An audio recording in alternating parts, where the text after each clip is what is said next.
Paramashivoham.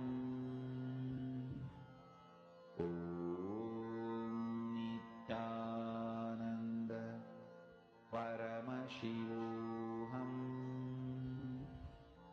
Om Nithyananda Paramashivoham. Om Nithyananda Paramashivoham. Om Nithyananda Paramashivoham.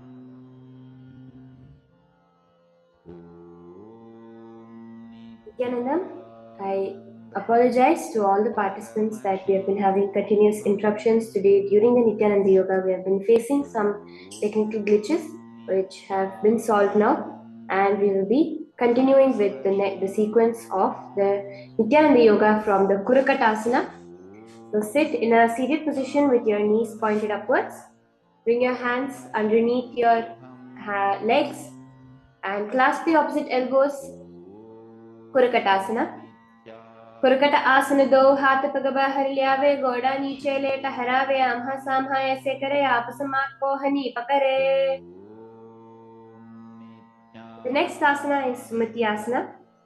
Paramashivoham. Om Nithyananda Paramashivoham. Om Nithyananda Paramashivoham. In Sumati asana, maintaining the same position, bring your right foot over the left so that your heels cross with your toes pointing upwards. Gaze to the navel, visualizing the great sage and Maharishi Sumati. Sumati asana. मूलद्वारी धरती परिठाने डावा पग परिदच पद आने. Paramashivoham. Next asana is Dandasana. Now extend your feet out straight, arm raised straight above your head, interlace your fingers with the wrist pointed outwards, engage all the three bandhas, gazing towards your nose. Dandasana. Idanim garbhininam yogabhyaso yata laghu. The next asana is Arambhasana. Hold your big toes, bring your head towards your knees in Pranamudra. Arambhasana. Do pag milave pasari paga ka anguta pakadella goda lagave. In Bhidokasana, now clasp your feet, bringing your knees up and your forehead towards the ground, gaze towards your third eye. Bhidokasana. Prathama besido pavpasare kachku udhuko kurado dare. In Jalandhari Pavasana, now extend both your legs out with the heels together, place your chin, mouth on the heels, hands below the legs, keep your elbows together, gaze towards your nose. Edi melek dije hath pasari. Urdhva Paschimottanasana, bring one foot above your head as you lean forward into Paschimottanasana. Paschimottanavad Samkrita Ekam Padam Grivayam. Lean back now into Anantasana, clasping your leg. Uttana Shaini Ekam Padam Grivayam Vinyasya. And Ankushasana, rolling onto your elbow.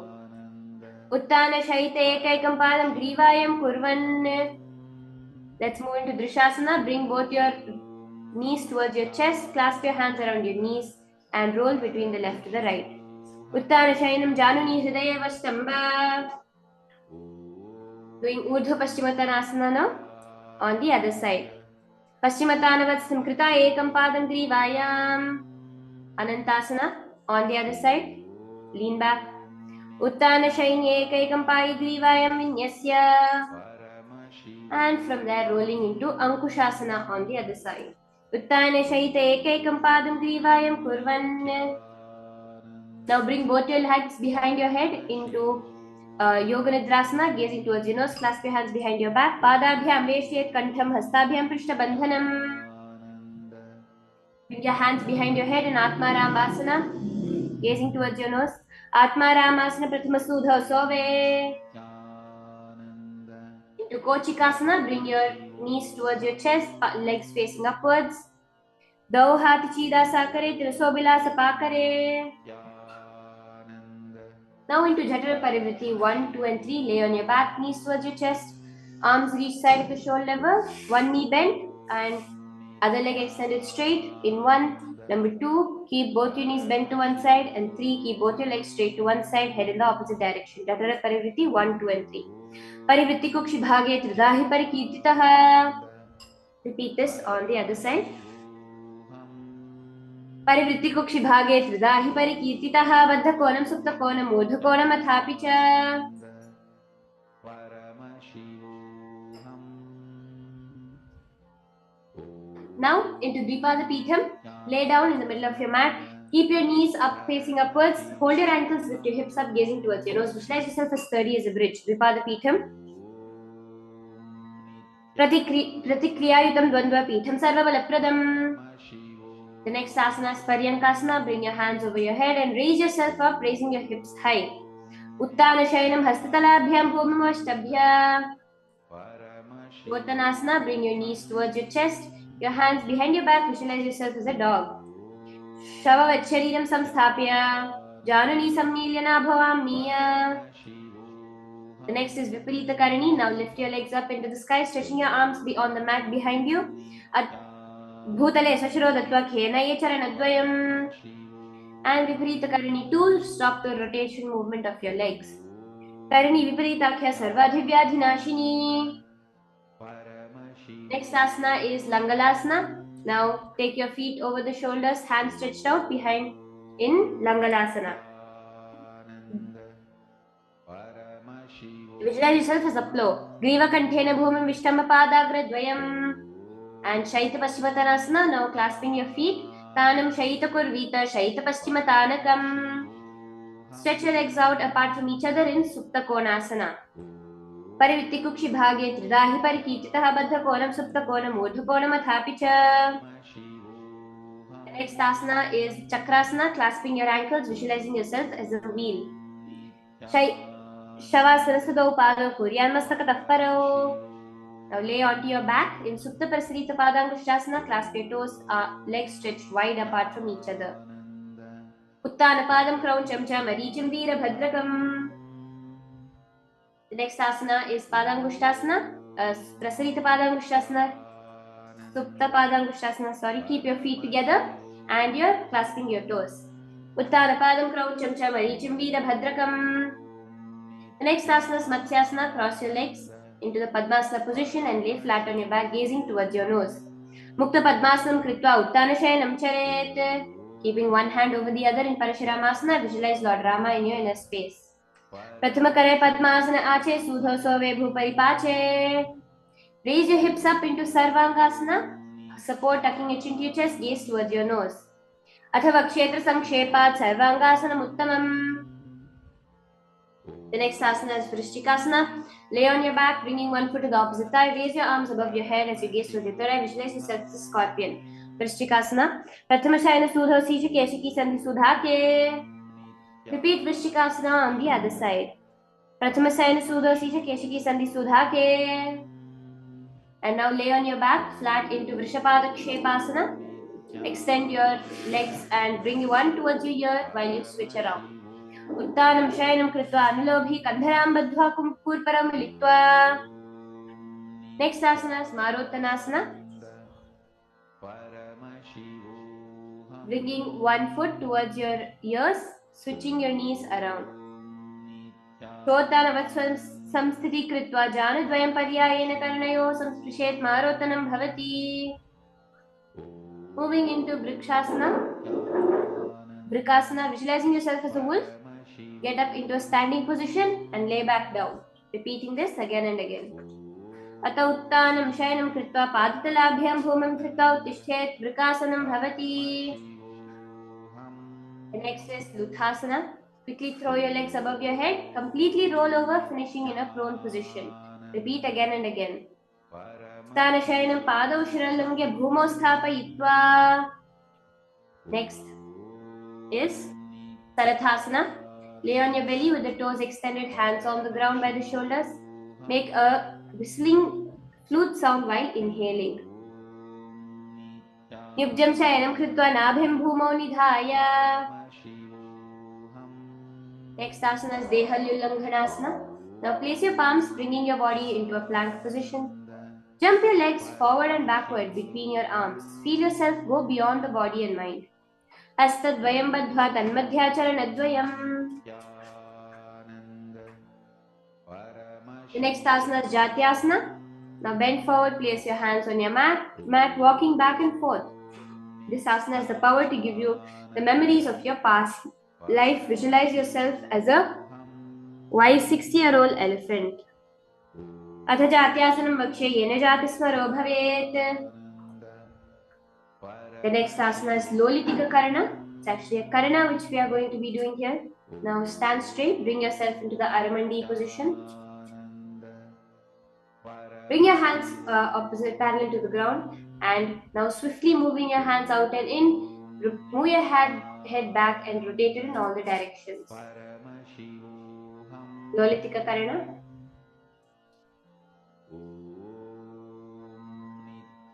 Next is Sarpasana. Now stand straight with your body in a straight line like a rod. Keep your palms by your side. Visualize the Kundalini Devi raising, curling up around your body. Sarpasana. अथ सर्पासनं वक्ष्ये वायुपानाय केवलम्. The next asana is Ushtrasadhanasana. Now place all your fingers on your mat, standing on top of your fists. Walk around like a camel, visualizing yourself as a camel. Ushtrasadhanasana. Mushtika pradeshena bhumo nidhaya. Now, in the same position, switch your movement towards moving like a horse while you visualize yourself as a horse. Mushtika pradeshena bhumo nidhaya paripadatale. The next asana is Kapota Nitakasana. Now stand straight with your feet together. Interlace your hands behind your back, pulling them down towards your calves.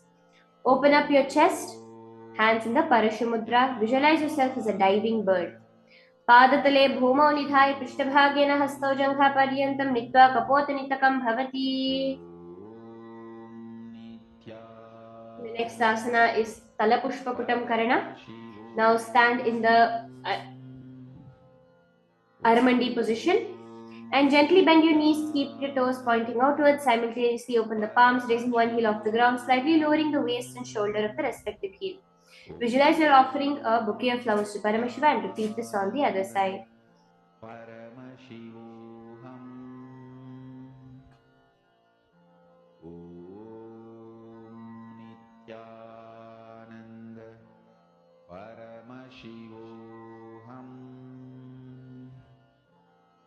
The next is the Khadgasana. Now bring yourself into a standing position and bring your hands to the Atman Anjali Mudra and lean it forward. Slightly leaning forward, gazing at your nose, visualizing yourself as a rhinoceros. Khadgasana. Nijasaratamasana kritva padatala abhyo. The next asana is Utthanotthanam. Now bringing yourself into a seated position down, get up and stand again and again, visualizing the supreme point of Hinduism, gazing towards your nose. Utthanotthanam. Punah punah udhatavyam asitavyam iti uttanottanam bhavati. Next asana is Musalasana. Raise your hands above your head. Jump up repeatedly, visualizing yourself as a mace. सरलं स्थित्वा ऊर्ध्वं बाहु नयेत् वारं वारम् उद्दानं कृत्वा नयेत् मुसलासनं भवति. Now bring one foot towards your navel center in the Utchirshakam. Sit down and stand up again and again, alternating between both the sides, gazing at your nose. Utchirshaka. Ekaikam padastham Kukshau nidhaya tishthet uchchishakam bhavati. The next asana is the Parshvajanukarana.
Now let's continue to the Parshvajanukarana. Keeping one leg slightly bent with the toes pointed to the side, bend, lift the opposite knee towards your chest, pointing the toes downwards. Arm holding the knee, pointing outwards, closed into a fist. Let the hand hang down towards the thigh, wrist twisted, fingers pointing towards the center of the body. Parshvajanukarana.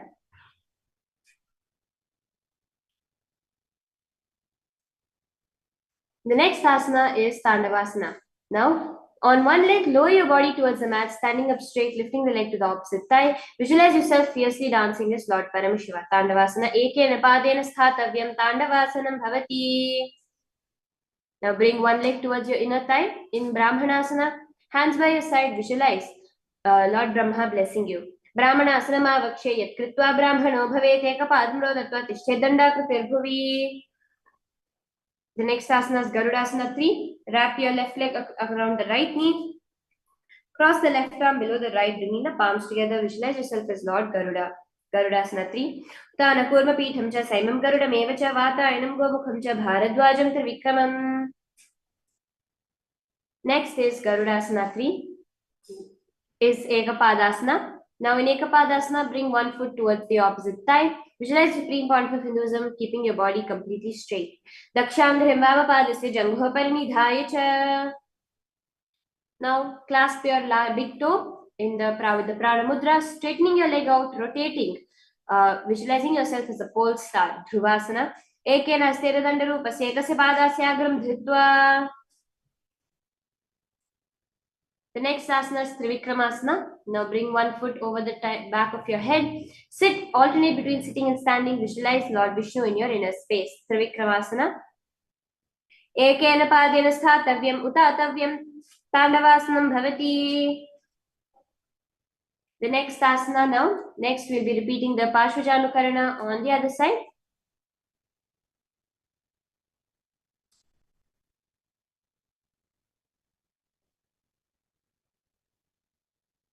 The next asana is Tandavasana on the other side. Switch those legs around as you sit and stand, lifting the leg onto the opposite side. Ekena padena sthatavyam Tandavasanam bhavati. And Brahmanasana on the other side. Bring the foot towards the thigh. Brahmanasana vakshe yat kritva brahmano bhavet. Garudasana 3 on the other side. Uttana Kurmapitham cha Saimham Garudam eva cha Vatayanam Gomukham cha Bharadwajam Trivikramam. Ekapadasana on the other side. Stand straight. Dakshangrim Vamapadasya Jangho Parinidhaya cha. Trivikramasana on the other side. Dhruvasana on the other side. Visualize yourself as a pole star. Eke Rastena Dandarupa Ekasya Padasyagram Dhritva. And repeat Trivikramasana on the other side. Grivayam Padam Samsthapi Utatavyam. The next asana is Samanakarana. Come into a standing position. Keep your feet together. Keep both your hands towards the side of your body.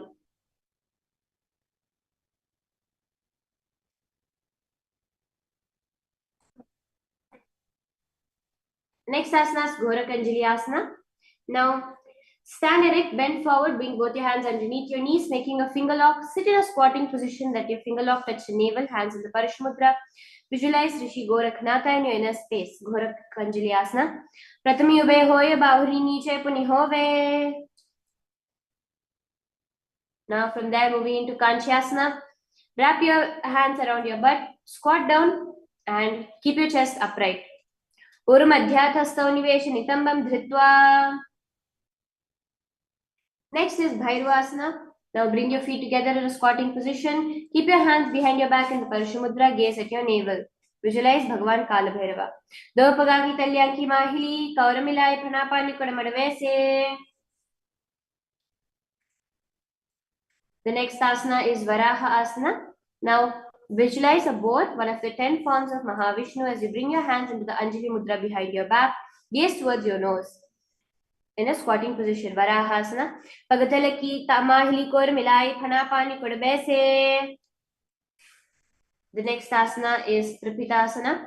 Now With your heels touching, bring your hips to the knee level. Let your hands hang down in Tripithasana. Atha Uttananasani Parshidvai Sammilya Sthitva. After Tripithasana, the next asana is Bakasana. Bring your hands flat onto the ground. Bring your knees towards the back of your elbows. Lean forward, raising your feet off the ground, visualizing yourself as a crow. Bakasana. Hastabhyam avanimavashtam janudvayam nabho sammilya. And bring your head down into Shushtanga Kapalyasana. And cross your legs into Padmasana in a headstand position, gaze towards your nose. Asana Kavuna Kapala Acha Hoi.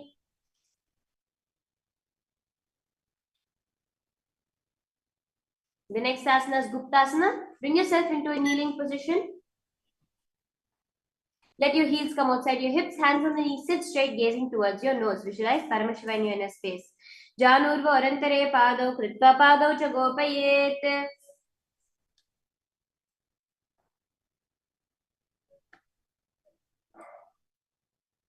The next asana is Shibuasana. Now in Vrikshasana 2, bring yourself into a standing position on your hands into a handstand position. Visualize you're a tree with deep roots into the ground. This asana will cleanse the 7 chakras of your body. Sapta chakrakshalanaya vrikshasana vibhedakan. Switch your gaze towards your third eye into Shibuasana. Do pagajoyi mahili gulpamilayo hoya. Now relax down into the next asana, which is Matsyasana 2. Now do a push-up here in Matsyasana 2. Visualize a fish in your inner space. Nyubjam Shayanam Kurparo Pashubhagayam. Next asana is Sarpasana. Lay flat onto your belly. Hands on the hips. Move right and left with your upper body. Visualize and move your body like a snake. Sarpasana 2. Nyubjam Shayanam Kritva Hastonitamam Samsthapya. The next asana is Niralambanasana. Now, resting your hands on your elbows, bring your chin in between your hands in the Padma Mudra. Niralambanasana. Karabhyam pankajam kritva tishthet kurparaya sudhihi. The next asana is Chatrasana. Stretch your body, bringing your fingertips of your toes towards your head. Visualize yourself as an umbrella. Chatrasana. Ardhyasana sthitva hastatalabhyam bhuvamashtabhyam unnayet. Chatrasanam bhavati. From there, moving into Vajrasana. Now lean back onto your knees, keeping your palms flat onto the ground, forehead towards the ground. Visualize yourself as a Vajra. Gaze at your nose. Idaniyam garbhininam yogabhyaso yatha laghu.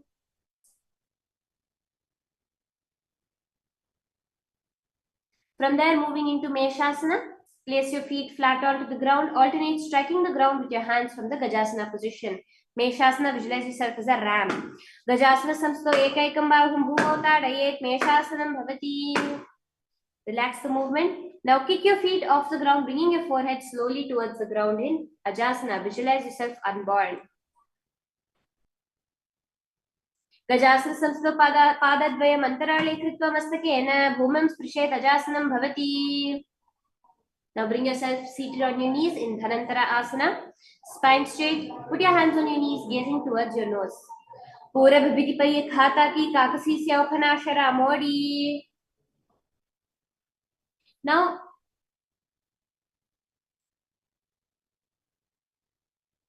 the next asana is Angamottanam. Now interlace your fingers behind your back as you move forward and down, giving a massage to all the parts of your body. Hastayor angulir badhva hastayor madhyat sarvamangam nishkashitva tishthet Angamottanam. The next asana is Garudasana 4. Now sit on your heels in Vajrasana. Feet turned out towards the side. Thighs and knees resting on the ground. Keep your spine straight. Visualize yourself as Garuda. Jangho rubhyam haram pirya sirkayo dujanuna. Now from Garudasana 4, move into Ananda Mandirasana. Keep your knees wide apart from each other, clasping the ankles with your hands. Visualize yourself in the blissful space of the temple as you gaze towards your third eye. Ananda Mandirasana. Athava Ksheviranatha Ananda Mandirasanam yat kritva amaro dhiro bhavetyeveha sadhakaha. The next asana is Mandukasana 2.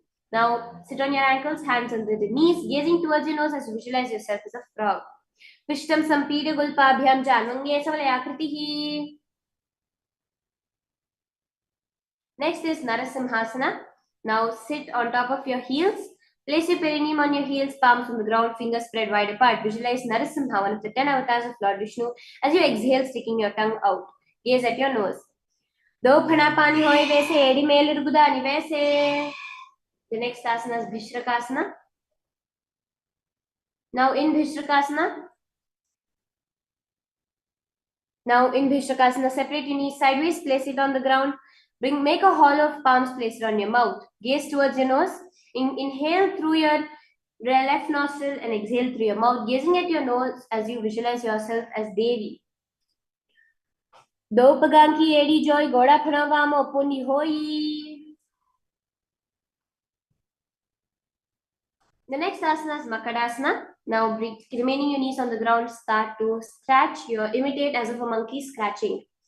Gaze towards your third eye in Makadasana. Visualize a monkey. Do pagathali samputani tinaki pishti bhumi paritane. The next asana is Vajrasanghasana. Raise your knees off the ground. Keep your hands clasping the opposite elbows behind your back. Embody a diamond-like strength for yourself and your sangha. Gazing towards your nose, Vajrasanghasana. Prathama panapani hoye bese. Dovu edi guda nivese. Goda ab ubhe roshe. Rakhe thir adevaya pasare dhire. The next asana is Khanjanasana. Now ankles cross, sit upon your heels, place your palms on the mat towards the side. Visualize Supreme Content of Hinduism, engage the Uddiyana Bandha, gazing towards your nose. Khanjana asana vakshya yat kritva susthiro bhavet. Kurmasana. Now switch your gaze towards your nose. Visualize yourself as a turtle. Gulbhav Travishnasyadho Vitkamena Samahito. Place your palms on top of your knees. In Yogasana, switching the visualization. Gudam Nyamya Gulbhabhyam Vitkamena Samahitaha. The next asana after Yogasana is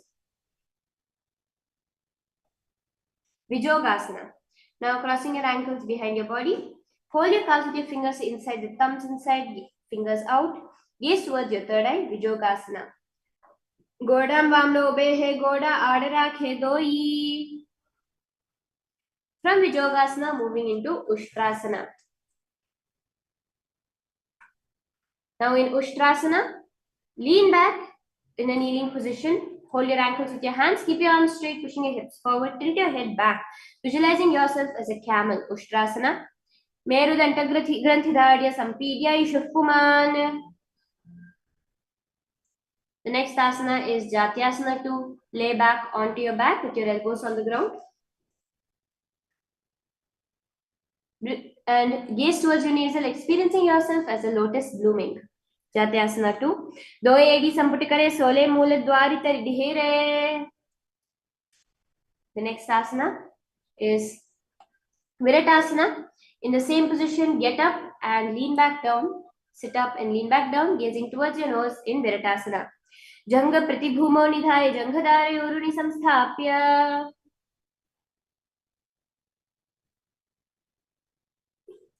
The next asana is Kapotasana. Now raise your hips higher, bring your forearms on the mat, holding the back of your heels, bringing the head in between your feet, visualizing yourself as a beautiful dove. Kapotasana.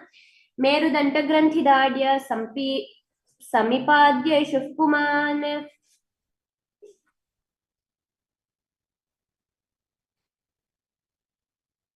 The next asana is raise yourself up into Varasana. Now sit on your knees with your toes tucked. Hold your opposite hands with your arms gazing towards your nose in Varasana. Visualize yourself getting a boon from Paramashiva. Januni bhumo samsthapya astabhyam bahu parasparam dhritva saram tishtet Varasanam bhavati.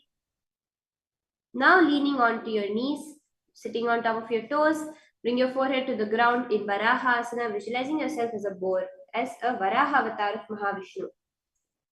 Suryam Chandam Bhedanan Yasanani Kathyante. Now from Varaha Asana, bring yourself into Mundasana. This asana is a headstand position. Now bring your feet straight up above your body, gazing towards your nose, visualizing yourself as a lopped tree. Mundasana. अधो मुंडासनं वक्षे सर्वेषां प्राणिनां सुखमूर्धमागे पदे दत्त्वा धारयन्मारुतं सिद्धिः.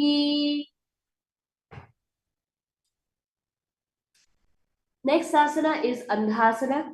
Kneel down with your head between your knees, elbows adjacent to the knees, hold hands holding your head. Exhale through the mouth, visualizing the supreme point of Hinduism in your inner space. प्रथम पगतली समेट हरावे कौर माहिली उभय मिलावे. Now from Andhasana, move into Viparita Shalabhasana. Now lay on your belly with your arms extended straight out in front of you. Lift your thighs, arms and chest off the ground, visualizing yourself as a locust.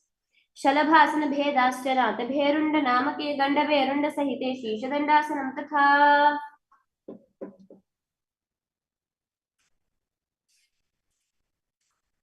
The next asana after Viparita Shalabhasana is Kapalasana. Now lay on your belly with your forehead on the ground. Lift only your feet off the ground, visualizing yourself as a skull. Kapalam bhumo nidhai urdhvam padu nayet kapalasanam bhavati.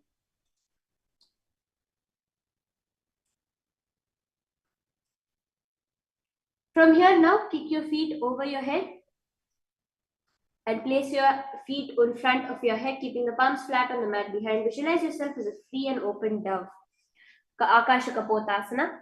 Ushtrasane sthitva charanau bhehumeruthapya vastako pari.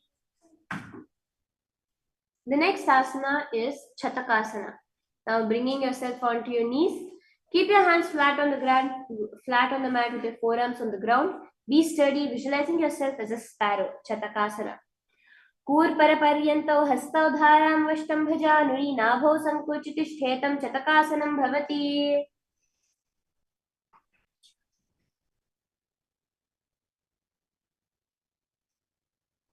The next asana is Vrishchikasana 2. Place your forearms on the mat. Raise your legs, bend back, touching the feet towards the head. Lift your chin and hold, balancing that, visualizing yourself as a scorpion. Vishchiva puccha pratimanghripaashni dhritva swashishe jibukam vidharyako. The next asana is Vrishasana. Now place your perineum down on your right heel. Keep the left foot outside of the hip, ankle towards the side. Place your hands on the mat, resembling a bull, visualizing yourself as a bull. Vrishasana. Yame gulphe padamule vamabhage padetaram. The next asana after Vrishasana is Lolasana. Now place your palms on the mat beside you. Raise yourself off the mat, balancing in Lolasana. Lolasanam sada kuryad vayulolapaghatanat. And repeat Vrishasana on the other side. Visualize yourself as a bull. यामे गुल्फे पादमूले वामभागे पदेतरं विपरीतं स्पृशेत् भूमं वृषासनमिदं भवेत्. The next asana is Balagunasana. This asana is especially powerful in curing any sort of water retention issues, edema. So place your foot on the ground, sitting on your heel. Bring the other knee towards your chest, palms on the respective knees. Maintain an upright position, visualizing Balaguna, one of the 84 siddhas, perfected beings in your inner space. Balagunasana. Asana kau guna jala bikar jai. Now bring both your feet squatting on the mat. Bring your hands from inside your ankles, clasping them. Visualize yourself as an entire planet in Grahasana. Padatale bhumau samsthapya janu madhye kurparao.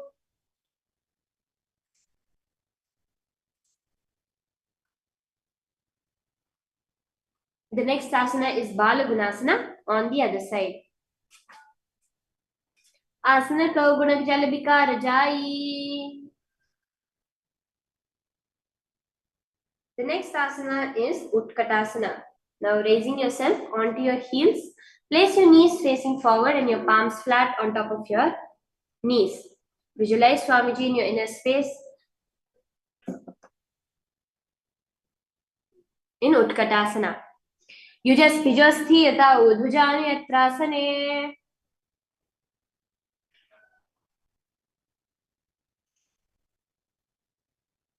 The next asana after Utkatasana is Vajra Sangharasana.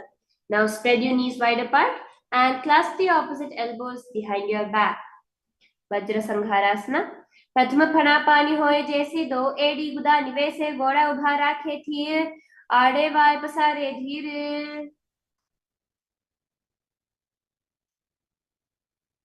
The next asana is Anilasana.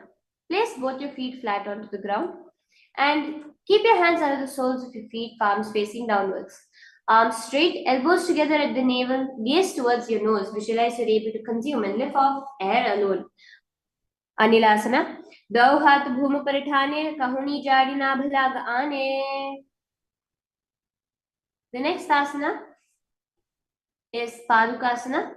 Now place the back of the hands on the mat, fingers facing towards the body.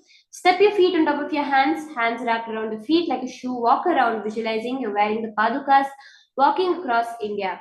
Padukasana. Hasatale padutile kritva tishthet gachet padukasanam bhavati.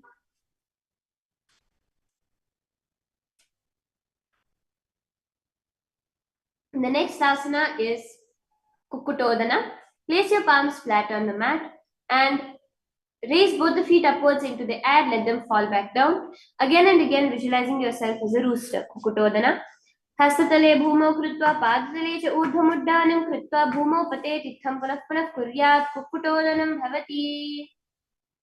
Now raising yourself up into a handstand position, the Viparita Nrityasana.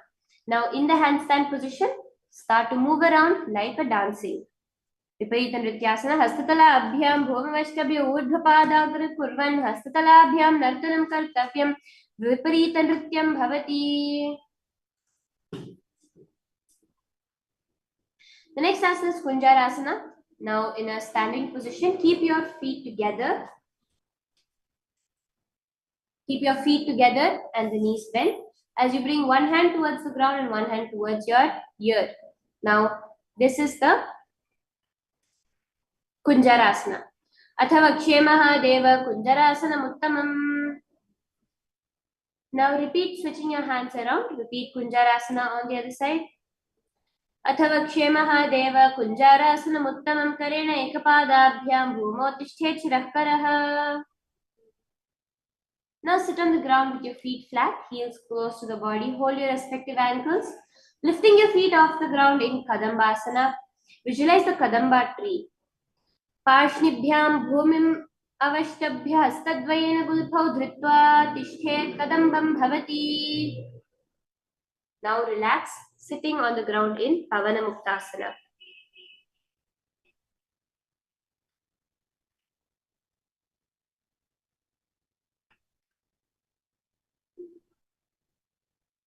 The next asana is Pavanamuktasana. Sit on the ground, clasping your knees towards your chest. Visualize any excess vata releasing and balancing within your system. द्वयोस्तुपादयोः पाणिं लात्वा स्वस्थविनम्बिके जाननी वक्षसि साधुर्भभ्रातिकरबन्धनैः.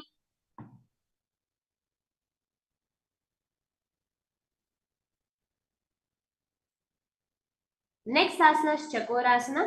Bring one foot behind your head. Place both the hands flat on the mat, extending the opposite leg up with the knee straight.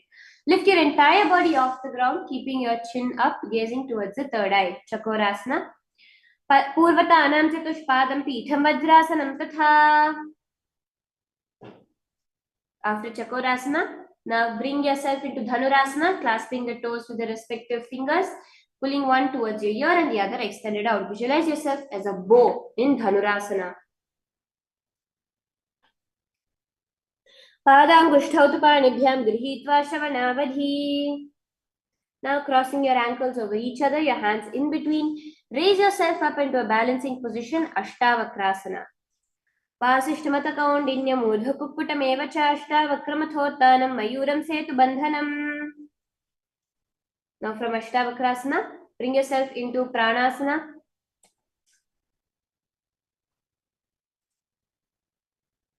Place one foot on the ground with the left on the left thigh, bringing the left foot flat on the ground. Have the left shoulder underneath the raised left leg. Place the hands flat on the ground. Pranasana. एतत् प्रभेदं वक्ष्यामि करोति अस्य चामरः एकपादमरो बद्ध्वा स्कन्धेनत्पादरक्षणम्. The next asana is Parshvamatsendrasana. Now keep your right foot at the root of the left thigh. Hold the left leg with the side of the right knee. Hold the left leg by the right hand, twisting the body, remaining steady. Gazing towards your third eye, visualize Matsyendranath in your inner space. Vamoru moolarpita dakshapado janu arbahirveshita dakshadoshna. Now repeat Chakorasana on the other side.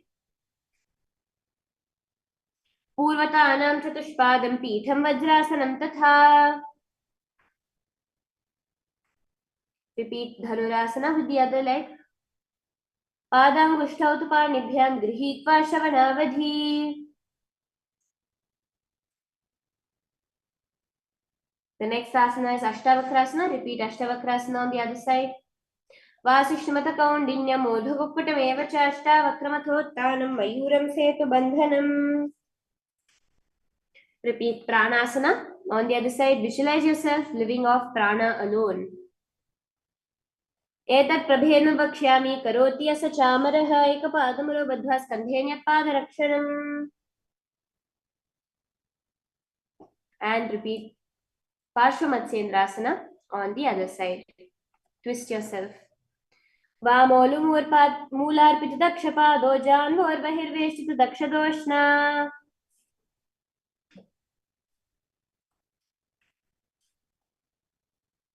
Now go into Ardha Paschimottanasana. Keeping one leg straight, press the other leg with the perineum.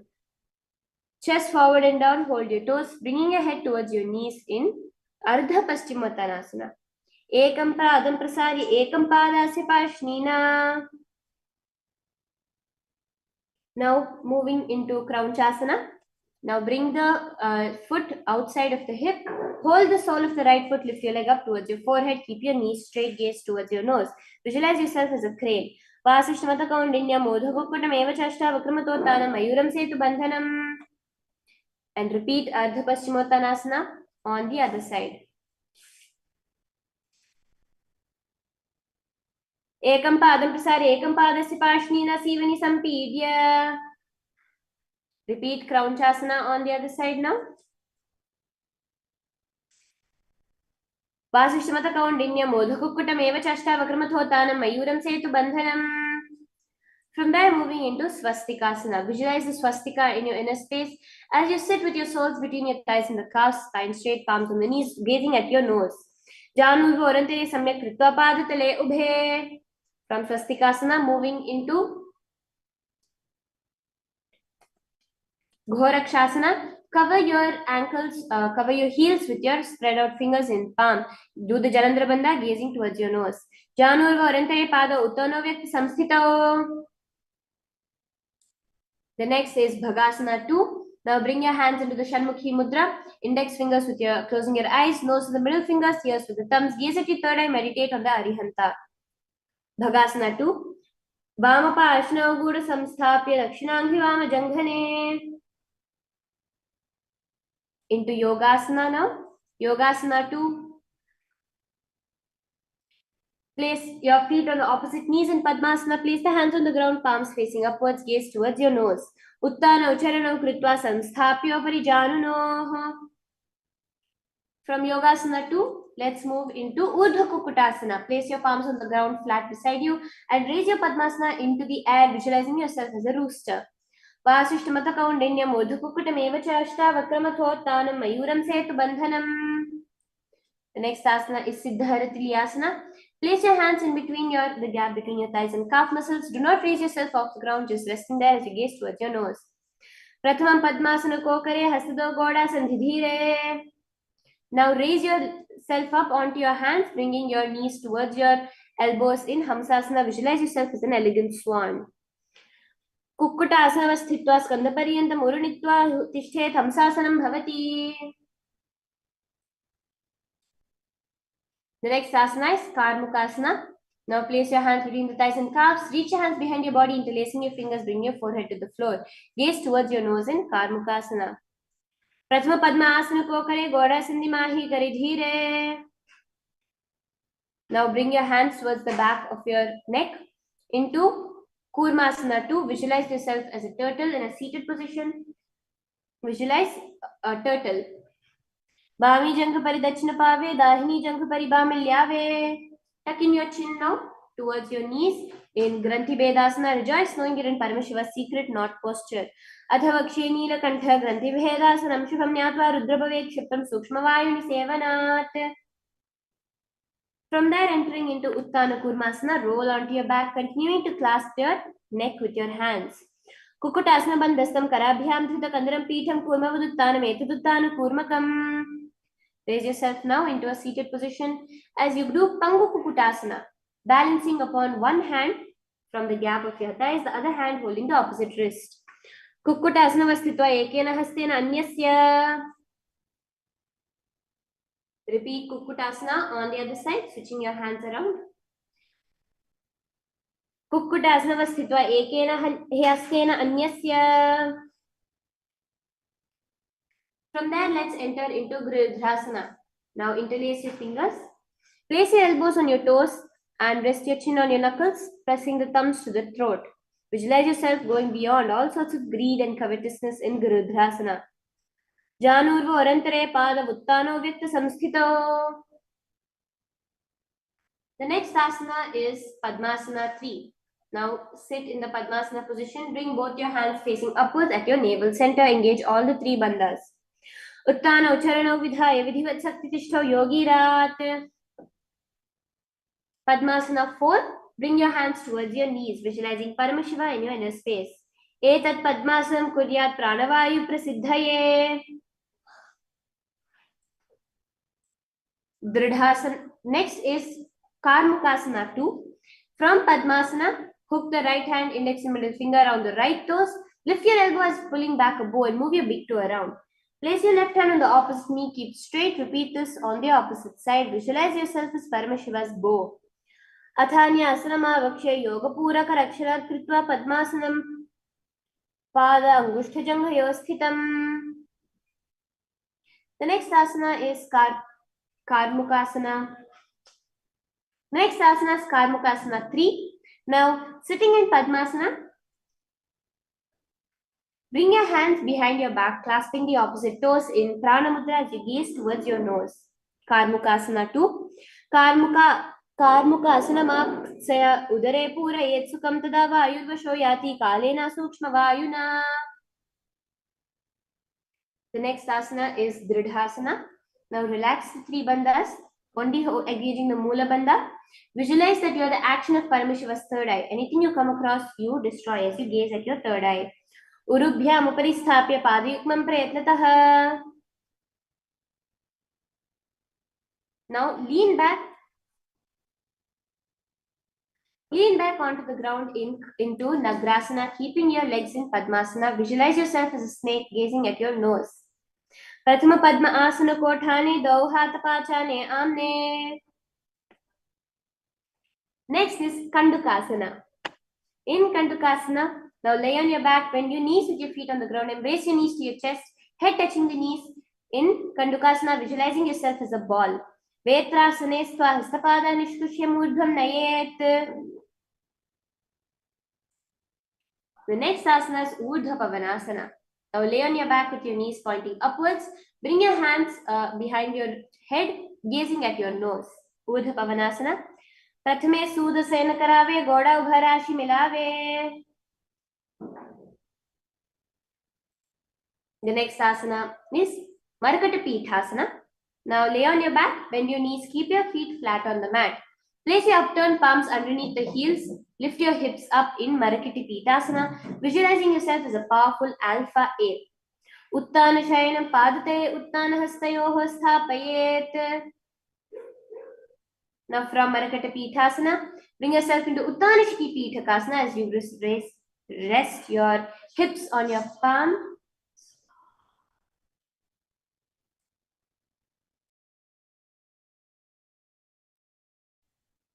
Lie supine, raise your hips up, support your hips with your hands and bring your chin towards the chest as you stretch your legs out. Gaze at your nose, Uttanashiki Pitakasana.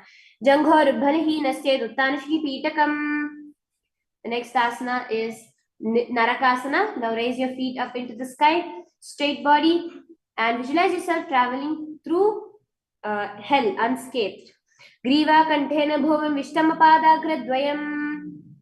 Now lean your leg forward into Tiryanavkasana. Visualize you're a boat crossing the ocean of samsara. Naukavad sthitva urdhvam padagra naye Tiryanavkasanam bhavati. And into Dhvajasana.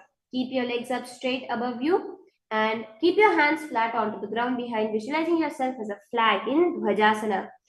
तिर्यनौकावद् ग्रीवापृष्ठकूर्परैः भूमिं वष्टम्भमस्तकालेक्षेण पादाग्रद्वयमूर्ध्वं नये ध्वजासनं भवति. Now lay flat onto your ground in Mritasana, visualizing your body completely dead, being liberated by the supreme concept of Hinduism. Avoid any movement. Do the Shakti Chalan Mudra. Visualize, experience your awareness in every part of your body.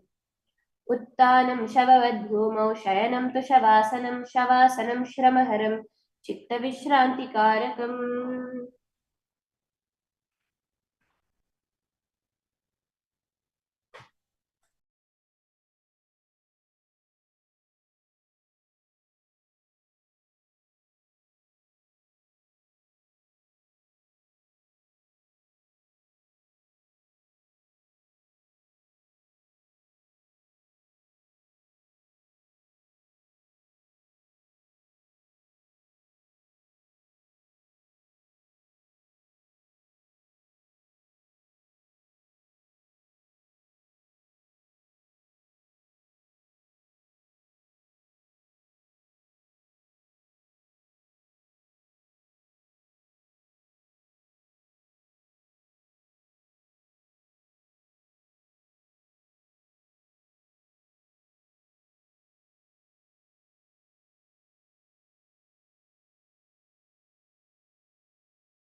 Now from there, raise yourself slowly, moving your fingers, moving your toes, feeling the life entering back into your body as Swamiji himself. Rock yourself into a seated position. Congratulations to each one of you. You have successfully completed the full 308 asanas, and you will see how the cosmic source of energy will be your energy to run your day today. So I thank all of you for joining us for this Nithyananda Yoga. We have beautiful sessions coming ahead where each of you will be getting a glimpse into what the Paramashivoham is exactly about. And let us end now with the Purna Mantra, offering our gratitude to the Supreme Pontiff of Hinduism. Om Purnamadah Purnamidam Purnat Purnamudachyate Purnasya Purnamadaya Purnamevavashishyate. Om Shanti Shanti Shanti. Hari Om Tat Sat Sarvam Bhagavat Shri Nithyananda Paramashivam Padukarpanamastu. Om Nithyanandam. Nithyanandam, everyone.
ॐ नित्यानन्द परमशिवोऽहम् ॐ नित्यानन्द परमशिवोऽहम् ॐ नित्यानन्द परमशिवोऽहम् ॐ नित्यानन्द परमशिवोऽहम् ॐ नित्यानन्द परमशिवोऽहम् ॐ नित्यानन्द परमशिवोऽहम् ॐ नित्यानन्द परमशिवोऽहम् ॐ नित्यानन्द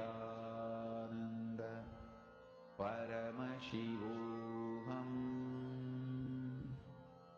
ॐ नित्यानन्द परमशिवोऽहम् ॐ नित्यानन्द यानन्दं परमसुखदं केवलं ज्ञानमूर्तिं द्वन्द्वातीतं गगनसदृशं तत्त्वमस्याधिलक्ष्यम् एकं नित्यं विमलमचलं सर्वधी साक्षिभूतं भावातीतं त्रिगुणरहितं सद्गुरुं तं Namami.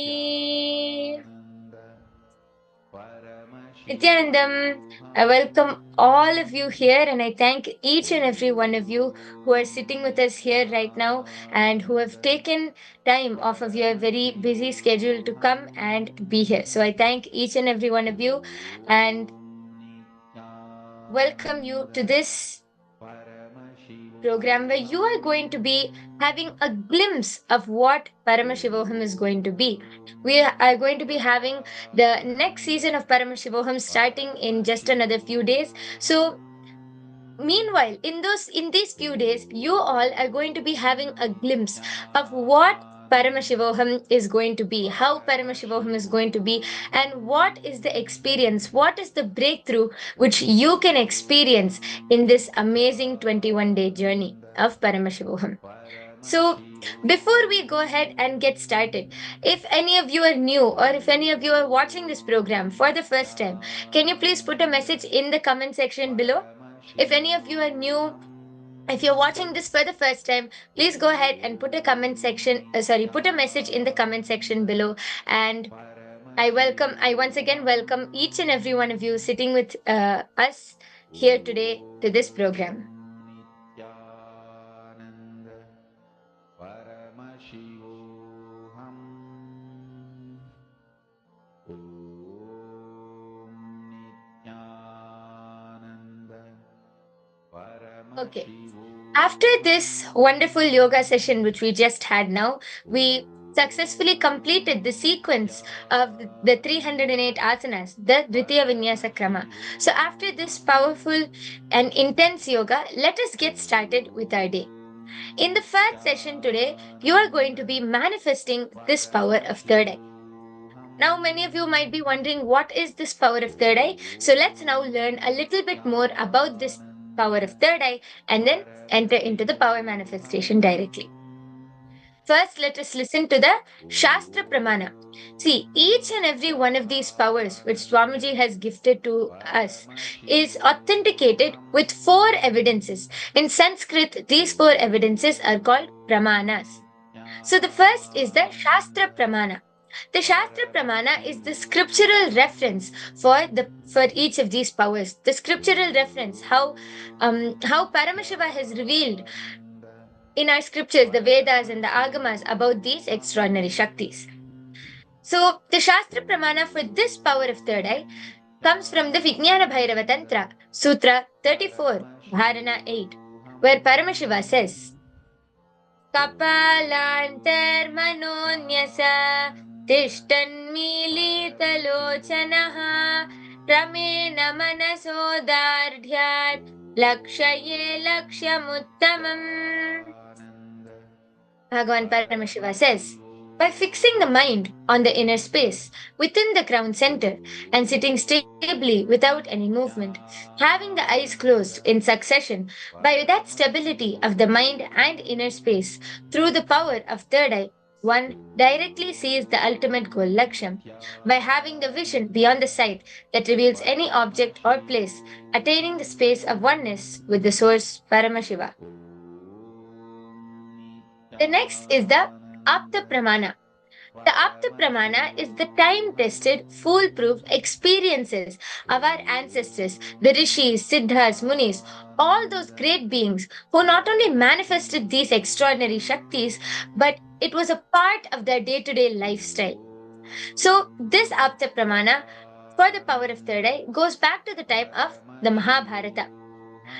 The Mahabharata is one of the greatest Hindu epics, standing alongside the Ramayana, and both of these epics take part during the incarnation, the seventh and eighth incarnation of Bhagwan Mahavishnu, that is Bhagwan Sri Ramachandra Prabhu and Bhagwan Sri Krishna.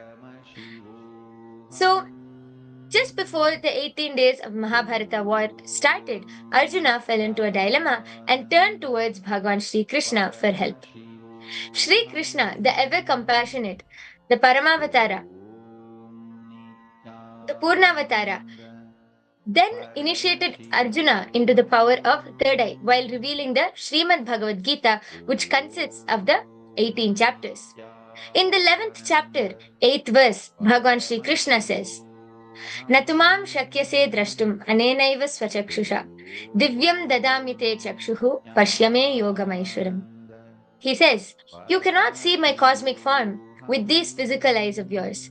Therefore, I grant you the divine third eye vision. Behold my cosmic opulence. Out of his extreme compassion, Bhagwan Sri Krishna initiated Arjuna into the power of third eye, after which Arjuna was not only able to have the darshan, the vision of the cosmic form of Bhagwan Sri Krishna, he was able to describe everything, every single detail of the cosmic form of Bhagwan Sri Krishna. The next is the Atma Pramana. The Atma Pramana is the direct experience of Swamiji himself, of how Swamiji has experienced and manifested this power. So, this experience, this Atma Pramana for the power of third eye, goes back to the time where Swamiji was just a 12-year-old boy. As a young boy, Swamiji one day was sitting in meditation on the sacred hill rock Pavarakundri in Tiruvannamalai. It was then that Swamiji suddenly experienced being able to see the entire 360-degree vision around him. He was able to see everything around him, above him, below him, the entire 360-degree vision with his eyes closed. But this powerful experience doesn't just end here.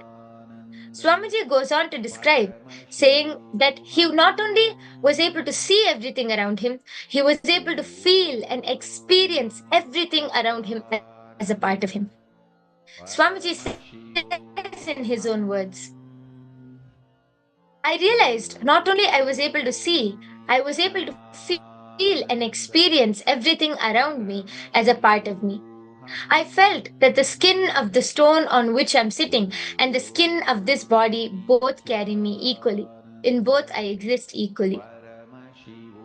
So beautifully, Swamiji describes this amazing experience, which is marked as the first experience of third eye, which Swamiji had as just a young 12-year-old boy. And the last is the Sakshi Pramana. It is you and me. Sakshi Pramana is the experiences, the testimonials of all of the devotees and disciples who are able to experience and manifest this power.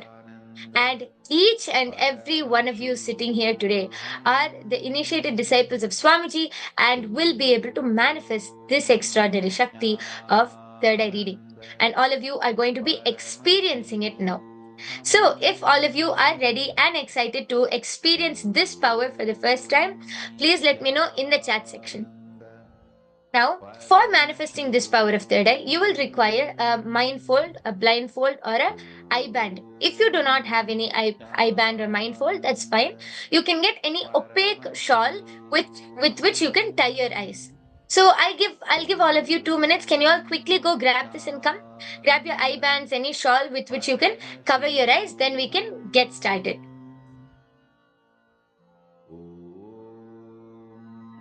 Nityananda Paramashivoham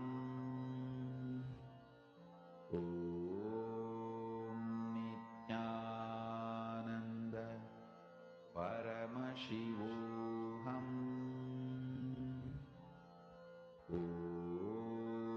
Nityananda Paramashivoham Nityananda Paramashivoham Nityananda Paramashivoham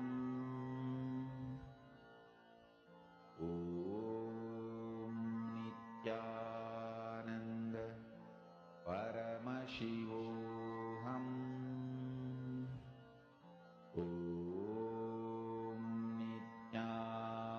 Nityananda Paramashivoham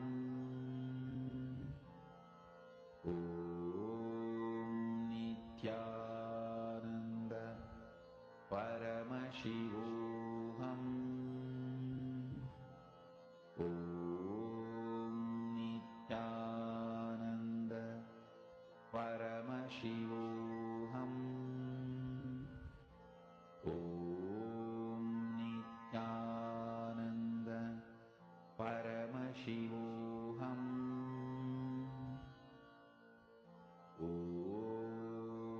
Nityananda Paramashivoham Okay, so if all of you are ready with your eye bands, mindfolds, or any shawl, let's go ahead and get started. In the first round, we are going to be identifying shapes today. So, if all of you are ready, please tie your eyes now. Ensure that your eyes are completely tied and covered and that no light is able to penetrate through, and also ensure that you're completely comfortable. Nityananda Paramashivoham Nityananda Paramashivoham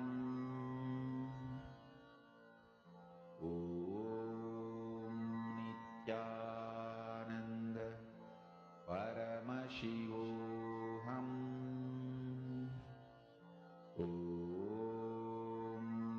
Nityananda Paramashivoham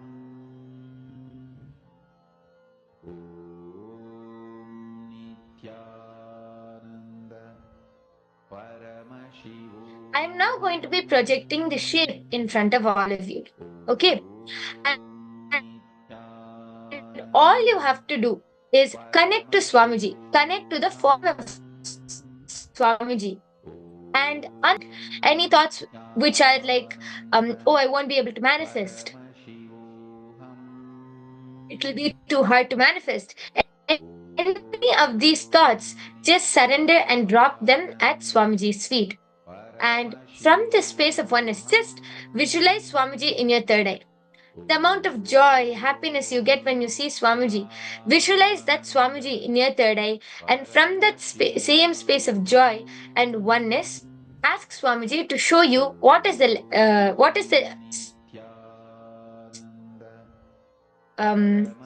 shape which is projected in front of you. So let's go ahead and get started now with the first round. The shape is now projected in front of all of you. Please go ahead, chant the Mahavakya, connect to Swamiji, and ask Swamiji to show you what is this shape which is projected in front of you. Now the first round starts. Please go ahead and get started.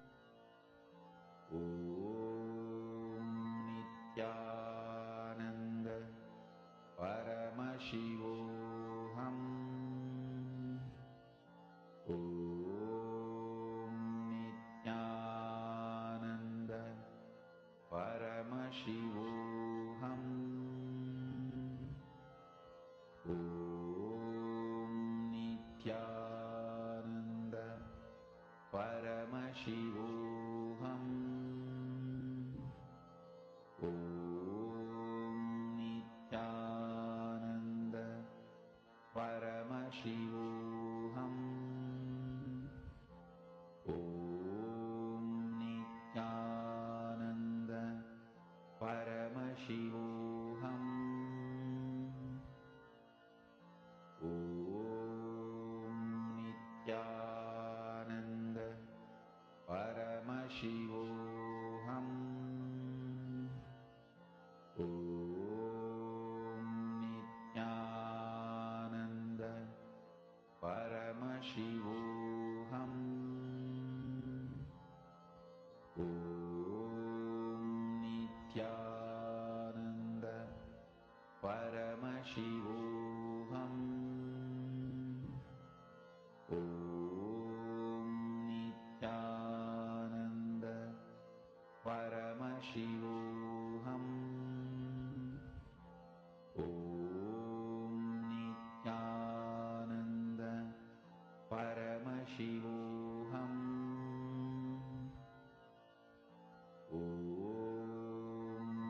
Nithyananda Paramashivoham. Om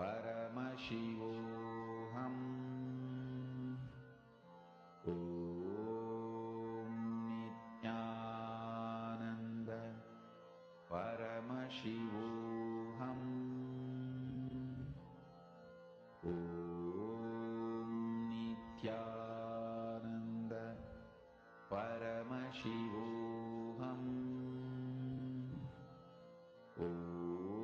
Om Nithyananda Paramashivoham. Om Nithyananda Paramashivoham. Om Nithyananda Paramashivoham. Om Nithyananda Paramashivoham. Om Nithyananda Paramashivoham.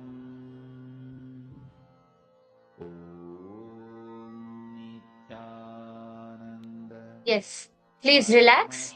Now you can all remove your eye bands and slowly open your eyes. Now, please take a few minutes to type down whatever was revealed to you in your third eye. What was the shape which you were able to see? Please go ahead and type it down in the chat section below, then we can verify. Nithyananda Paramashivoham. Om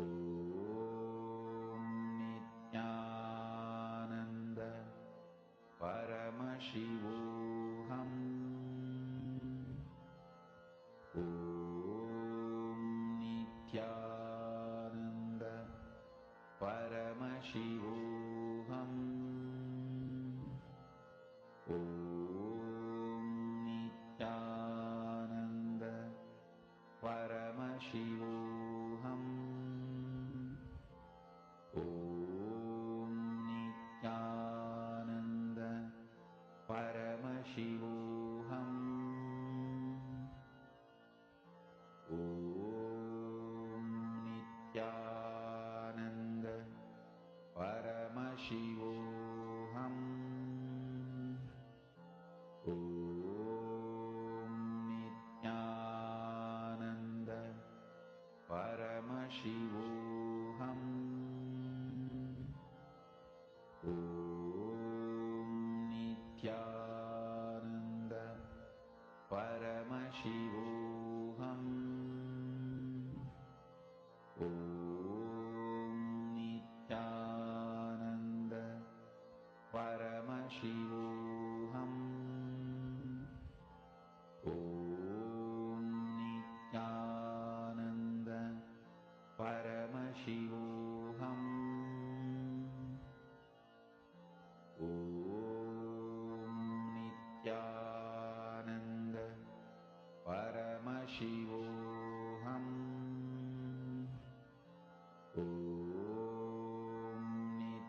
Okay.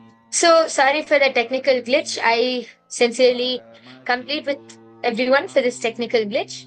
Okay. So let's get back. If all of you are done posting your answers in the chat section below, let's go ahead and verify what was the shape which was projected in front of all of you. And yes, as you can see, the shape which was projected is a triangle. So, how many of you were able to see a triangle? And as you can see, it is um, outlined with black. So if you saw the color black or a white triangle, or if you were able to see anything like this, then you have manifested. So I request all of you to let me know in the comment section below. How was your experience? Were you able to manifest or not? So please let me know in the chat, in the comment section below, and we can move on to the second round of today's power manifestation. So if all of you are ready, please go ahead and tie your eyes once again.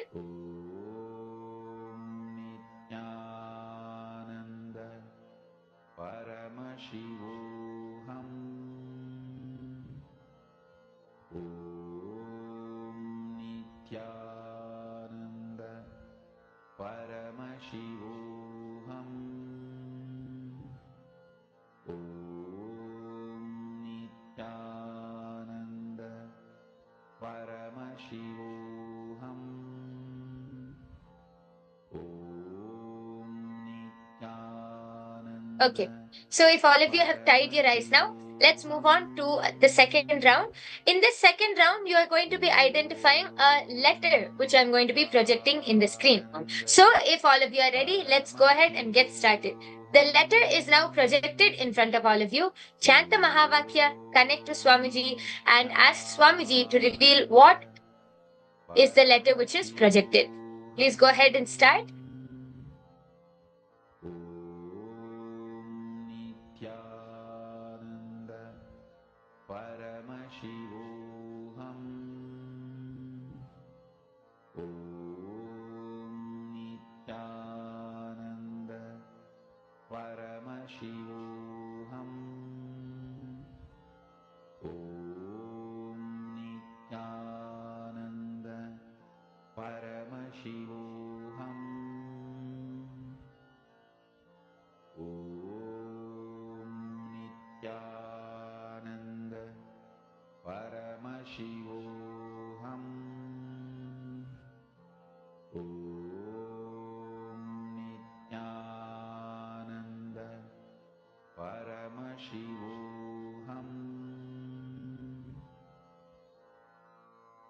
Mahamahavagya, spiritual lullaby for samadhi, and Suprabhatam, wake up call, wake up song for Paramashiva.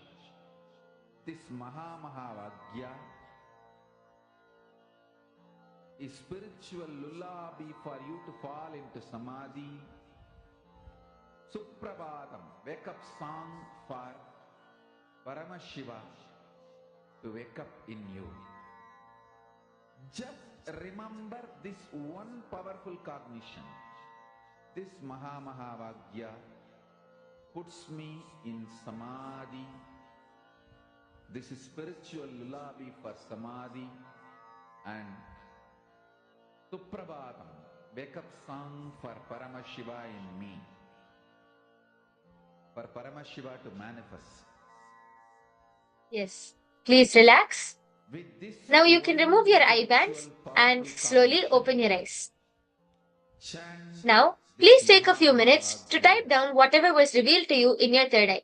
What was the letter which you were able to see? Can all of you go ahead and type that down quickly?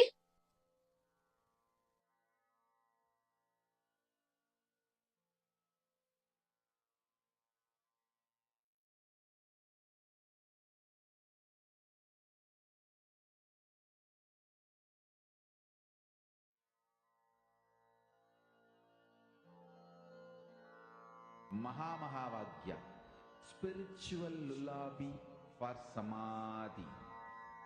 And Suprabhatam, wake up call, wake up song for Paramashiva. For Paramashiva to manifest. With this one spiritual powerful cognition, chant this Mahamahavagya. Om Nithyananda Paramashivoham. Om Nithyananda Paramashivoham. Om Nithyananda Paramashivoham. Om Nithyananda Paramashivoham. Om Nithyananda Paramashivoham. Yes. So if all of you are done posting whatever you were able to see, let's now go ahead and verify. So the letter which was projected to you is, yes, it is the letter L. And as you can see, it's a beautiful flower design. It's more of a floral design. You can see purple, yellow, blue, pink, a turquoise-ish green color. You can see a sky blue color. And so it's various colors and a floral design. So if any one of you were able to see floral designs, any of these colors, or if you saw the letter L itself, then you have manifested. So I request all of the participants sitting here with us, please go ahead and share your experience in the chat section. How were you able to manifest, whether you were able to manifest or not, and how did you feel while manifesting this power? So please share your experience, because throughout the whole day, you are going to be having a glimpse of Paramashivoham, a glimpse of what it is like to attend this amazing 21-day program where you are going to experience your highest possibility, where you are going to just have a complete breakthrough. Actually, after this 21 days program gets over, you won't even be the same person anymore. You'll feel like a completely different person. And that's in a good way, I mean, of course. You'll feel like a completely different person. The way you look at life will change. The way you handle situations will change. The way you handle people around you will change. Everything in your life will start changing because of all of the amazing techniques, truths, completion techniques, and power manifestation, and so much more which you learn throughout this program will help you look at life in a better way and manifest your reality. I'm sure each and every one of you sitting here with us right now have some or the other reality you want to manifest, isn't it? Whether you want to manifest wealth, health, relationships, anything. I'm sure that each and every one of you have some desire or some reality which you want to manifest. Isn't it right? Nithyananda Paramashivoham. So I'm sure many of you will have some or the other breakthrough or desires or reality which you want to manifest. Well, you have come to the right place. In this Paramashivoham program, you will be taught about how you can manifest your reality, about how not only just manifesting your reality, it is manifesting what you want with the right cognitions. See, many of us, we struggle so much to get what we want, and then we start hating life, hating the way things around us is, hating the situation around us. We start just hating everything around us, isn't it? But here, Swamiji teaches us so many amazing truths of not only how we can manifest our reality, how we can manifest it in the right way, how to handle situations in the right way, how to manifest health, wealth, relationships, all of these things in the right way, and so much more. And there are many, many amazing, interesting truths which you'll be taught in this Paramashivoham program. And so, all of you today and for the next few days are going to be having the glimpse of Paramashivoham. What is Paramashivoham like, and what you're actually going to experience in this amazing 21-day journey. So, I request all of you to take some time. If you have any family members, friends, anyone out there who might have some doubt, or who's really wondering about what this is, or what this program is about, or what they can achieve through this program, then this is the right program for them. Go ahead, reach out to them and ask them to join us, where we are going to be having a glimpse about this amazing Paramashivoham program. So reach out to your family members, your friends, all of them, get them here so that they can understand what a big lifetime opportunity it is, which you will get by attending this amazing program. So I'll give all of you a few minutes. Please take some time. You can share this with your family members, your friends, your near and dear ones. And please do also let me know in the comment section what what are you excited for in this Paramashivoham program? What are you excited? What are you looking forward to in this program? What is that you want to manifest? Can all of you let me know in the chat section? Nithyananda Paramashivoham. Om Nithyananda Paramashivoham. Om Okay, Nithyananda so if all of you are ready, now Paramashivoham. buckle up and we are going to be entering into our day today. So, in the first session of today, we are going to be learning and having a introduction to Paramashivoham. We are going to be learning about a little more about Paramashivoham and having a introduction about this entire Paramashivoham program, about what you can get from it, about and so much more. So, if all of you are ready, let's go ahead and get started and enter into our day. So, all of you sit back and enjoy. Paramashivoham. Om Nithyananda Paramashivoham.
listen.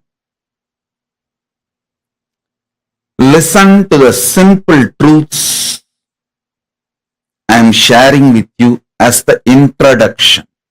First and foremost, you all have consciousness. Everyone who is able to hear what I am saying, who is able to see me in the screen, carefully, listen intensely. If you are able to hear me and see me now, be very clear, you have consciousness. Consciousness is required fundamentally for you to feel your existence. Now,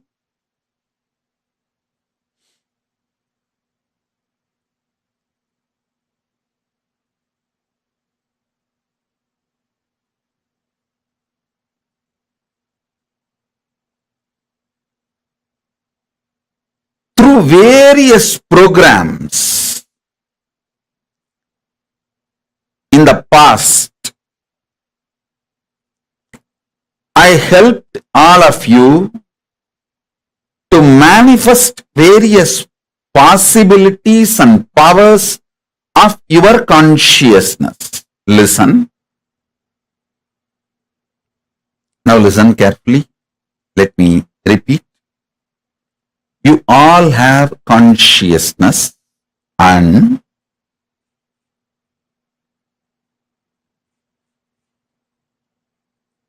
the consciousness has various possibilities and powers. Through multiple programs,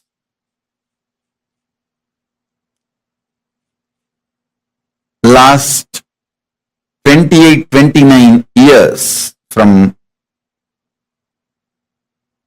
the age I started, from the time I started my public life,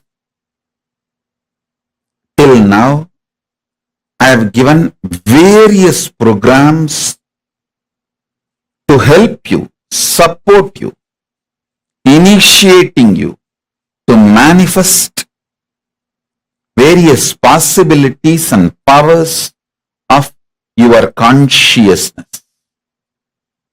Now, in this program, I am bringing a new upgraded beginning, something extraordinary, grand. Listen. Something extraordinary, grand, absolutely new. I'll tell you what it is. Your consciousness can act like an airport. Your consciousness can act like airport for Paramashiva and various beings of Kailasa, gods of Kailasa, divine beings of Kailasa, to land on your consciousness. Your consciousness can be like an airport for those powers to land on your consciousness. Understand that. So, not only you can manifest all your possibilities, you can manifest Paramashiva's possibilities, Paramashiva's power. Understand, this whole program,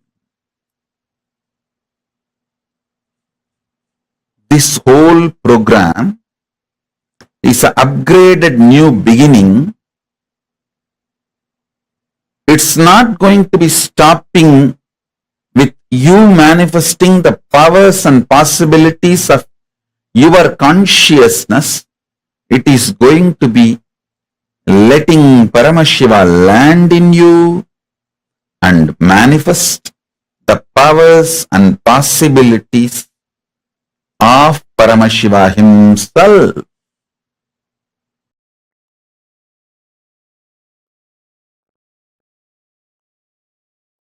This Paramashivoham program is to introduce the cosmic principles and cosmic beings, make them as part of your life. I tell you, one or two times have Ganapati Darshan, Venkateshwara Baba Samadhi Darshan, Devi Baba Samadhi Darshan. By third time, fourth time, you will see every prayer you are asking those beings, Ganapati or Venkateshwara or Subramanya or Parashakti. Simply those prayers become reality, and the relationship between you and that cosmic beings built.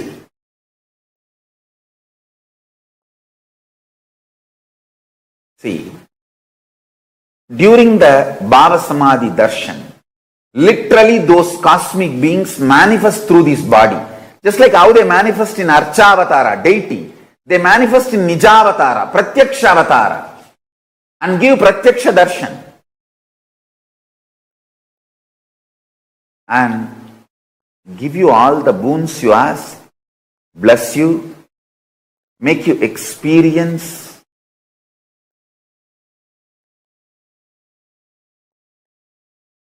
everything.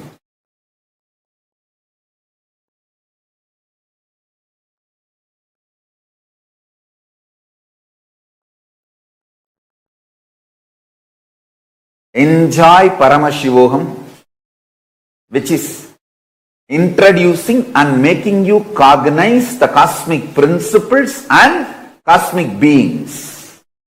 The state of Paramashiva, space of Paramashiva, powers of Paramashiva, being of Paramashiva.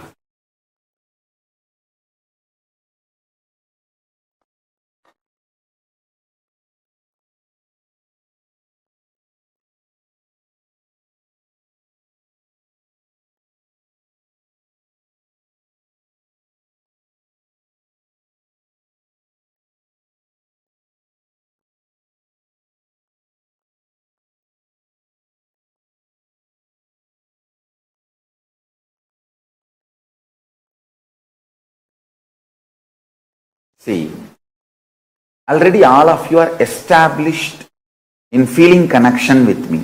I'm talking to all my disciples and devotees. When I see you, even in the two-way I am happy. When you see me, even in the two-way you are happy. That's all is the feeling connection. See, when you see me, you are happy. When I see you, I am happy. Means we both are established in cosmic Wi-Fi network. That's what I call cosmic Wi-Fi network. Cosmic feeling connection.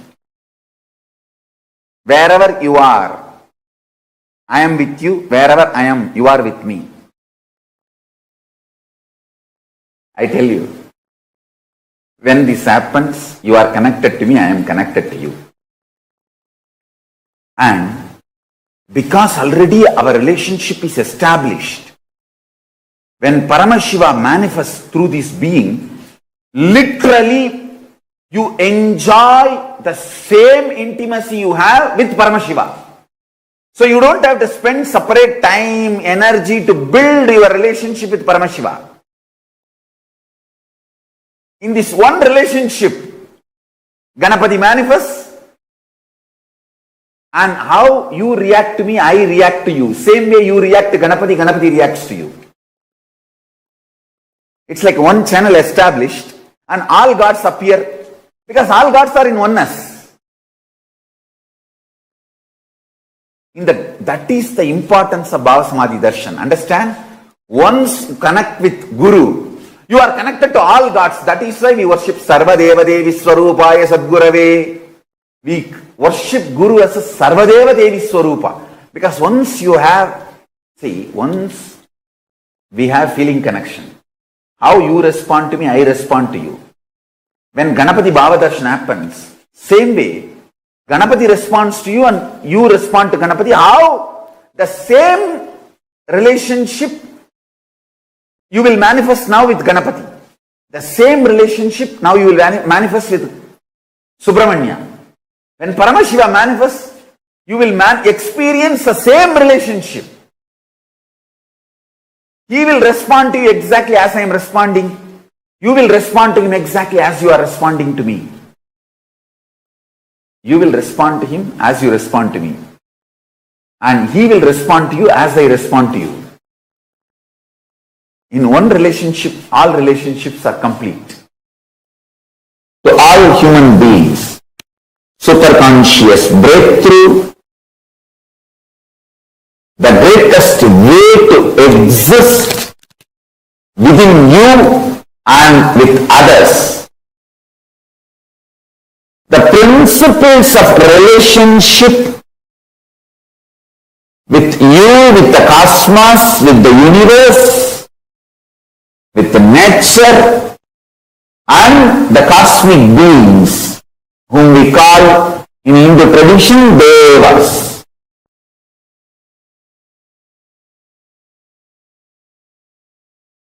And the great, extraordinary DNA, the highest tree DNA is Kalpavriksha, highest animal DNA is Airavata, highest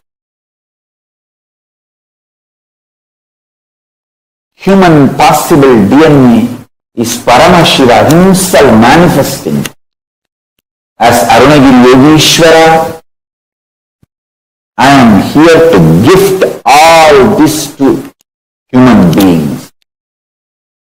Understand, Hinduism is all about the cosmic beings coming to human planet and sharing all these great principles, powers, this whole thing to human beings, mapping it to the level of human conscious understanding and making it as user-friendly and lifestyle for all human beings. That's all.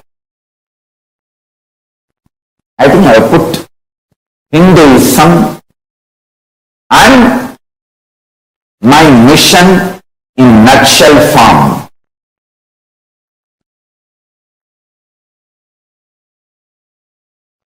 I have put literally the whole Hinduism and my mission in nutshell. In nutshell form, I have presented an initial introduction. Now,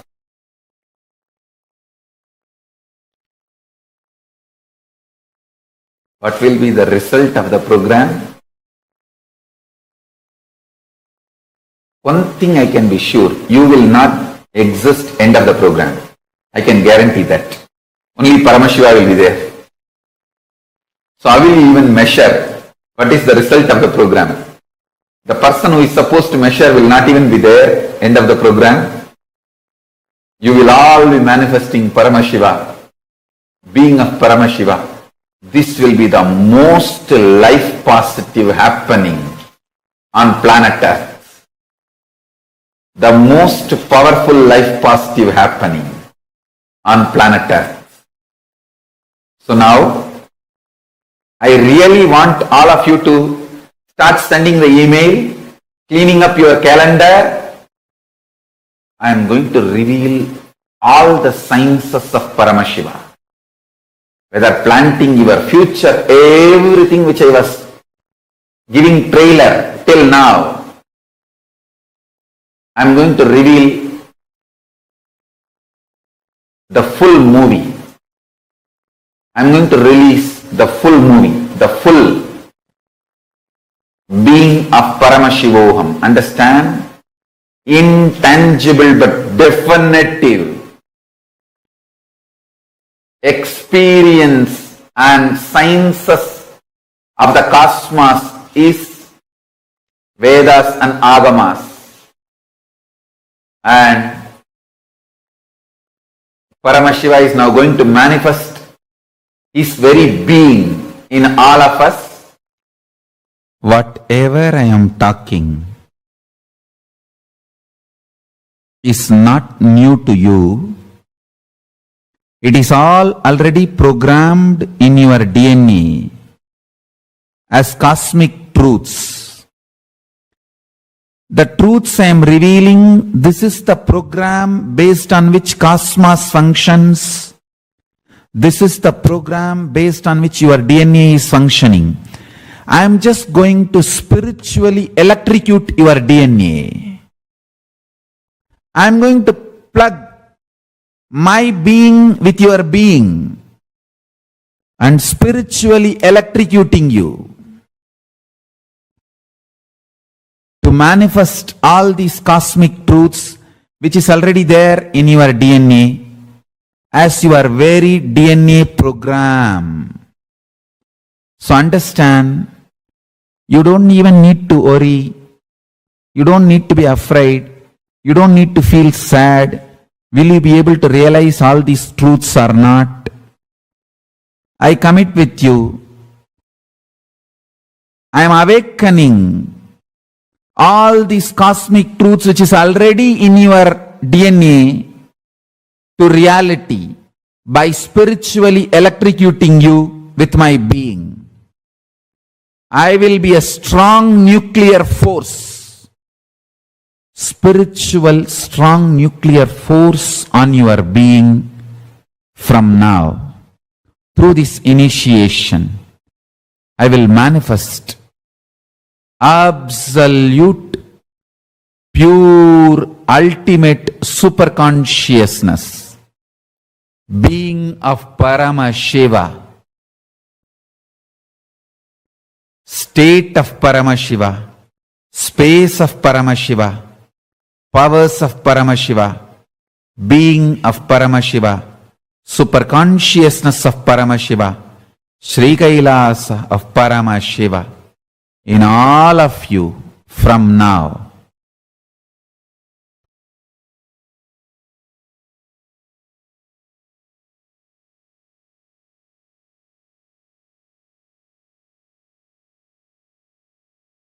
You will understand the highest, ultimate dimensions of the life and universe. If you have been begging for a few tons of gold, you are going to be granted hills of diamonds. Not just few tons of gold which you are aspiring, hills of diamonds. Beyond you can even ask or imagine. So understand, all your fears and greeds will become irrelevant.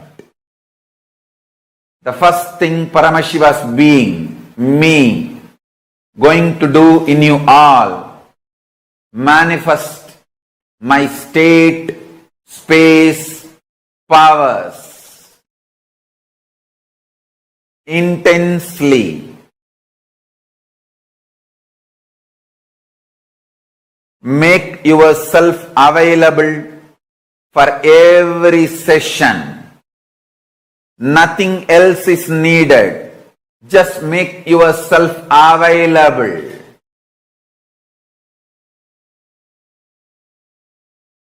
Anyone makes yourself available, I'll make myself available to you. All the words I am uttering are mantra. I am not going to give you any teaching. I am not going to give you any technique.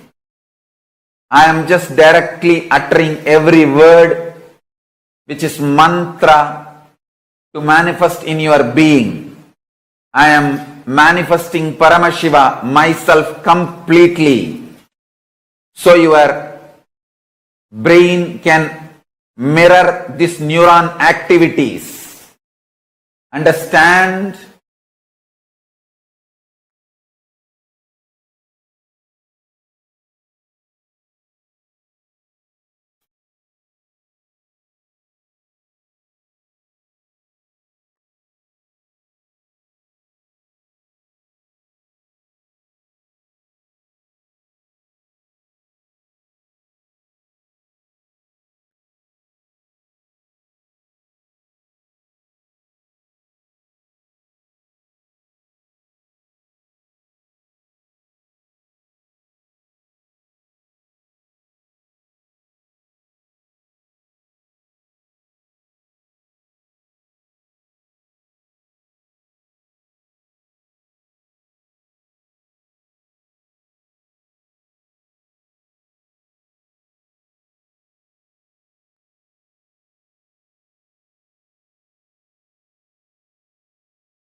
This whole program is not ordinary spiritual program.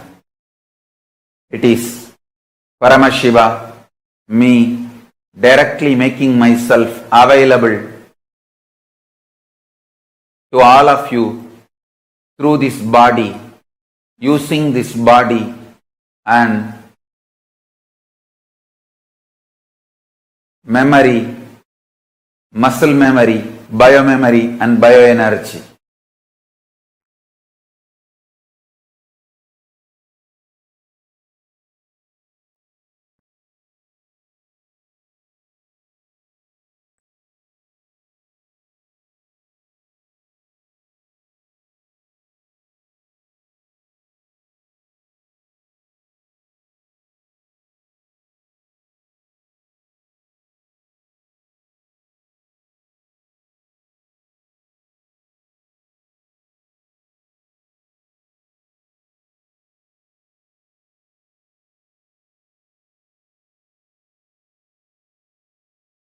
Make yourself just available so I can manifest through this body and manifest in all of you. Every word I am uttering is the mantra.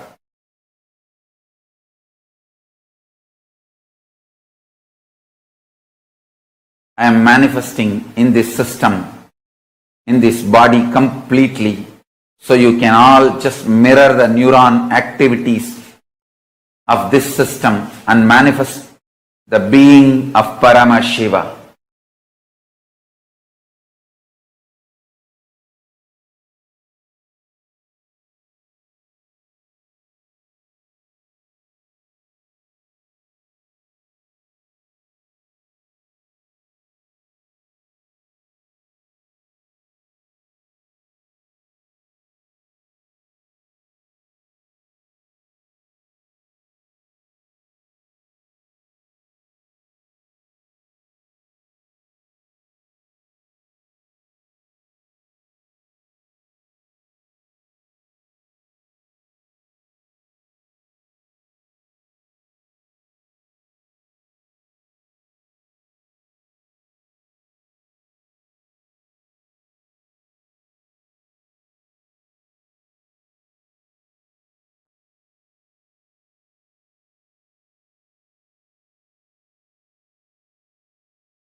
Make yourself available for the whole program.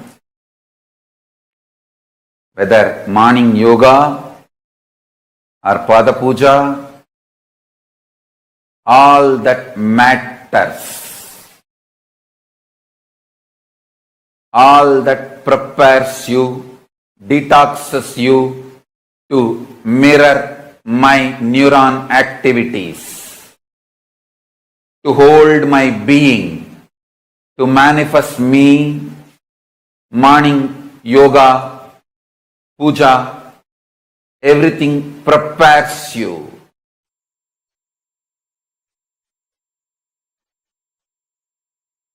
Listen. Simple, straight introduction. Listen. Simple, straight introduction. I am Paramashiva. Paramashiva himself is manifesting as Paramavatara in this body. He will do it. He will do the Paramadvaita, ultimate superconscious mutation for all of you,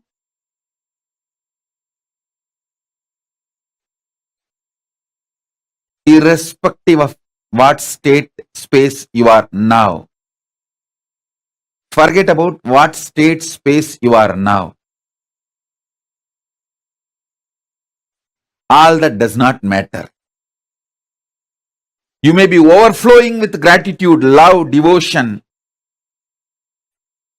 or you may be just sitting, fighting with yourself, ready to fight with me, ready to blame yourself, ready to blame me, whatever state you are in. Don't worry. Nothing bothers. All that is too shallow. I'll swallow everything. Not only where you are stuck, including you, I'll swallow it. Just come and switch on this camera and sit. That's all. Only one thing, don't miss sessions. Be here for all sessions. That's all.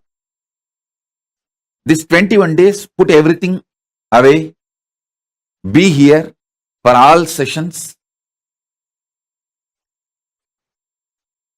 Don't miss one word, one session. Be here for everything. I'll take care of everything. See, I know the human mind more than you know you. More than you know you, I know you. And I have a solution. I only have to do, I'll do it. I will do it. Listen. Actually, I just want this 21 days time from you. That's all I need. And I am interested in manifesting in you. Listen carefully. I am interested in manifesting in you. More than you. When I manifest in you, you will be extension of me. And that's all I want. That's all I want. I'm here for that. I'll do everything needed. I'll do everything needed. Don't worry. I'm connected with all of you. Continuously, every session, I'll go on giving you deeper and deeper, powerful, miraculous manifestation. I'll swallow your whole past, present, future, everything. This whole Paramashivoham is miracles. Every session is miracles, not initiation. Every session is miracle manifestation. I guarantee you. I'll connect with all of you now, wherever you may be. I'm just manifesting. My only request, attend all sessions, even the SJP, all the SJP Yajamans, Kartas. Understand? Don't miss any session. Don't tell me, oh, if I can't attend all the sessions, can I stop attending the program?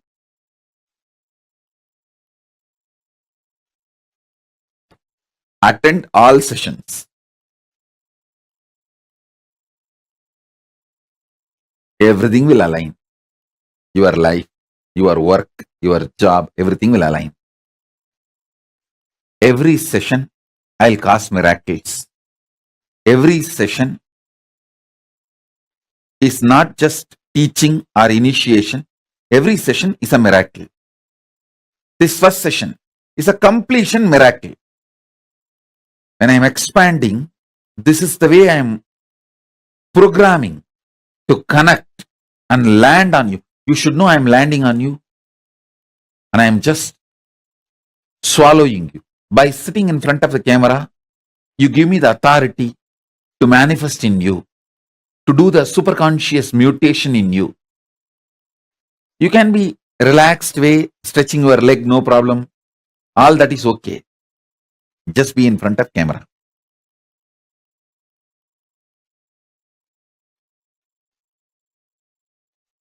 All of you be very clear. I am in the very room where you are all sitting. I am in the very room where you are all sitting, and I am doing the job directly. I am sitting there with you and doing the job.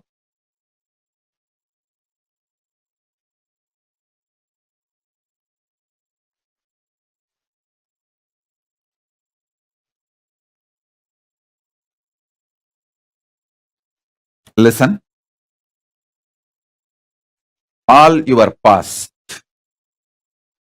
all your patterns, good, bad, right, wrong, everything, I'll just swallow it and finish it up.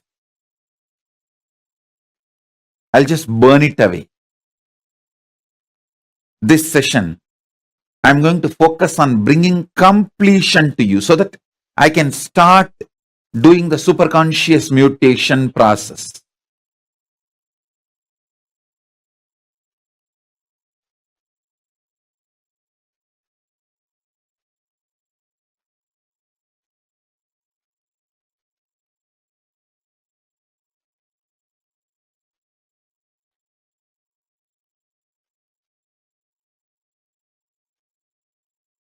So remember, this whole Paramashivoham program, every session is not just teaching, not just initiation. It is every session there will be miracles. Every session there will be miracles. And also listen,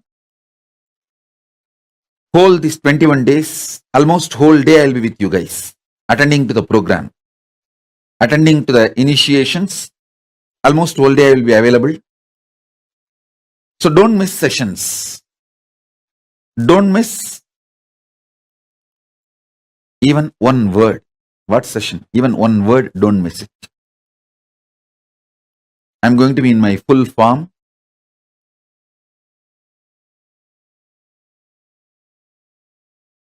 Listen.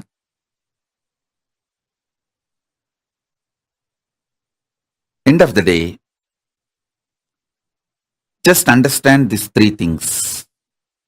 Superconscious mutation is possible, and I am doing it here. Just sit with me with a conversational relationship. That's all. Nothing else is required. I'll go on be chatting, talking, having small talks, initiating, giving mantra, giving superconscious breakthrough, and sometimes just sitting silently. Do not see, even if you get a little tired, even if you get a little tired and drink a cup of coffee and become all right, great, okay. Even if you get a little bored and one cup of hot chocolate and wake up, okay. If we have that Sahana Vavatu relationship, that's enough. Sahana Vavatu, Sahanao Bunaktu, Sahaviryangaravavahai, Tejasvinavaditamastu Mavitvishavahai. Om Shanti Shanti Shanti.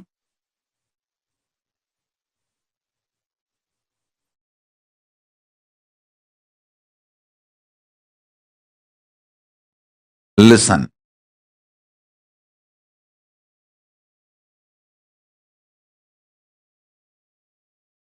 It's now up to you. You are going to make this session message or revelation or initiation or Shaktipada or Shaktinipada or superconscious mutation process. Listen. I will continuously reveal multiple definitions of Jivan Mukti. Jivan Mukti is seeing the whole life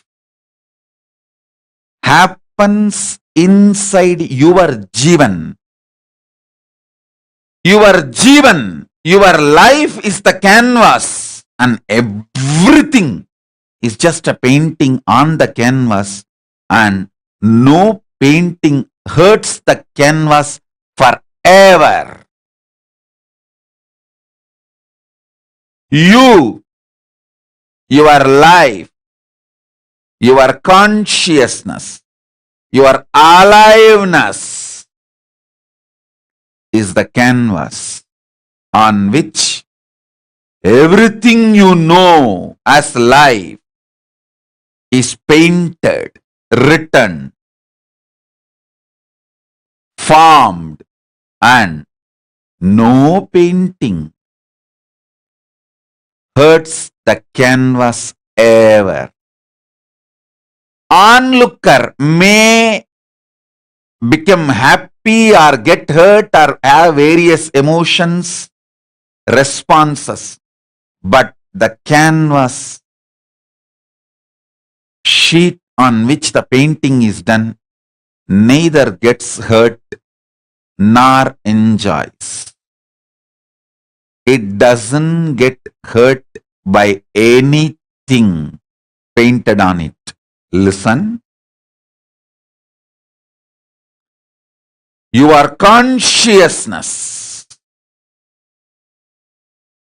Jivan, everything you perceive is the painting on you. Understand this, you will have Jivan Mukti right now. Neither your past, nor the present, or the future, or idea of the past, present, future, anything cognized by your brain is just a painting on the canvas called your consciousness, Jivan. Knowing everything is a painting on you, and no painting hurts you. It's not tattoo, it's a painting. It's not tattoo, it's a painting. I should say, not even oil paint done with watercolor, maybe rangoli powder. If you just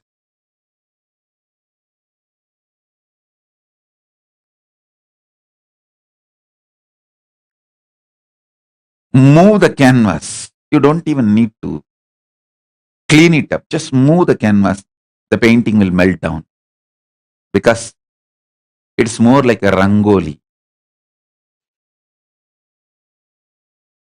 Everything you know about life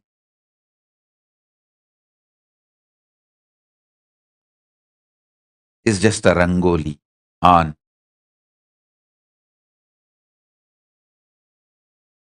the canvas called your consciousness. Listen.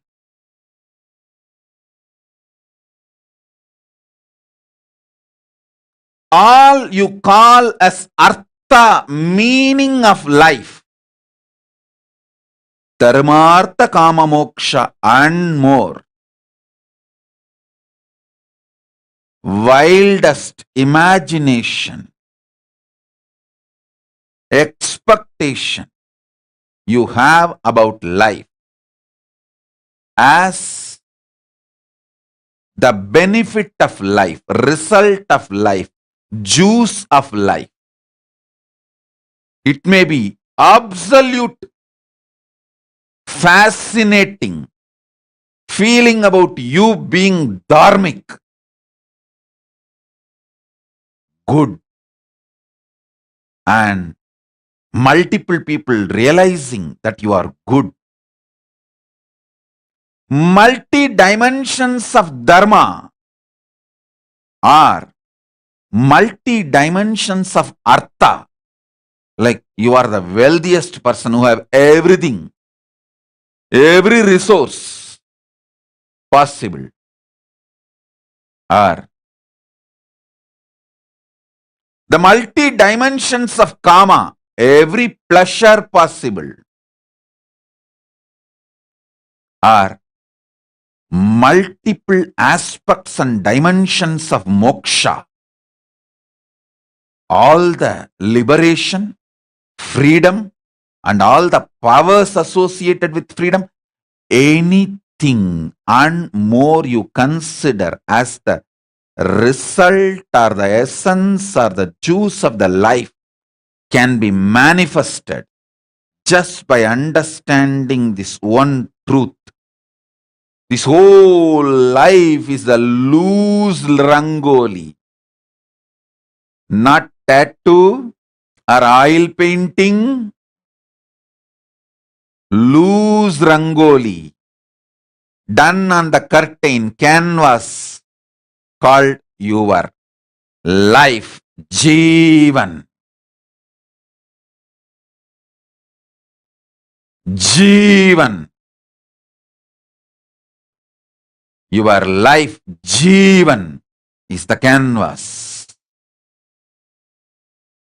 And whatever you cognize, good, bad, right, wrong, everything, not tattoo, not oil painting, not even watercolor painting, just rangoli, loose powder.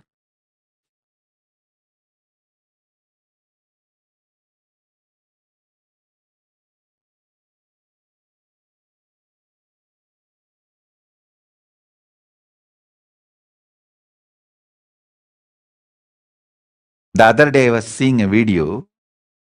Inside a glass, they put multiple color sands and make painting. If you see from outside, it looks like a painting. If you just shake that glass, the whole painting will go away. Fragile. And the glass never gets hurt by the sand painting inside.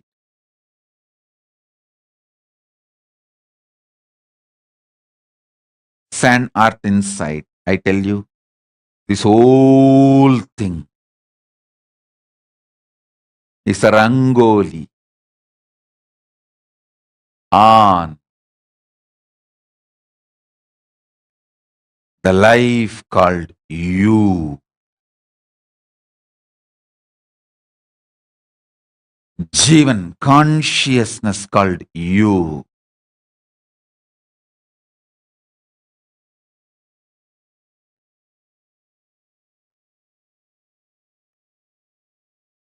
Just if the canvas is lifted once or shaken once, if the screen is lifted once or shaken once, or even if it gets shaken by the breeze called Guru's grace, Guru Kripa is the breeze. Even if the Guru Kripa shakes it, simply you realize no rangoli hurts the canvas.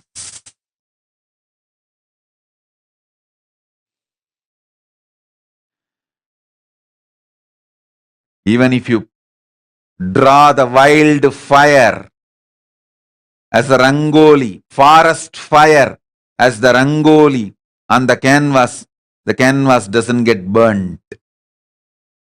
Even if you draw the rangoli of tsunami on the canvas, it doesn't get wet.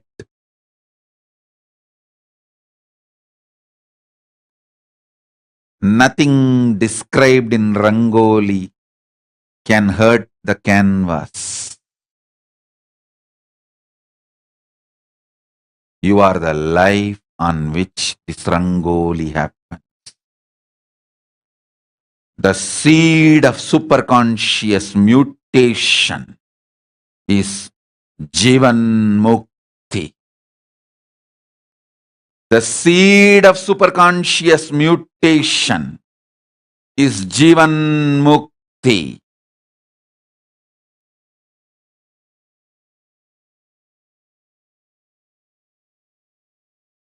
Understand?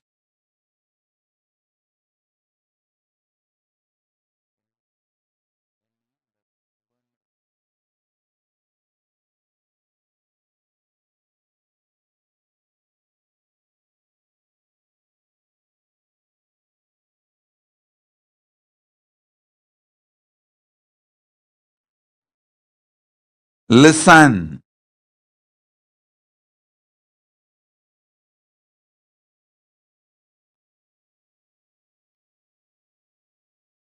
The highest thing you will ever receive in life is understanding about Jivan Mukti. Understanding, seed put about Jivan Mukti.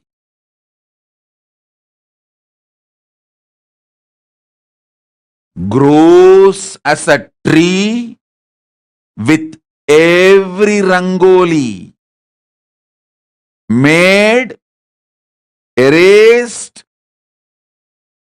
with passing of time. The seed matures. I am telling you.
Nithyanandam, everyone.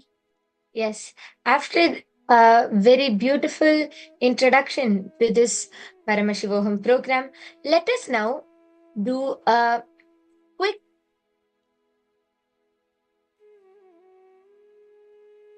exercise to contemplate and meditate about these extraordinary truths.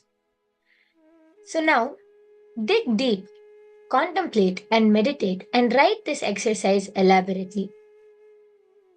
The first step: listen to yourself. What is the purpose of your life? What do you aspire to be? What motivates you to wake up every day? And what is that you value most in your life? So I'll guide you step by step throughout this entire exercise. I request if all of you can quickly grab a pen, pencil, book, anything with which you can write. Quickly get a book to write on and start writing down. Start listening to yourself. Bring awareness to yourself. What is the purpose of your life? What aspires you? What do you aspire to be? What inspires you to wake up every morning? What motivates you to wake up every morning? And what do you value the most in your life? Take some time and write this down now.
Okay, let's now move on to step 2.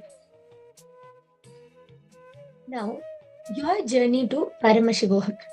When do you think the seeking for a superconscious breakthrough awakened in you? How did you come to know about Swamiji, about the Supreme Pontiff of Hinduism? And what made you come for this program? Can all of you write that down now? When do you think that the seeking for some breakthrough, a superconscious breakthrough, started in you? What made you come here? What connected you to Swamiji?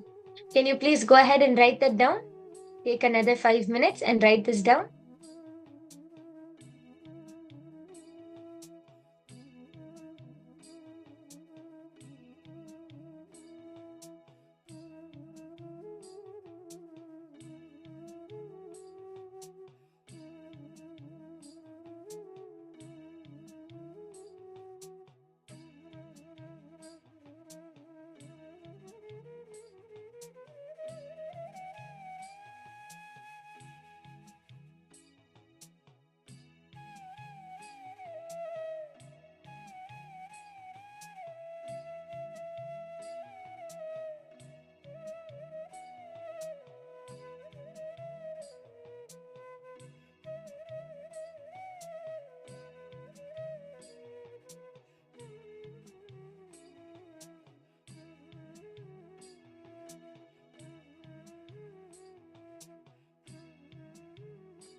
Yes.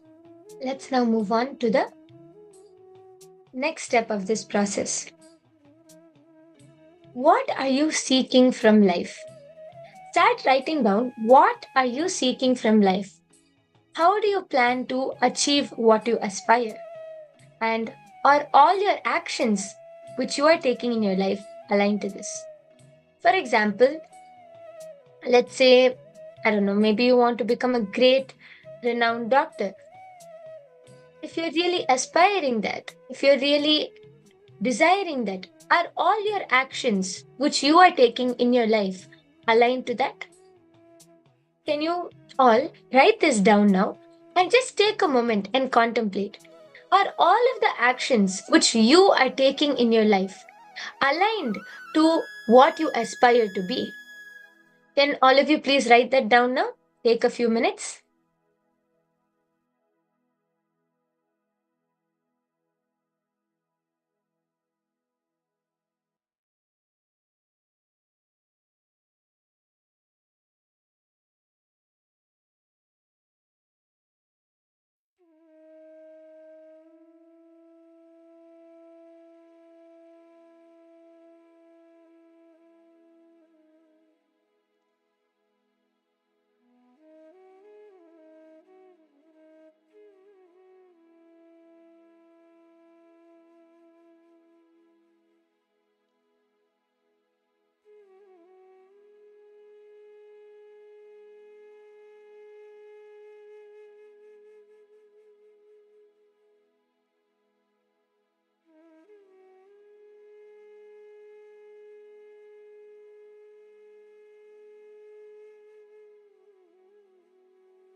Now, move on to the fourth step.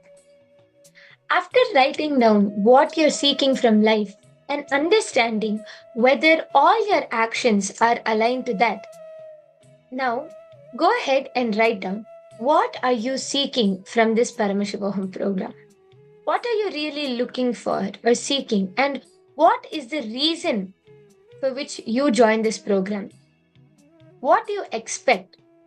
So, I request all of you to write this down for you to become aware. What do you really expect from this program? What are you seeking for this program? What do you seek to achieve? Can all of you write that down now?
Okay.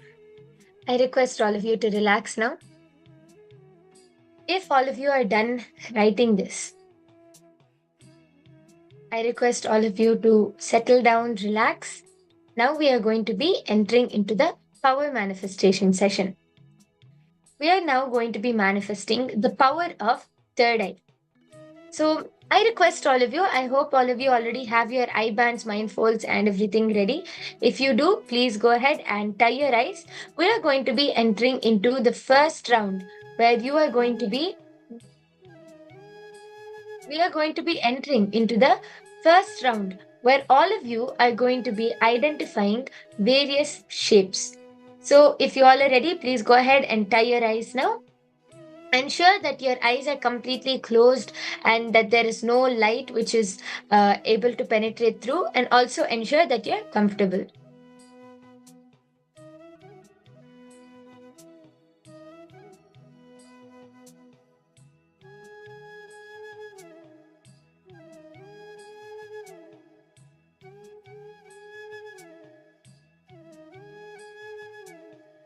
Okay, great. So, if all of you are done tying your eyes now, let's enter into the power manifestation.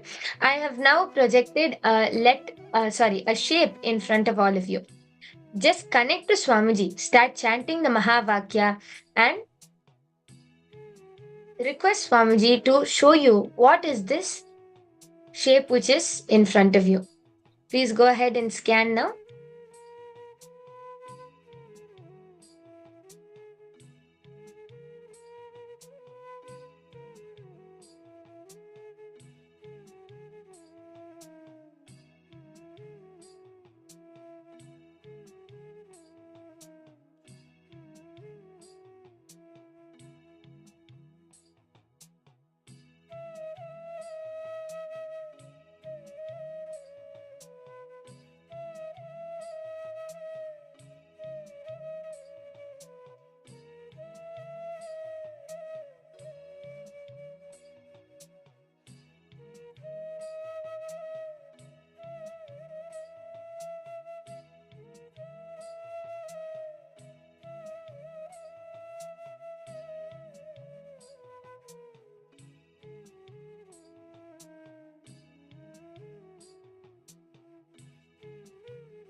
Yes. Now, please relax. I request all of you to relax. You can remove your eye bands and slowly open your eyes. Now, I request all of you to take a few minutes to type down whatever was revealed to you in your third eye. What was the shape which you were able to see? What color was the shape? Please go ahead and post your answer in the comment section below.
Recording in progress.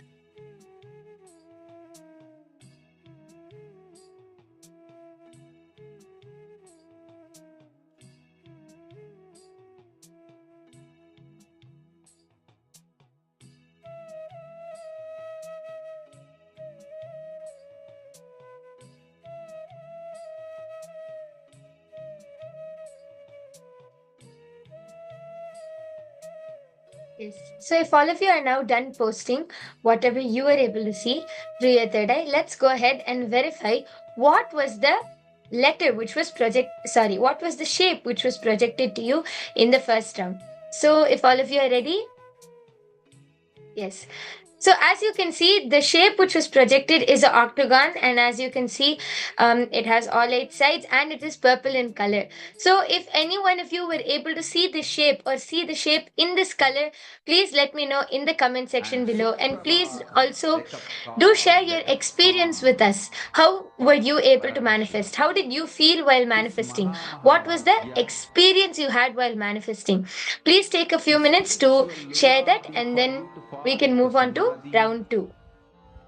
Suprabhatam, wake up song for Paramashiva to wake up in you. Just remember this one powerful cognition. This Mahamahavagya puts me in Samadhi. This is spiritual lullaby for Samadhi. And Suprabhatam, wake up song for Paramashiva in me. For Paramashiva to manifest. With this one spiritual powerful cognition, chant this Mahamahavagya.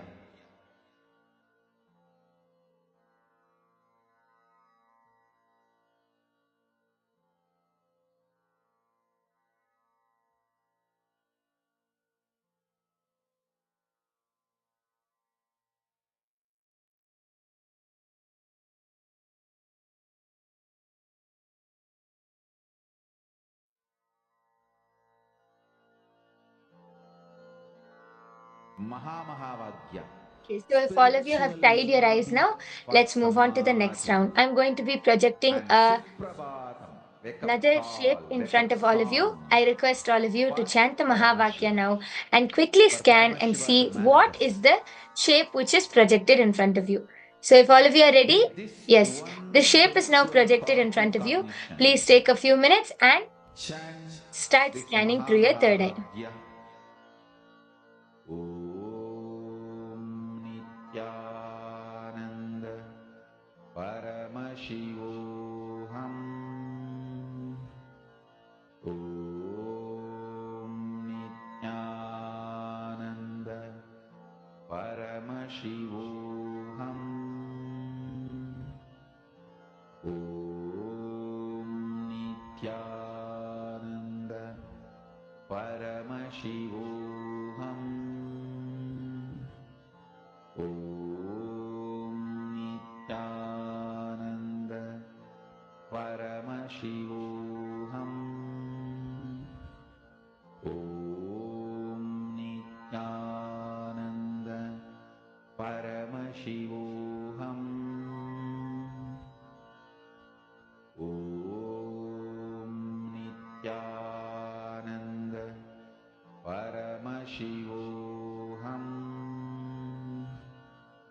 Om Nithyananda Paramashivoham. Continue to chant the Mahavakya. Connect to Swamiji and scan and see. Just surrender completely to Swamiji. Allow Swamiji to flow through you and see what is the shape which is projected in front of you. Nithyananda Paramashivoham. Om Nithyananda Paramashivoham. Om Nithyananda Paramashivoham. Om Nithyananda Paramashivoham. Om Nithyananda Paramashivoham. Om Nithyananda Paramashivoham. Now please relax. Om Nithyananda I request if all of you can remove your eye bands and go ahead, slowly open your eyes. Now, please take a few moments to type down whatever was revealed to you in your third eye. Paramashivoham. Om Nithyananda Paramashivoham. Om Nithyananda Paramashivoham. Om Nithyananda Paramashivoham. Om Nithyananda Paramashivoham. Om Nithyananda Paramashivoham. I request all of you to start typing down whatever you were able to see from your third eye. Go ahead, post it in the comment section, then we can move on to verify what was the shape which was projected to you. Om Nithyananda Paramashivoham. Om Nithyananda Paramashivoham. Om Nithyananda Paramashivoham. Om Nithyananda Paramashivoham. Om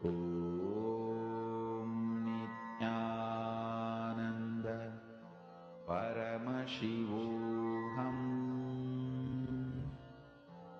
Om Nithyananda Paramashivoham. Om Nithyananda Paramashivoham.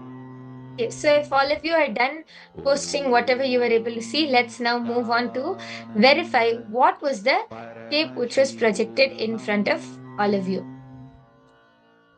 Yes, so the shape which was projected is a yellow color square. So if any one of you were able to see a square, or if any one of you were able to see a yellow square, or if you were able to see the color yellow, then you have manifested. So please let me know in the chat section below, what were you able to see?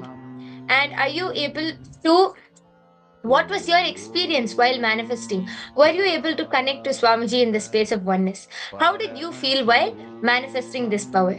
Can all of you take a few minutes now and verify this along with what you saw, and let us know your experience in the comment section below.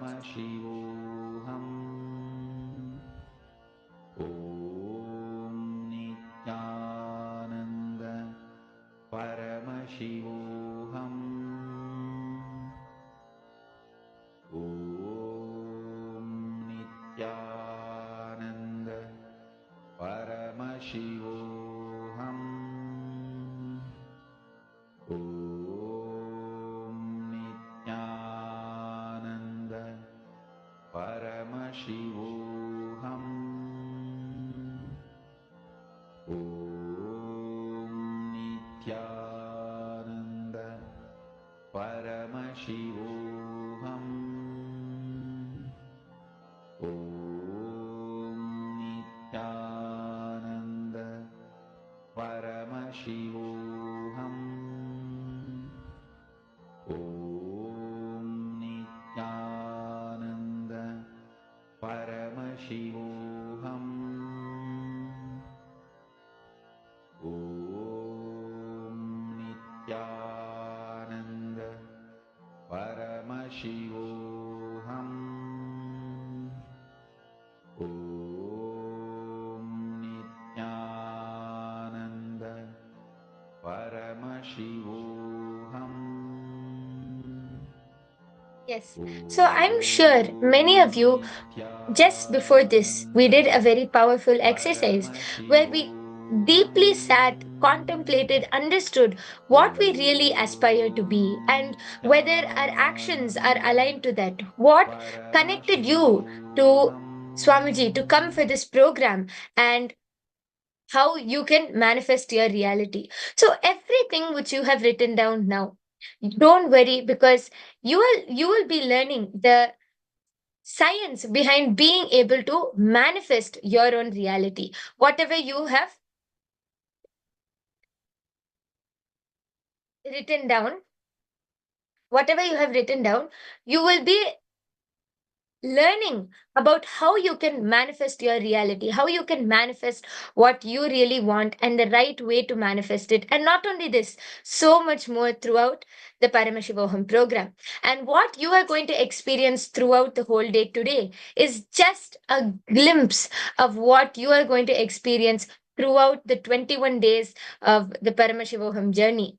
So remember to reach out to all of those people out there, your family members, your friends, your near and dear ones. Reach out to all of them, give them this opportunity to come and at least have a glimpse of what they can experience in Paramashivoham.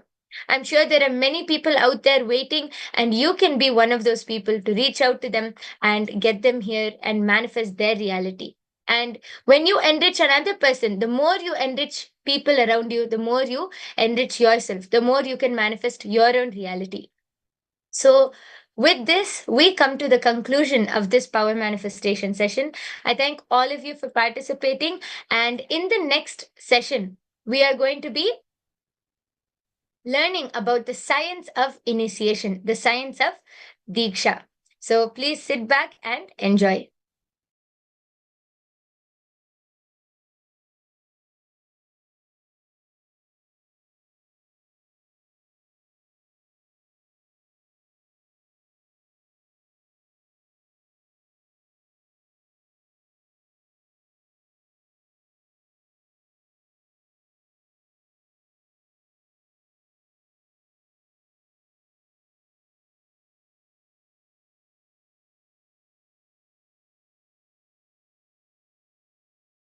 Some would have had experience but not the traditional initiation.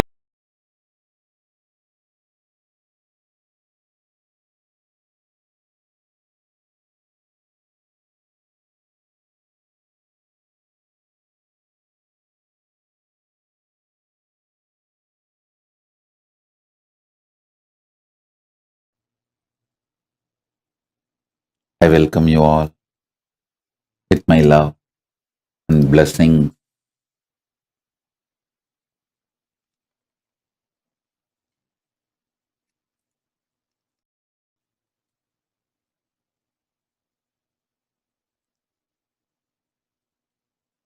The first powerful cognition, the truth, I want to give you all. Now, through the initiation, I am going to give you all. I awaken the Paramashiva in you, make you all manifest the ultimate life, Paramashiva. As Paramashiva has blessed me,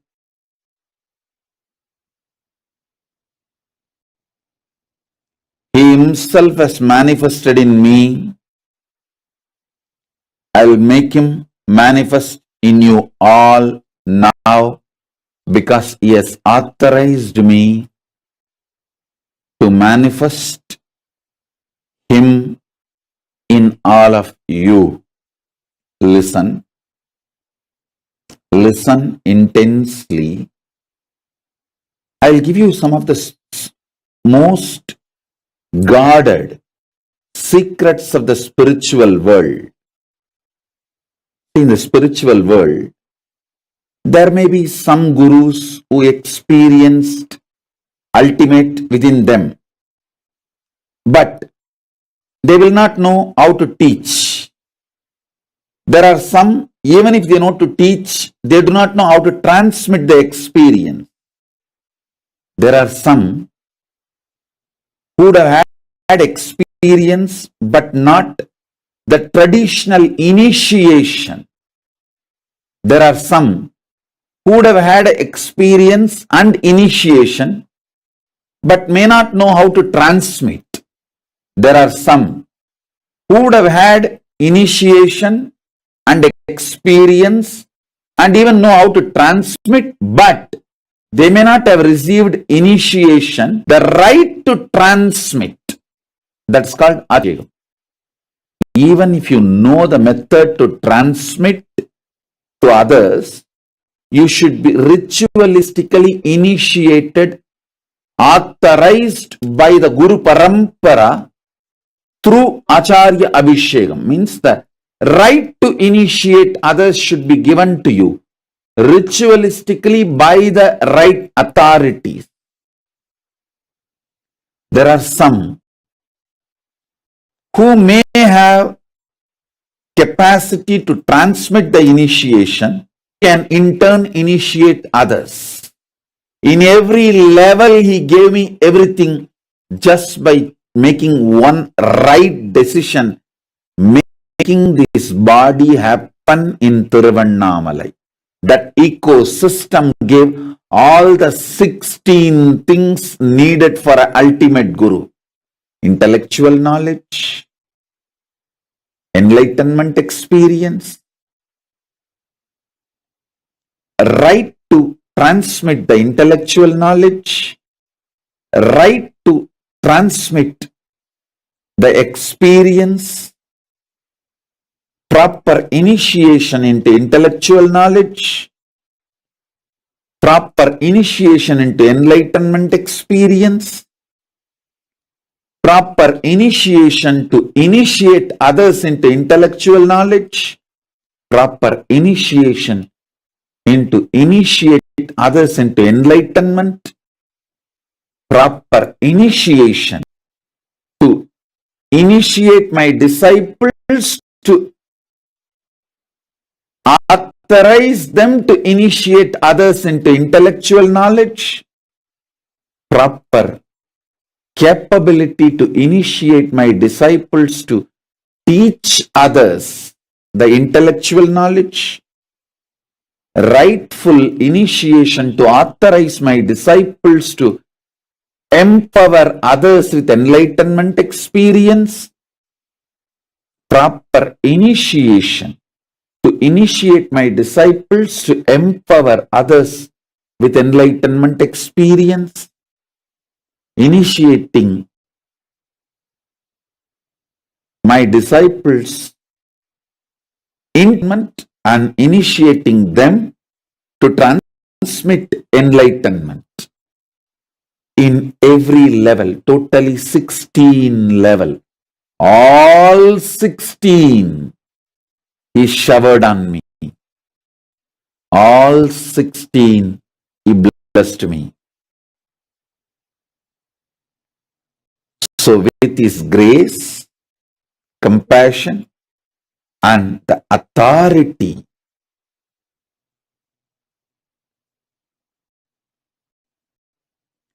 with his grace, with Paramashiva's grace and Paramashiva's compassion, and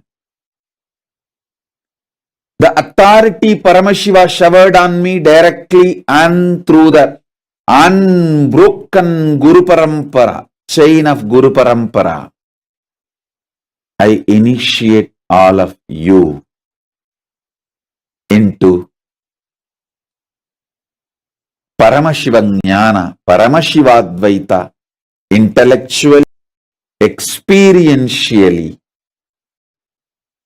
ritualistically, and giving the Shakti Pada, Shakti Nipada, initiation. So understand this initiation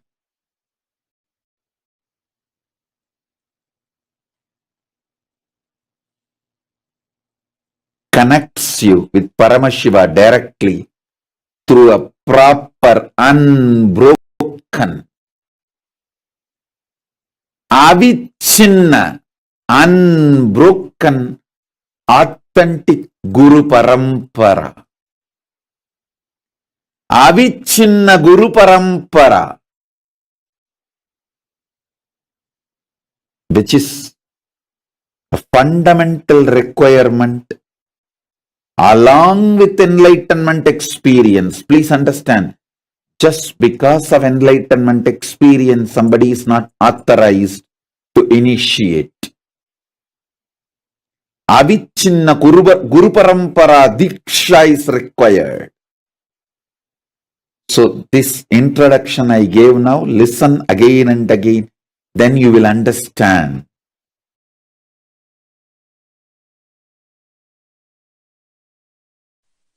More initiation, nothing to worry.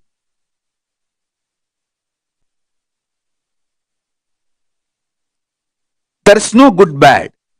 In cosmos, there is no good bad. In the conscious scale, there is no good bad.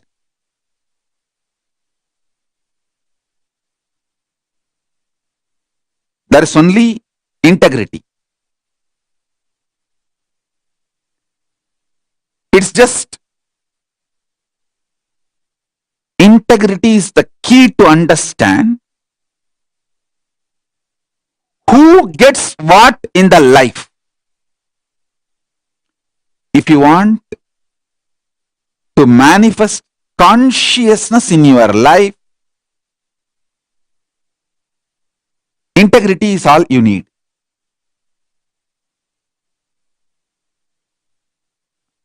Listen.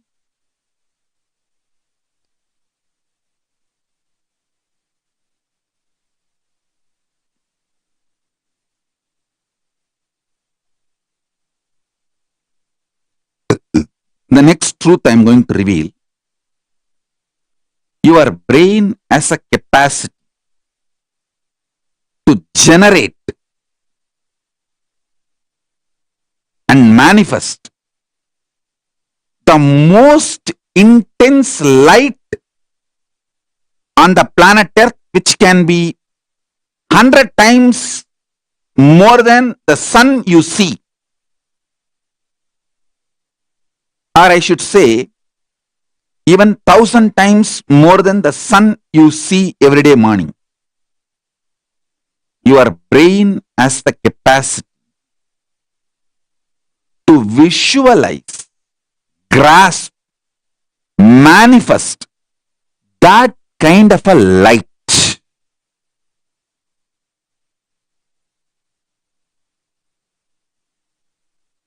Your nervous system has a capacity to convert that light into a very positive, powerful energy. Command. And your body and mind has the capacity to manifest that command into reality. Listen. Your brain has a capacity to receive, reflect, manifest 100 times more powerful light. Light is the small word I am using. You can call it as tejas. Conscious, shining light with its own intelligence, independent intelligence.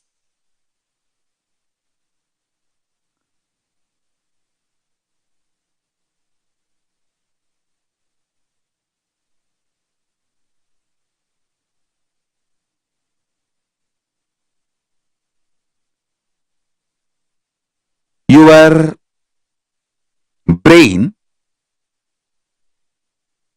which has that capacity,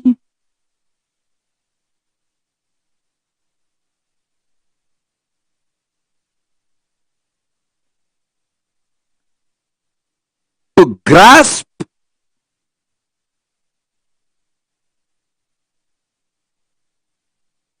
Tejas.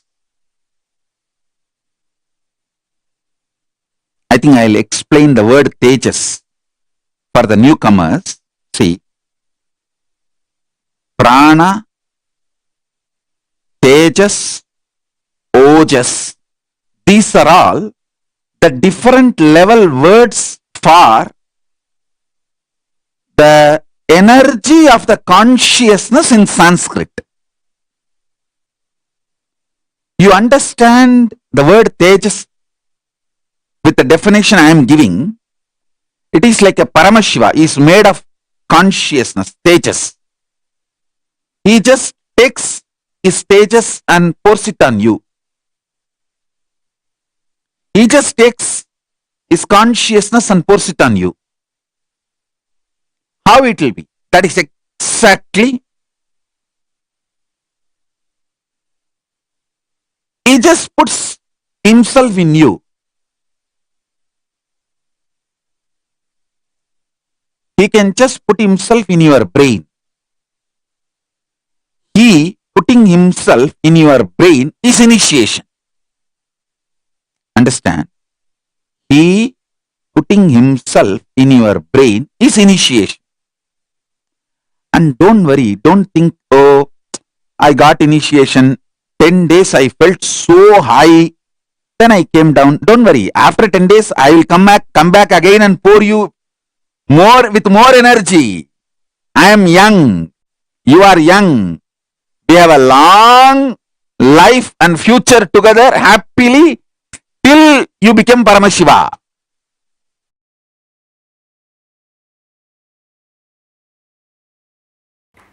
All powerlessness, all fear related thought currents and all low self inner image you are cherishing, which puts you in powerless, is not clutched to consciousness. You need to understand that.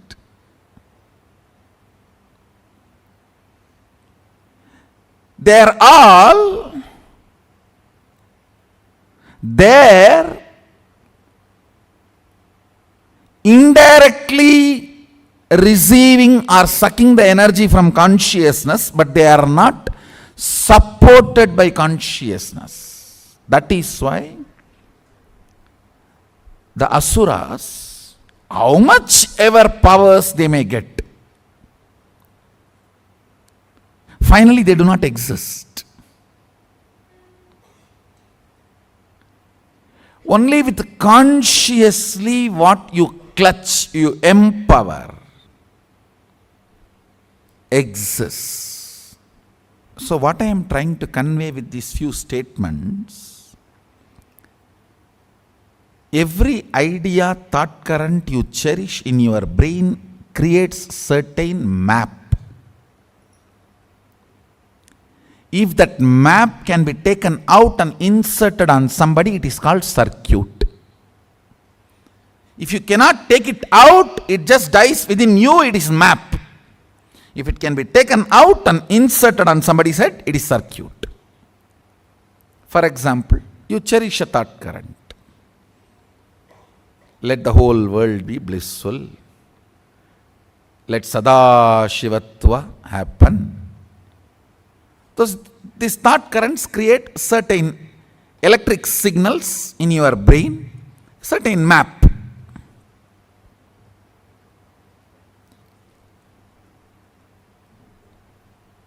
If you are able to hold that stably till the other brain vibrates to the same frequency, it is called circuit. Understand? My Sadashivatva, I hold on to that till all of you are able to reverberate to that frequency. That is what is initiation. One good thing with your brain is it always goes towards the bright side. Like a water always flows towards the lower end, your brain any higher frequency, it always flows towards it. That is why almost everyone says, when I sit in front of Swamiji, all my problems are forgotten. That is why when I want to make some decision, cherishing my problem, I don't want to go in front of him. Because my mind will change if I go in front of him or if I talk to him.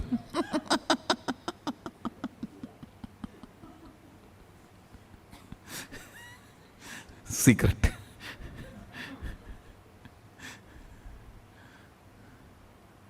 Ravana says,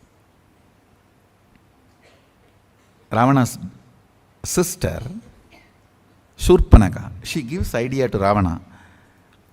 You are a Maya Mantri. You know everything of magic and changing the forms. You can take any form as you want. Why don't you take Rama's form and go and enjoy Sita? He says, the moment I remember him, the very frequency, all my personal lust disappears.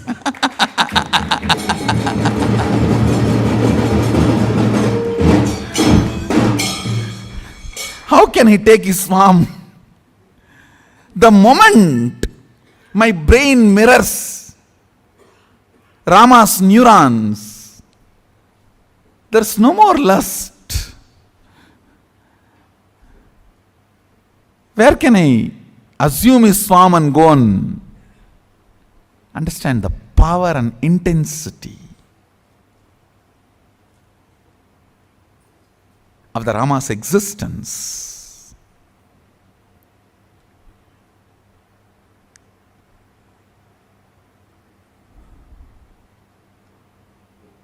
See, when I initiate all of you into powers, it is nothing but I just hold that power circuit and sit quietly, so all your brain starts reverberating in the same frequency. So this map becomes circuit in your system.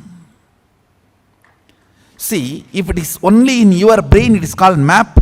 If it can be reproduced, it is called circuit. That's all. If it becomes alive to reproduce itself, it is called circuit. Like if a lady remains single, she is lady. If she gives birth, she becomes mother. So map is a lady, circuit is mother. That's all.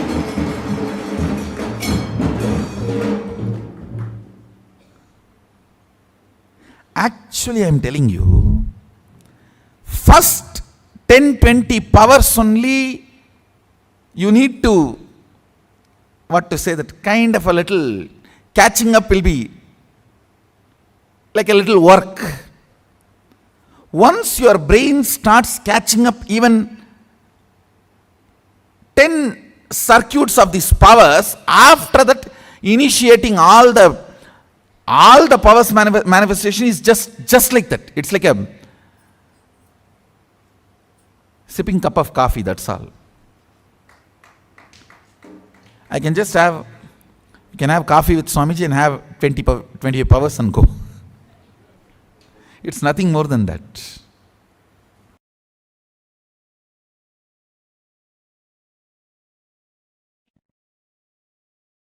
I tell you, every time I am sitting with you, whether in the name of satsang or question answer or class, any form, I sit with you guys. It is initiation. Whether you see me or I see you, both see each other. Whether it's a question answer or satsang or just sitting and playing, sitting playfully, casually, sipping a cup of coffee.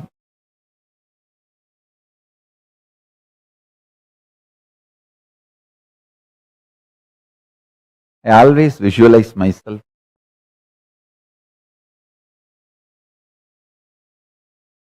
sitting with Arunachala, just with few disciples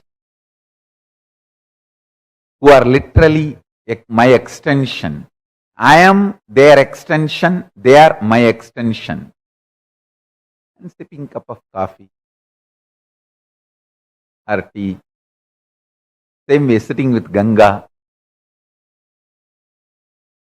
with few disciples who are literally my Anga Devatas, my part, and sipping cup of tea, sitting with Kaveri, with few disciples who are just my extension, Anga Devatas, cup of coffee.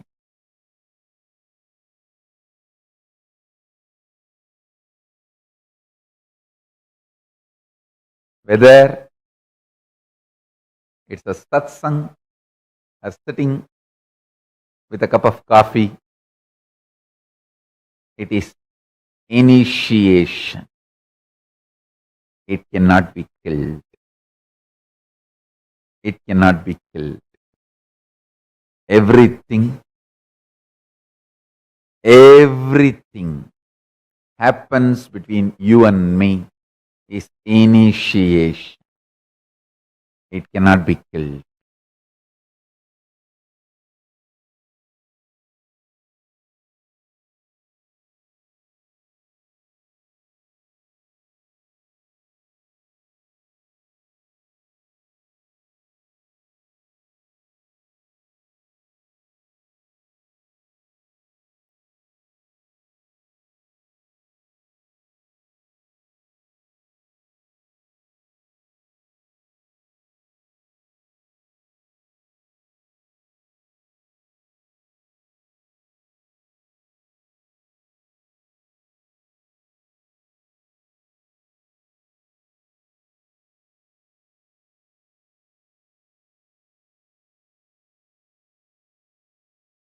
Listen.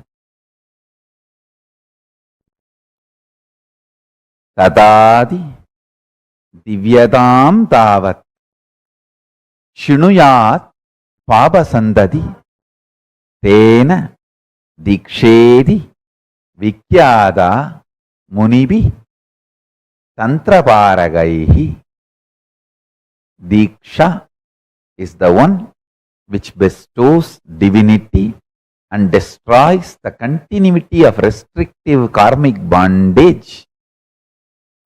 Hence it is called as Diksha by the Munis and the ones who are experts in the Tantra Shastras.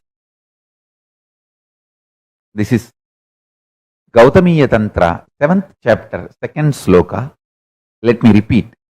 Tatadi divyatam davat shinuyat papasantatihi tena diksheti vikyata munibihi tantrabarahai parakaihi. Munibihi tantraparagaihi.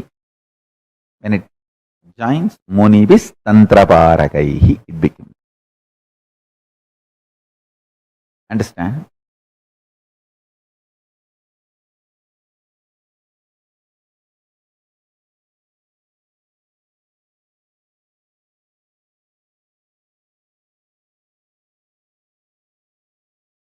Diksha can't be destroyed.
Diksha is Jivan Mukti. Diksha is living enlightenment. Diksha is manifesting Paramashiva. In Kamikagama, Purvapada, 4th chapter, Archana Vidipatalam, 59th sloka, Paramashiva very clearly says, Dikshitoyaha Puman Sakshat Jivan Muktasa Uchyate. The one who has been initiated, received Diksha, is considered to be evidently a living liberated soul, a Jivan Mukta.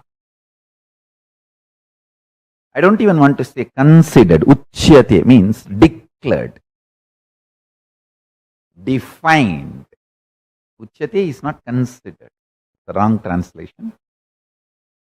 Uchyate means declared, defined. Dikshidoyaha Puman Sakshat Jivan Muktasa Uchyate. The one who has been initiated, received Diksha, is considered to be evidently a living liberated soul, a Jivan Mukta.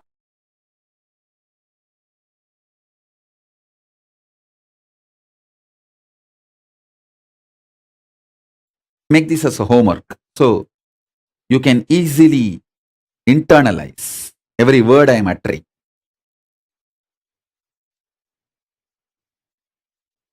At present, in this very moment, through initiation,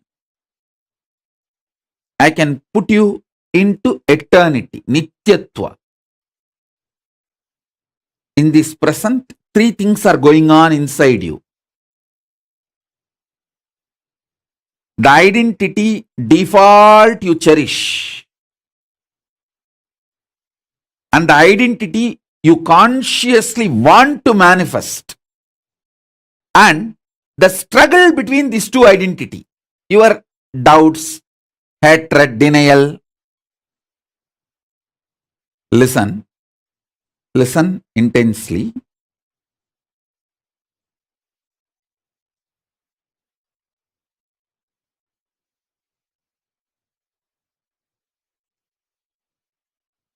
At this present moment, three things are going on inside you. One, the identity you default cognize. Two, the identity you consciously want to manifest. Three, the struggle between these two, your self-doubt, self-hatred, self-denial, all these three. I can cut across all these three, enter into your consciousness,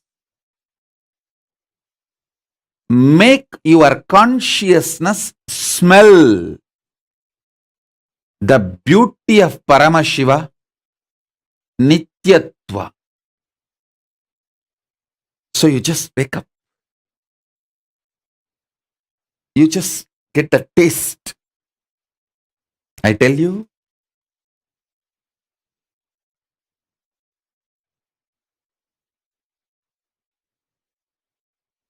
smelling Paramashiva,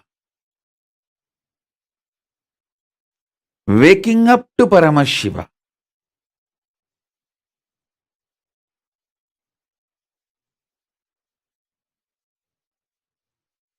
waking up to this highest.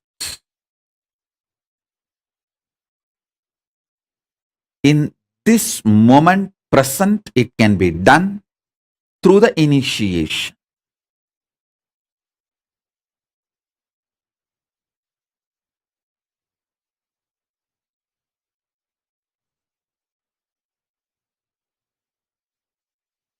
So understand,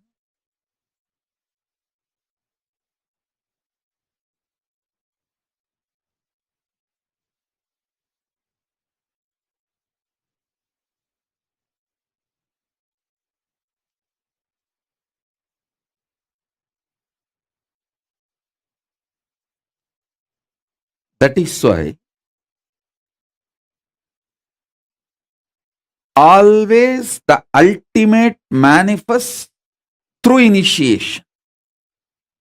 Small things you can achieve on your own through tapas. But the ultimate is done only through initiation. It is only the transmission of lamp from fire. The fire is lit. From a lamp, living lamp, another lamp is lit.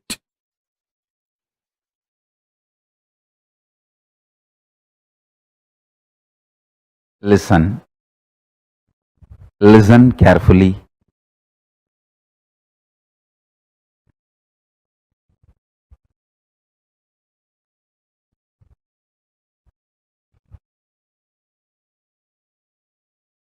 Listen intensely. It is to give initiation. I come and sit every day for the satsang. Dikshito ya puman sakshat jivan mukta sa uchyate.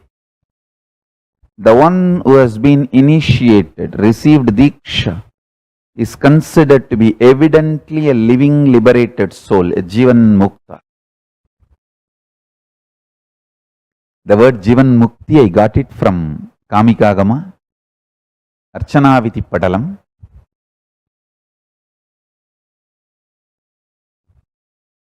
I started using this word jivan mukti, I think from 2002.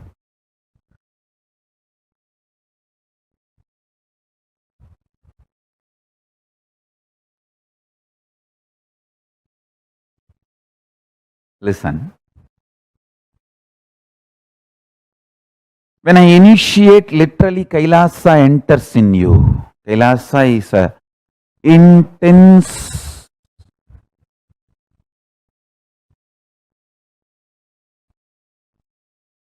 energy, power. I should say strong force, ultimate strong force. Literally Kailasa enters you.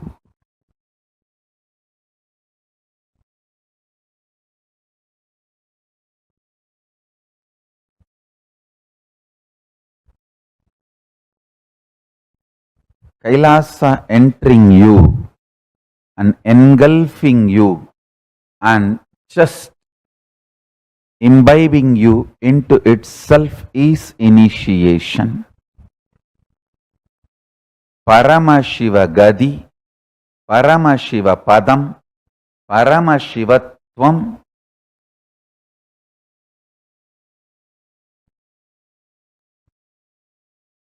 Paramashiva Gadi, Paramashivatvam, Paramashiva Padam,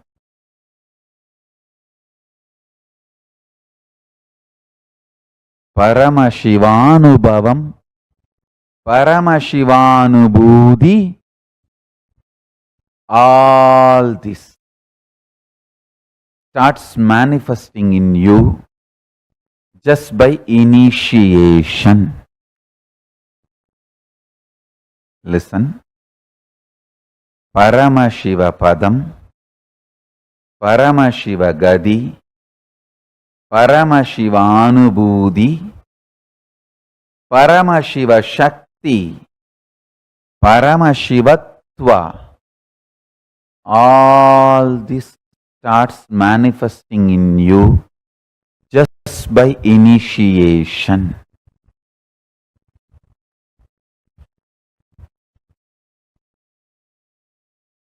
Jivan Mukti.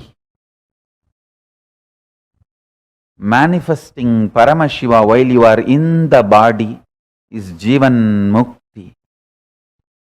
Jivan Mukti starts manifesting in you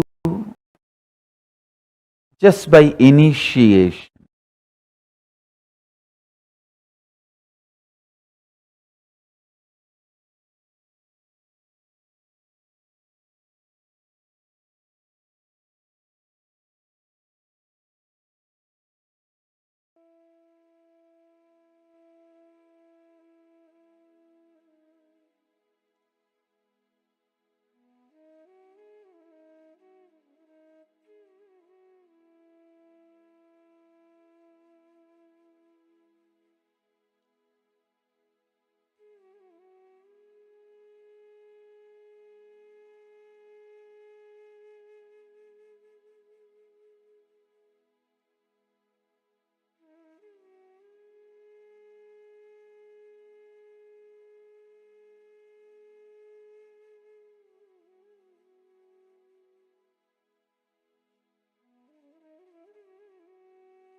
levels are there, which when you have all of them, at that time it becomes a complete, when a guru has all of them, it's a complete circuit, as Swamiji says. It is a complete circuit where the guru is able to transmit the initiation. So even if one knows the method to transmit, the receiving the authorization is also another important part. But Swamiji, the SPH has received all the 16 methods from Swamiji's gurus by, as Swamiji says, by making the one right decision of choosing to be in the ecosystem of Trivanamalai. And that has provided all the necessary elements for Swamiji to receive all the 16 levels. So this whole thing is basically, it works as a circuit. So I request all of you also, please go ahead, share what you understood. You can post on the YouTube comments, on Facebook. All the viewers, Nithyananda, Ma, Yashoda, Kulkarini, Ma, Julian, all of you can go ahead and post. All the participants can also post. Nithyananda, everyone.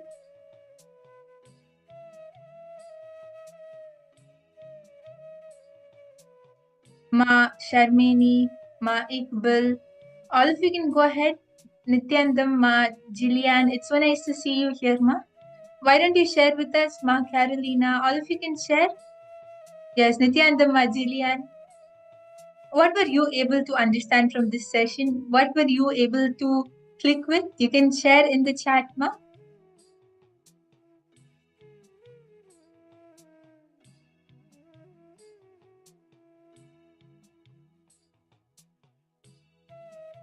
Yes, so one very important thing we learned from Swamiji is every idea which we have, every thought current which we cherish in our brain creates a certain map inside. And that map, if that map is able to be, if it can be taken out and inserted on someone, it is called a circuit. But if it is not, if you can't take it out and if it just remains within you, then it is called a map. For example, when you cherish a thought that, okay, let the whole world be blissful, let Sadashivatva happen, like let Paramashivatva happen. And that thought current is able to create, that thought current is the map inside you.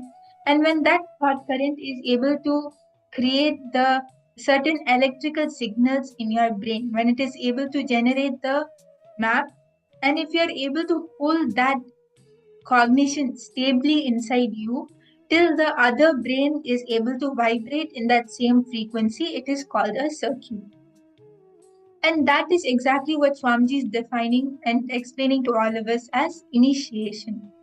So when the initiation happens, it is where the map becomes a circuit, and that is possible with all these 16 levels which we heard from Swamiji. So when Swamiji initiates all of us into power manifestation or into different things, it is nothing but Swamiji holding that powerful circuit and sitting so that all our brains can start reverberating in the same frequency. So that the map which Swamiji has becomes a circuit in our system as well. I'm sure many of you would have attended programs and inner awakenings before, right? You can post in the chat if you have attended, even if it's online, where we all sit with Swamiji and Swamiji just sits and we also just sit. Where basically at that time Swamiji is making the map into a circuit. Swamiji is making all our brains reverberate in that same frequency. That is exactly what Swamiji is doing. Whether it is sitting for a mandala process or for satsang, during question and answers, initiation, anytime, this is what is happening, where Swamiji is completing the whole circuit. So all of you can also post, share in the chat. What is it which you understood from this satsang? And if you're having any doubts while I'm explaining, don't please feel free to post in the chat, as it is very important that all of us understand these 16 levels of initiation. So I hope all of you are able to understand. And please understand many levels of initiations happen in the program. When we have this new season of Paramashivoham starting soon, every single day, many initiations happen, and we are all blessed to receive these initiations just sitting wherever we are with the grace of the incarnation. And you will see these initiations are so powerful. They are basically the seed which is put inside us. And when we cherish them, when we work on them, when we internalize them, we will see that they will become fruit. Our lives will start changing powerfully. So, all of you, please plan and join the new season of Paramashivam Level 3 starting soon, as well as please do invite your friends, your family to join these sessions. Yes, so now we'll be going through and we will be seeing what are all these 16 levels of initiation. They're actually like the whole sequence, everything is something very powerful. So just by in this case, just by our Guru Swamiji receiving the initiation, the 16 levels of initiation, Swamiji is able to replicate that in us. Swamiji is able to initiate us and give us the initiation to initiate others as well. That is the power which is there just by the 16 levels of initiation.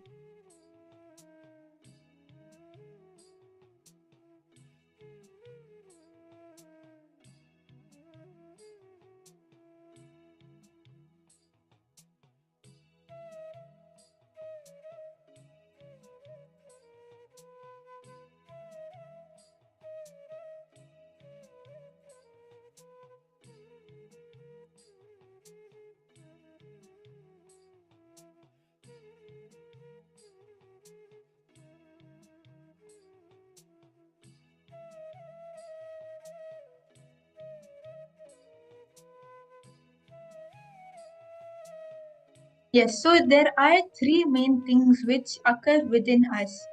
The first thing is our default identity, which we always see ourselves as. When you look at yourself in the mirror, when you are outside, when you are sitting with yourself, anytime, whatever you see yourself as, the default identity of yourself. The second is the identity which you consciously want to manifest. The person who you want to become, how you want to become, all the values, talents, everything which you want to manifest inside you. And the third is the struggle between these two. The struggle between your default identity and the identity which you want to consciously manifest, which causes the self-doubt inside you. And through initiation, Swamiji is able to make all of us transcend these three identities and connect with Paramashiva. When that happens, at that time it allows us to experience the Nityatva, as Swamiji calls it, the true nature. So when we experience that, when you actually touch that space, when you go beyond these three identities, at that time power manifestation happens. So that is the key. Basically, when we are in integrity, when we are in the same, when we are able to connect to the same frequency and complete the circuit, at that time we are able to manifest this space of Nityatva. So integrity is the key to understand how we can manifest the consciousness in our life, how we can Swamiji is reverberating in. And actually all our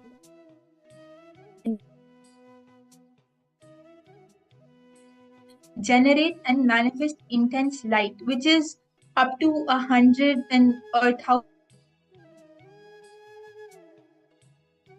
able to generate that much light and convert it into positive energy.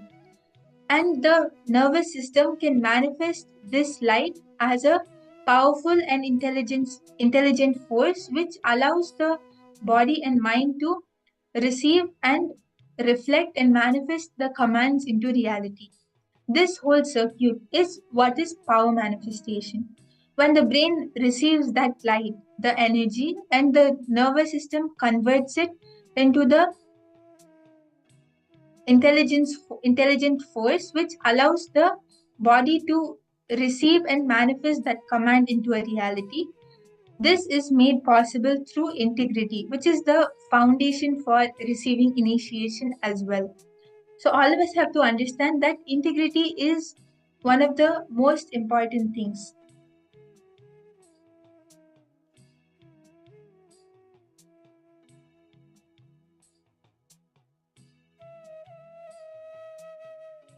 I request all of you, please to share in the chat what is your understanding of integrity, and where all you think you are not aligned, you can align yourself and be integrated.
Yes, so as all of you are penning down, we will be going through the 16 levels of initiation which Swamiji has told all of us.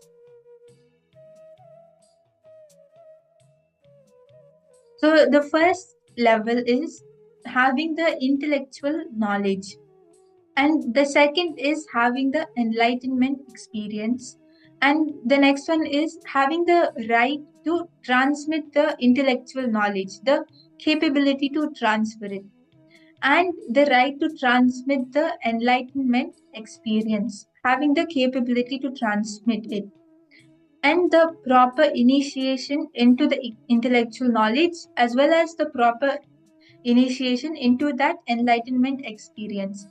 Then, after that, the seventh one is having the initiation to initiate others into the intellectual knowledge and into the enlightenment experience.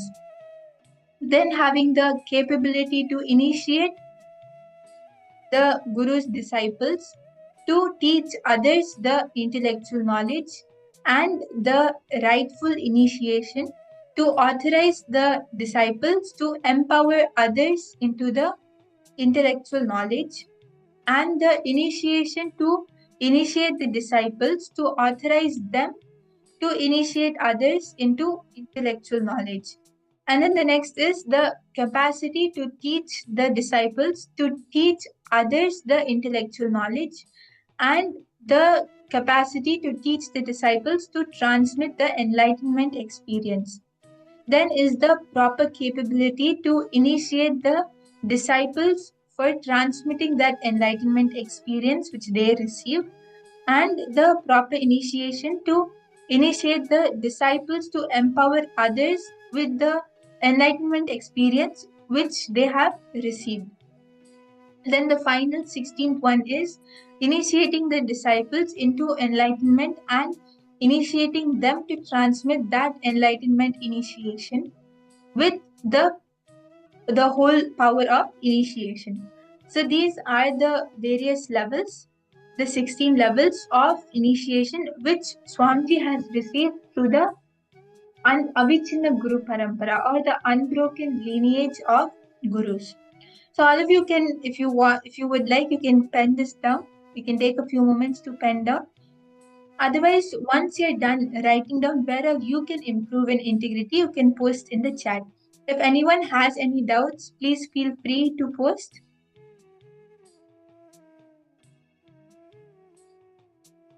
Yes, Ma Michelle has posted keeping your words to yourself. That is correct. That is the integrity base for initiation and power manifestation.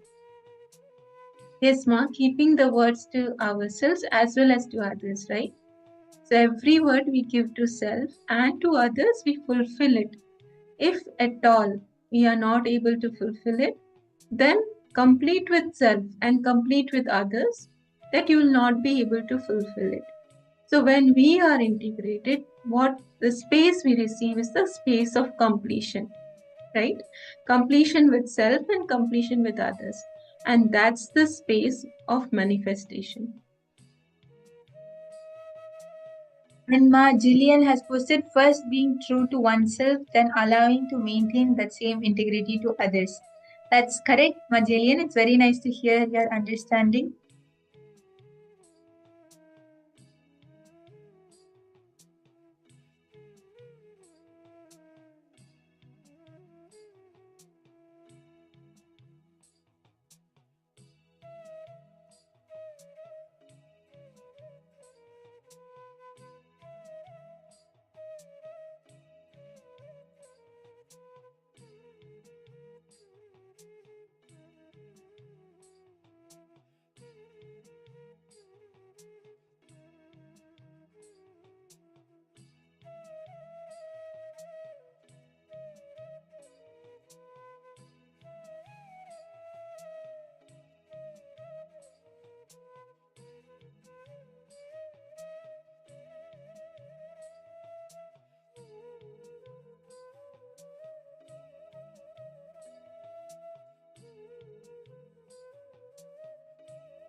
Yes, so now once all of you have finished penning down, we will be entering into the power manifestation. And in this round of power manifestation, we are going to be manifesting the power of third eye reading.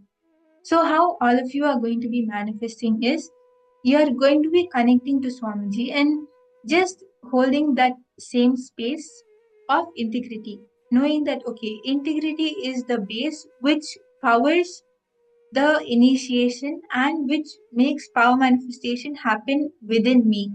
When you hold integrity inside yourself, at that time you are able to receive the initiation, you're able to reverberate in the same frequency with Swamiji, and you're able to manifest the whole energy as power manifestation. So just declaring that yes, I declare integrity with Swamiji. If Swamiji has said that this power can manifest, I'll have that simple surrender to Swamiji and I'll be in integrity to those words. I will manifest this. I will just connect to Swamiji and let Swamiji flow through me. And you'll see that when you declare this, when you commit your integrity to Swamiji and you start chanting the Mahavakya, at that time your whole nervous system, your whole brain will actually start reverberating in the higher frequency. When you chant the Mahavakya, it will raise your frequency and you'll be able to reverberate in that higher frequency. So I hope all of you are ready. Ma Iqbal, Ma Julie, Ma Michelle, I hope all of you are ready for the power manifestation. If you have Aushadas from the Paramashivoham program, or if you have the Jnananjana, you can even bring that.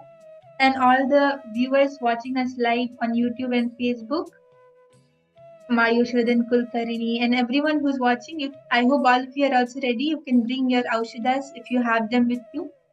And now we will be starting the power manifestation.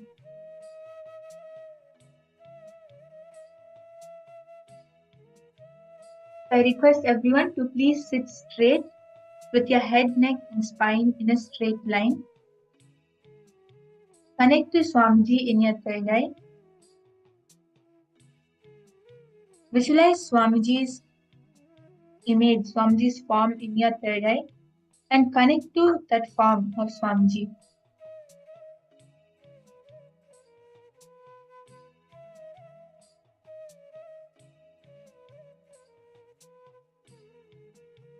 Declare your simple integrity to Swamiji.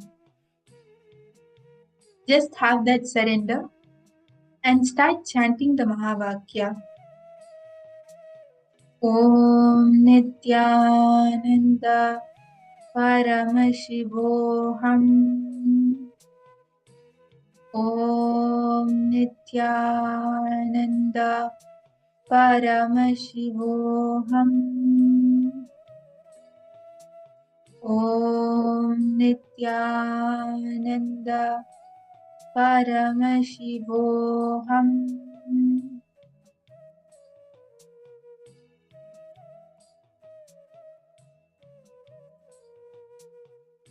And scan through your third eye what image it is which I am projecting in my third eye. See through your third eye what is the image being projected.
Paramashivoham. Om Nithyananda Paramashivoham. Om Nithyananda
I request everyone to please relax now and start posting what you were able to see in your third eye. What is it which Swamiji revealed to you?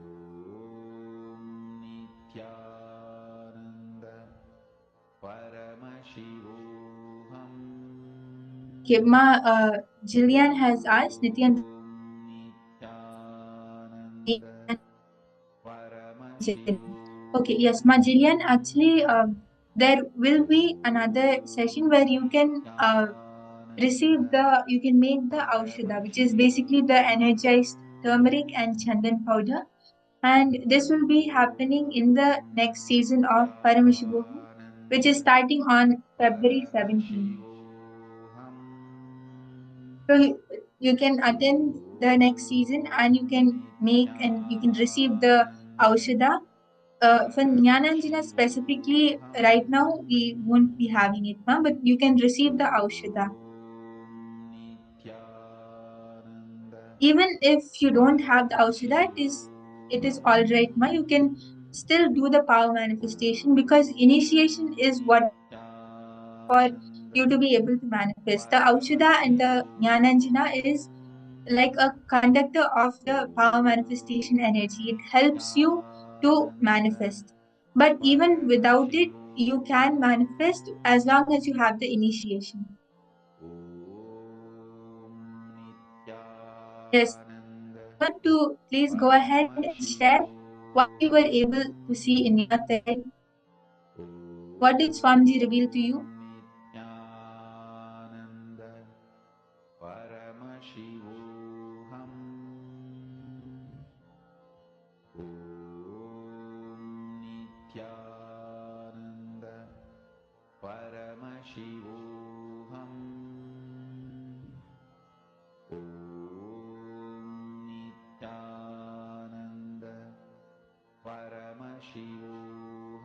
Yes, and now we will be moving on to the answer. And the answer for this round was, as all of you can see, rabbits on grass, 3 rabbits on grass, and the color of the rabbits is gray, and the grass is green color, and the background is like a grayish brownish color. So if any of you saw gray color or green color, or you saw grass or animals or rabbits, that is all a manifestation.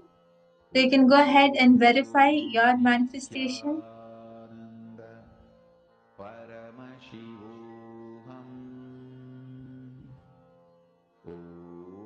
You can verify what you got correct, what you were able to manifest.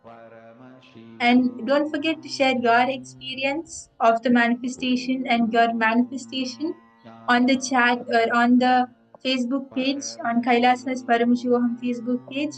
All the participants, all the viewers, please do share your experience and what you were able to manifest. It will be very nice to hear everyone's experience. And as all of you are sharing, we will now be moving on to the next session where we will be learning from Swamiji about the Nada Bindu Kala, which is basically the frequency, visualization, and vibration. So please stay tuned as we move on to the next session where we learn about the Nada Bindu Kala from Swamiji. Nithyananda Paramashivoham.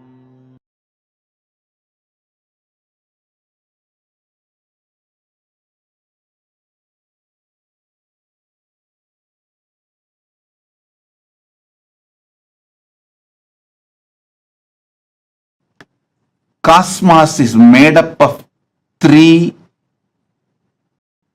core material: Nada, Bindu, Kala. Of course, there is unmanifest, avyakta behind this Nada, Bindu, Kala.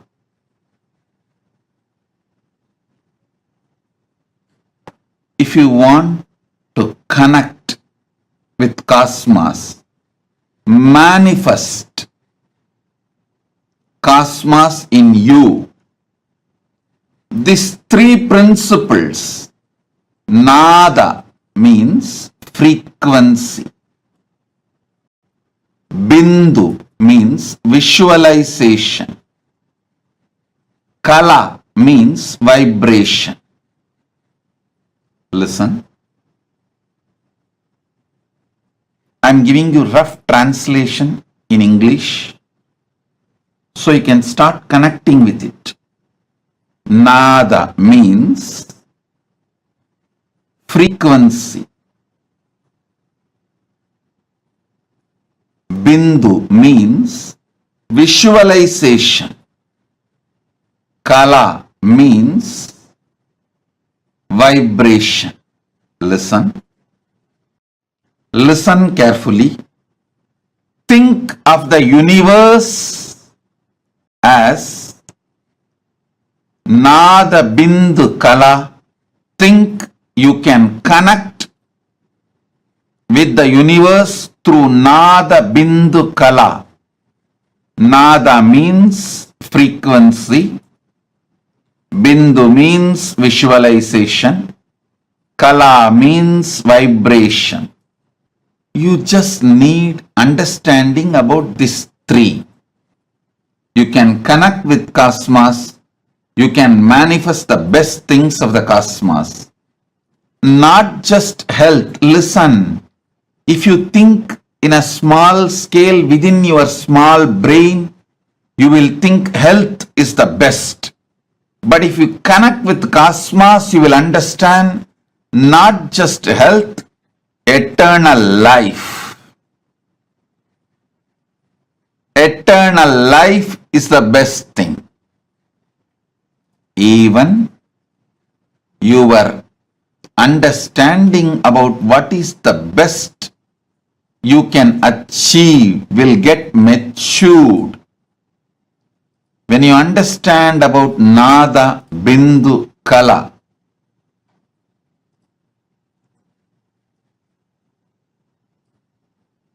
listen again and again and again. All great things on this planet Earth happened when some being knowingly or unknowingly connected with cosmos through this Nada, Bindu, Kala.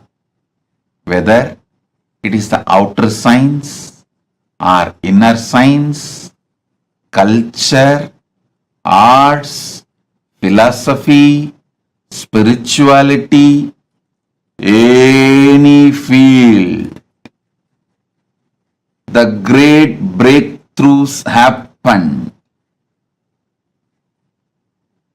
when human beings knowingly or unknowingly connected with cosmos through Nada, Bindu, Kala. frequency, vibration, frequency, visualization and vibration. I'll initiate all of you into this powerful science, nada, frequency, bindu, visualization, kala, vibration. To connect with cosmos today, I'll initiate all of you to connect with cosmos through Sivadiksha. You will start manifesting third eye awakening, and I also initiate you all into Sambranyata Samadhi, Nityatva. Understand?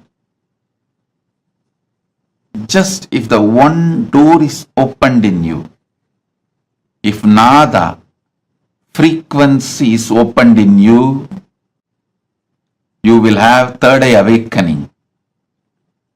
If bindu, visualization frequency is awakened in you, you will have Sambranyata Samadhi of Nityatva. If kala, vibration frequency is awakened in you, you will become Kalpataru, manifest whatever you want from the cosmos. Lines, curves, points, understand? The whole thing is only these three. Lines, curves, points.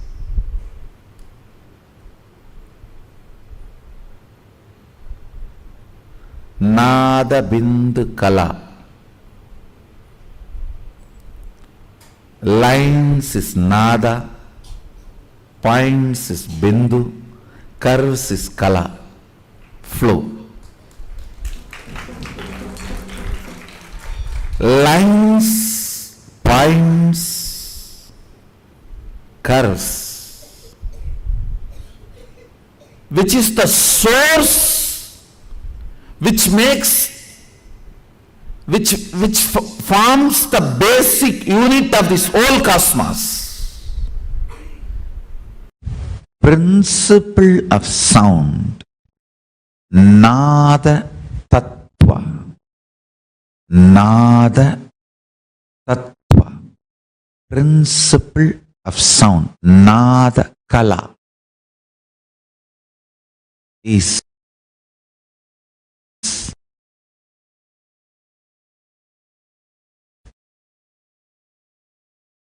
the source principle through which manifestation happens.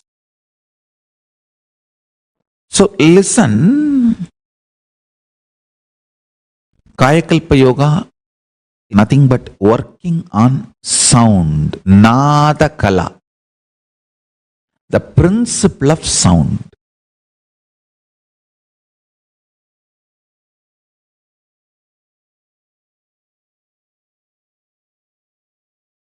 If you bring your talking into mano mauna, mana unmana, not just verbal silence, mental silence, where you are just there, an existence is there. It is just a beautiful music between you and existence. That's it. Understand?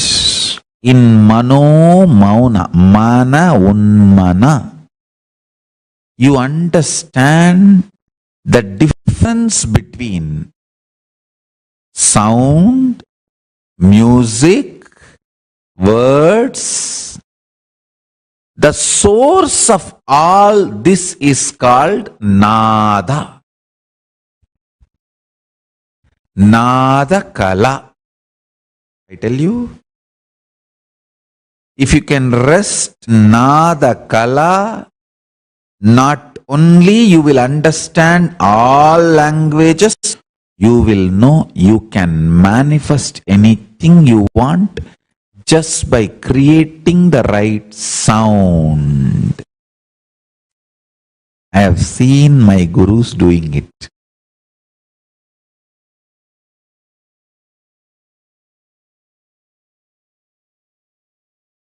Raghupati Yogi, he will sit next to a mango tree and hold the mango leaf in front of my eyes. I have seen.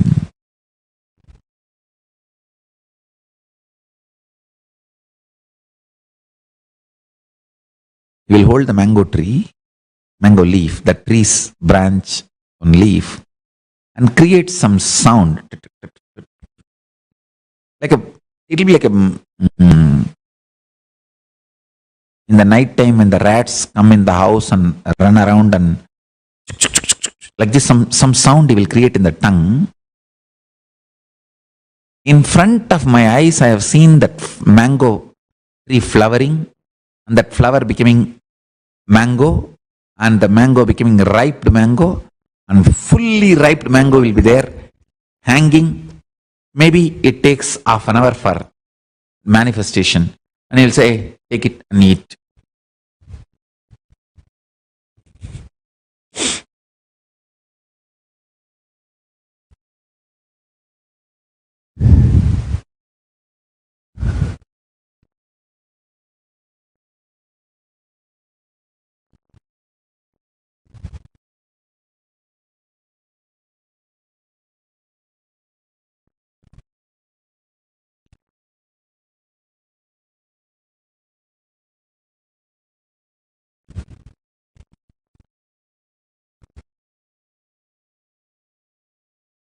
I'll offer to him.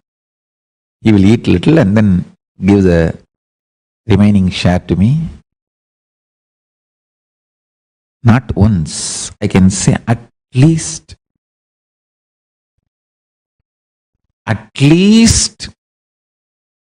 25 to minimum 25 to maybe maximum 50 occasions. I have seen him doing this. It's not some magic. He can just talk to the tree's DNA and connect with the tree, make the tree manifest the power. If you just connect with this Nada Kala, you can manifest anything you want. I know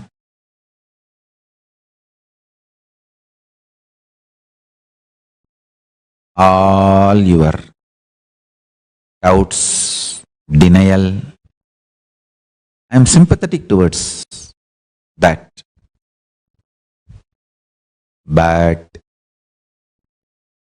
the truth is the truth is the truth is the truth.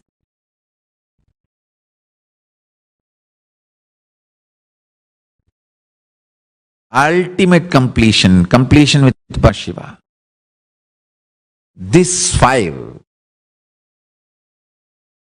whoever practices these 5 completions will realize Nada Kala, understand the sound, the source of sound.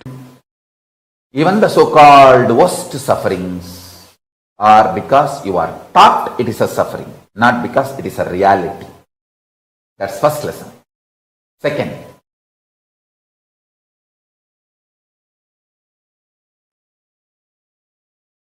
the hydrophobic material which keeps your DNA together, that hydrophobic material is filled with sound. See, being becomes identity through sound. Identity becomes physical expression of a person. through fire. The person manifests is good, bad, right, wrong, everything through earth, the Prithvi element. Understand what I am saying? The sound component, Nada Tattva, sound principle, keeps consciousness and matter together. Means that is the first intervention into the hydrophobic component which keeps DNAs together, DNA's spare parts together.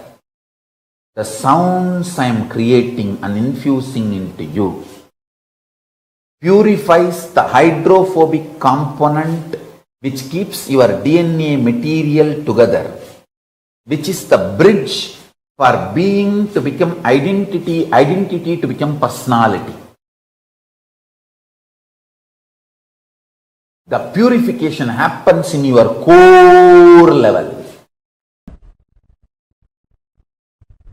When I said there are 54 sounds, there are some sounds which can never be written, which can be which can't even be uttered. It can only be manifested as a vibration. It can be transmitted from guru to disciple. That sound is called Anahata Dvani, uncreated sound. Uncreated sound. Ahata means two objects hitting. Even your tongue hitting the air and producing a sound is ahata. Anahata means the sound which is produced by not anything hitting anything or uncreated, just pure manifestation from existence. There are some vibrations which are pure manifestation of existence from guru to disciple, directly transmitted. I'll be revealing all of them, all of those sounds also.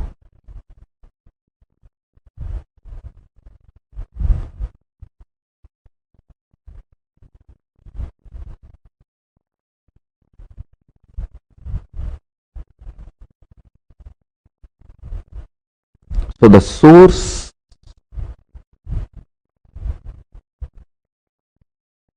sounds of the cosmos, source sounds of the cosmos, Nada Tattva, Nada Kalas, source sounds are these 54 sounds.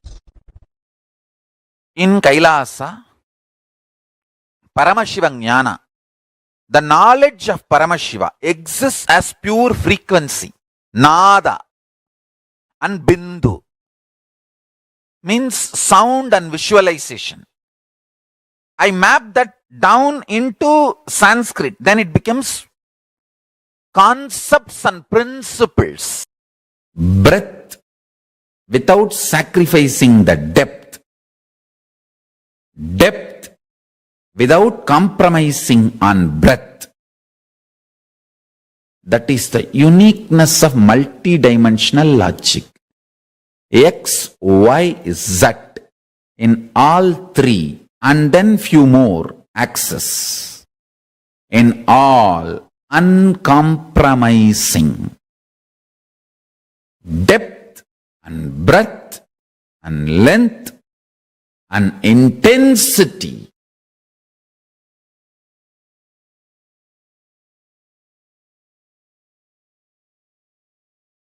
Understand?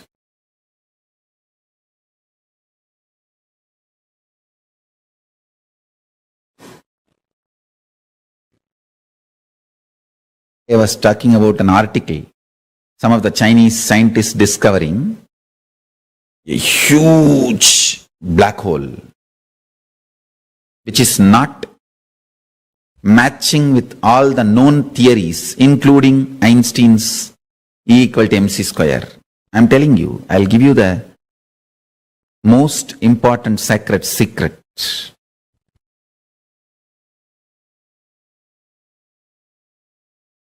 Intensity of the existence. The Bindu dimension of Paramashiva reveals itself when beings get matured enough to grasp its existence. Now, that black hole which was revealed to the scientists shows human beings are matured enough to understand the truth. Causeless, inexhaustible source of energy is available, which does not need to get converted or which is not constant. Understand? Endless resource is available is the statement Paramashiva is trying to make to the humanity through revealing that huge black hole to the Chinese scientists.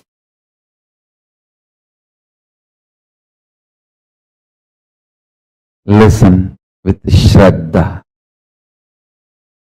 Kala, time, is my skin on which the stimulus signals called this universe manifest. Universe, as you see, is only the signals manifesting on my skin. It is not real. My narration of the existence, your delusion of the universe, both meet each other on my skin called time, Kala. My narration, my reality, my existence is stored in time, Kala, as Akashic record. I run this cosmos through Dharma. My narration of the cosmos is Jnana.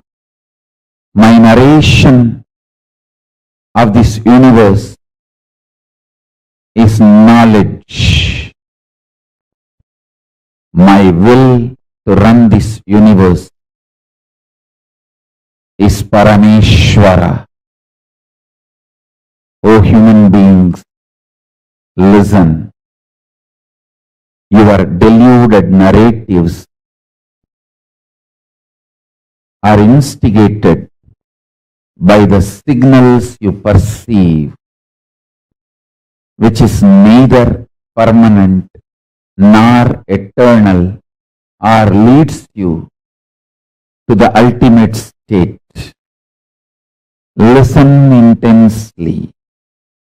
Don't be deluded by the signals you experience inside your existence.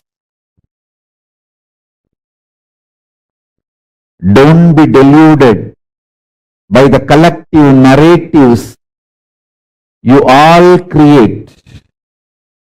Don't be deluded and diluted by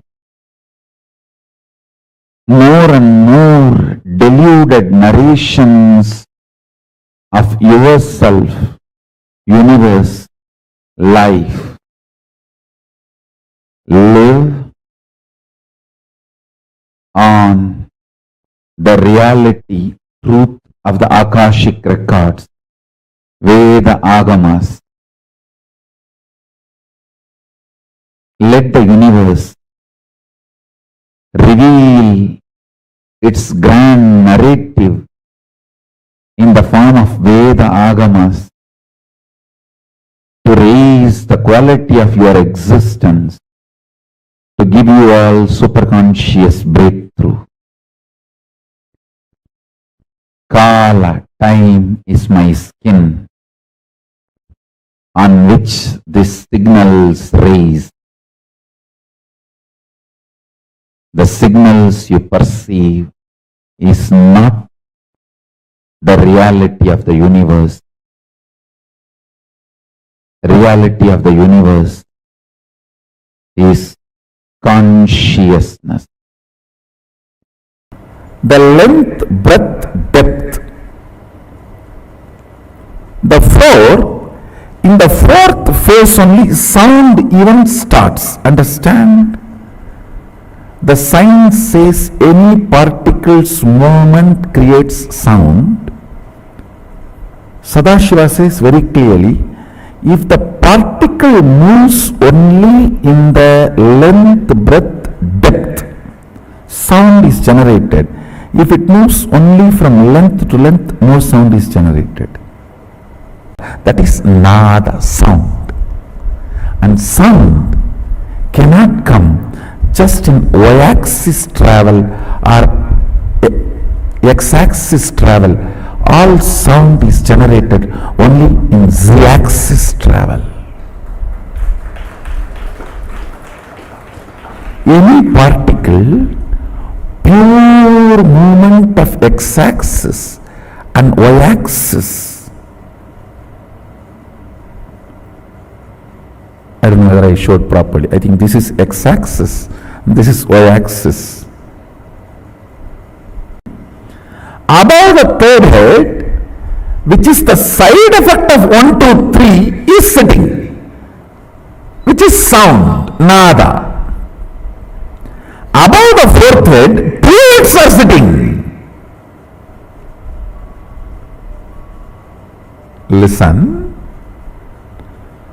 Above the fourth head, which is Kala, sound, listen very carefully.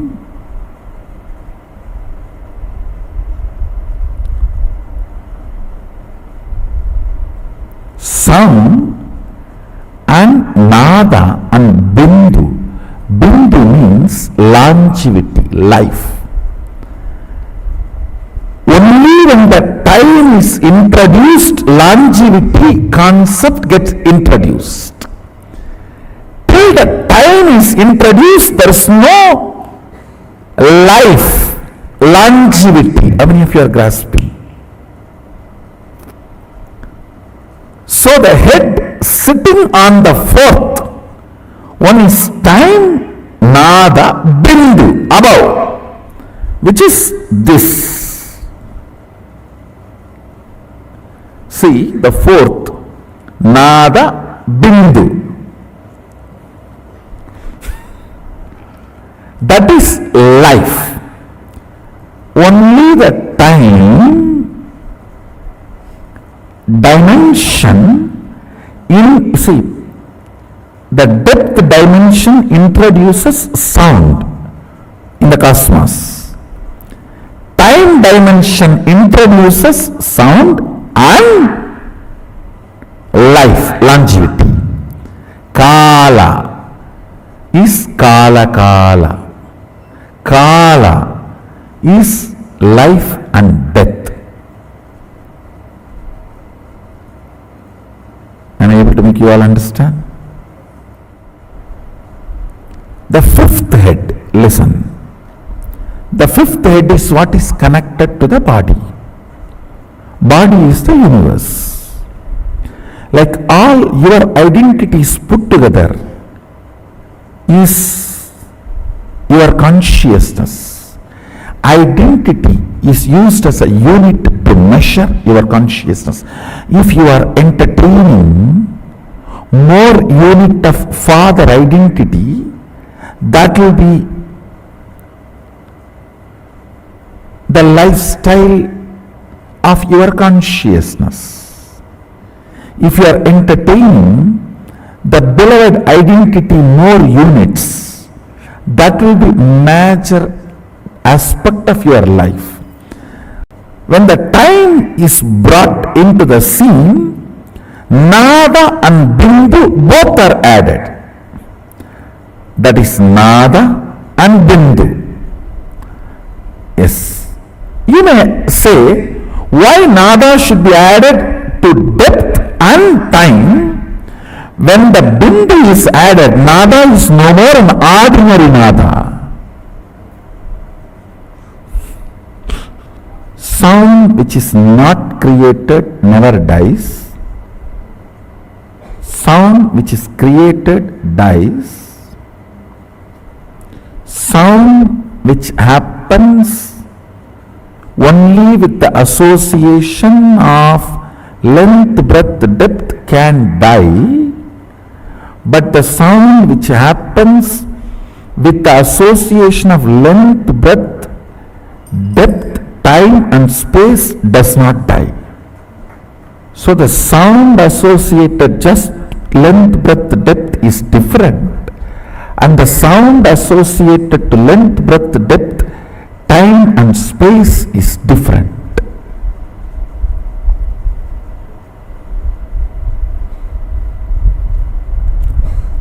Just the sound generated by length, breadth, depth. Like I am moving this. This sound is different than the length, breadth, depth, time, all four create certain sound that is different. The sound generated by the two objects hitting, it is between length, breadth, depth and time. But the sound generated by my inner space, where length, breadth, depth, time and space is also involved, this can create the same space I am in you. But this sound cannot create the same space it is in you. How many of you are grasping? So the head which is sitting on the depth can only be called as Shabda. Head which is sitting on the time between the Bindu is called Nada. Shabda cannot create effect, it can only exist. It can survive, not reproduce. Impotent man. He can exist, he cannot create. But Nada can exist and create because Bindu is added, life is added into it.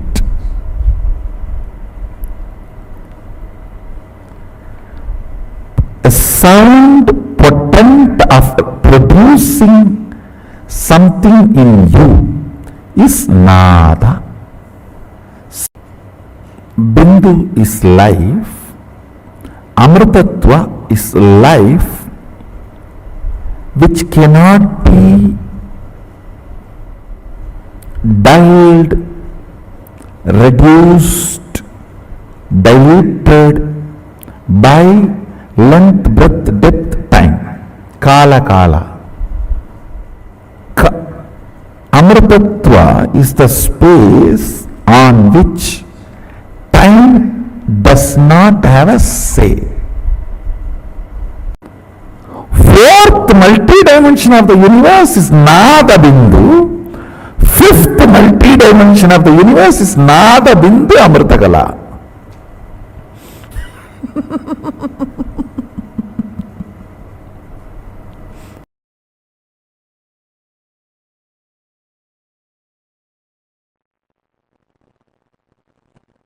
Nada Kala, Bindu Kala, Sambandha.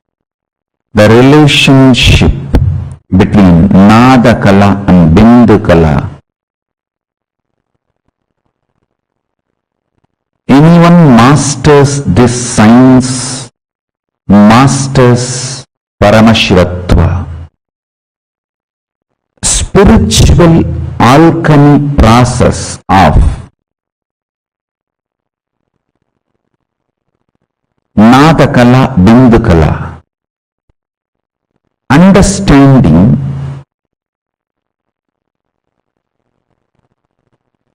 the words you use inside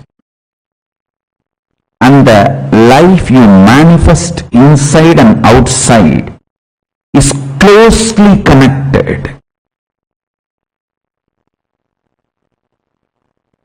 Understanding what words create what kind of emotion in your heart, signals in your brain, your emotions and signals when they are connected, when they become powerful, what kind of the life you manifest inside and outside. Listen. Now, I'll explain about the Nadakala, Bindukala.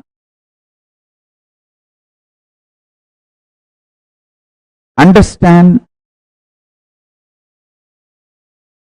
the words you use inside you, meanings you give for those words, impact of those words in your heart and on your brain. All this are very important. You need to consciously build all these.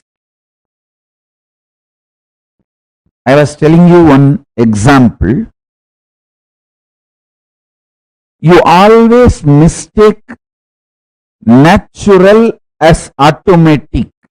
Natural is different, automatic is different.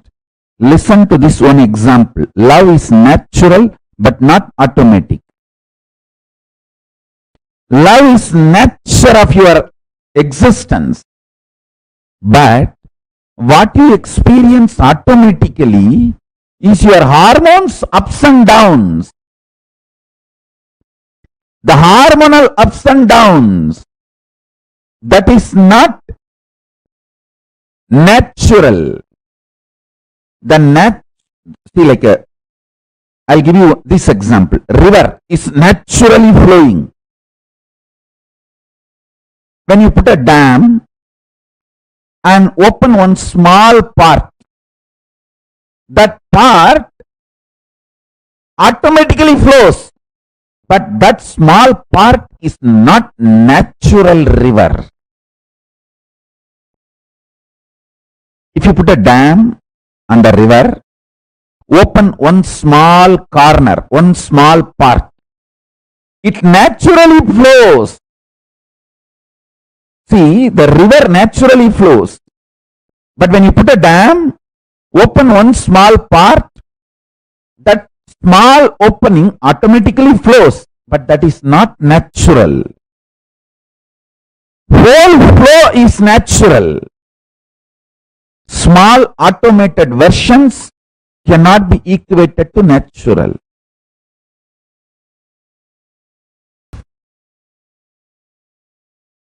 So understand spiritual alchemy process of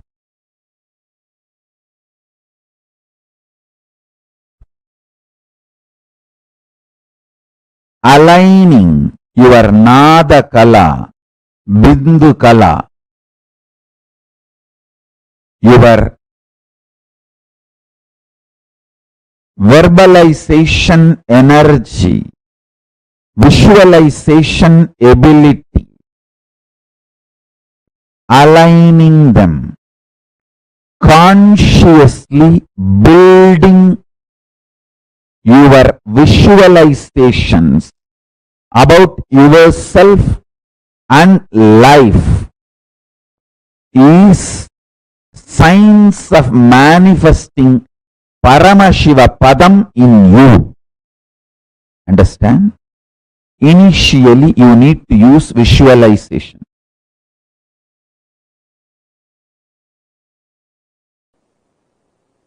Pure life positivity, absolute life positive energy is superconsciousness of Paramashiva. The food you eat, the way it is produced, the way it is processed or cooked, the way it is consumed, the way you detox yourself, clean your body after the digestion, the whole thing, end to end, should be absolutely life positive. Same way, the words you generate, see, the pure vibration is the nada in you. How you convert that nada into sabda, sabda into language, how you use those words on yourself, and how you use that words on others, and how others use words on you, and how you consume, get impacted, decide to get impacted by the words others use on you. The whole thing should be with absolute life positivity. It is in Nada Kala your will is created. See, when you create a will to manifest power, your wordings will never be adequate. How many of you understood that? A person who can bring integrity to his thought current only can experience Nada Kala. Means while you are thinking, completion. Two ways you can work on Nada. One, creating the right sound and repairing the wounded Nada. That is what is done through mantra. Or taking your disturbed Nada structure to a being where Anahata is continuously happening.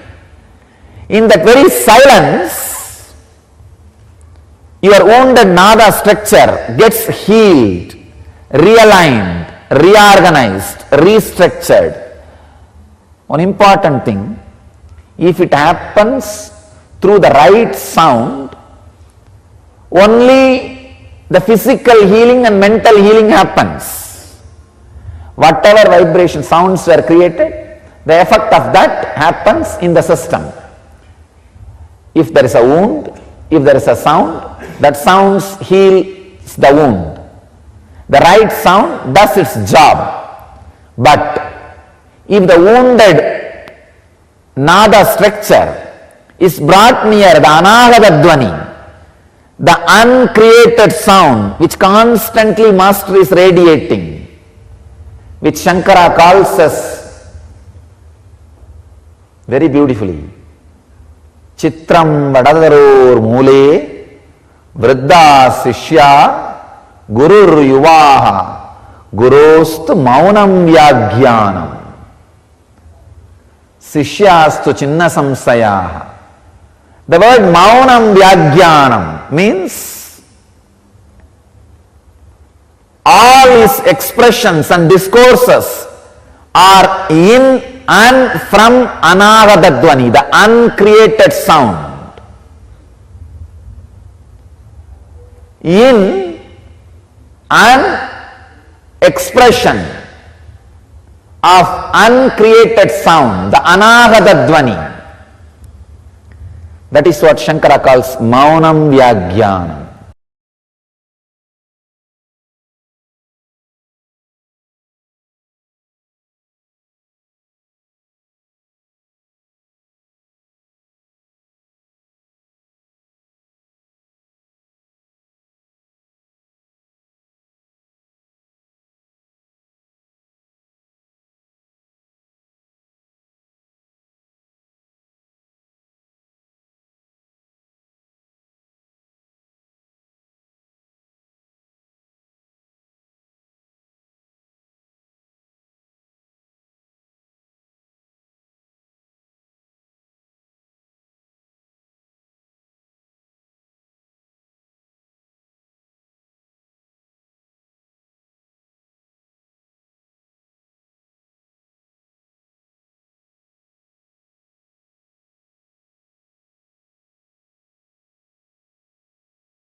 So beautifully, as Swamiji has again and again revealed to each one of us at every level the higher science of life, the science of Nada, Bindu and Kala. All those of you who are sitting with us here watching us live, I welcome all of you for this beautiful session that Swamiji just gave us on the Nada, Bindu and Kala. So this exact science that Swamiji has revealed to us is actually the science of manifesting the best of the cosmos. How do you manifest the best of the cosmos? That is what Swamiji has revealed to us. Nada, Bindu, Kala are the three core material out of which the whole cosmos is made out of. Nada is the frequency, Bindu is the visualization, and Kala is the vibration of the cosmos.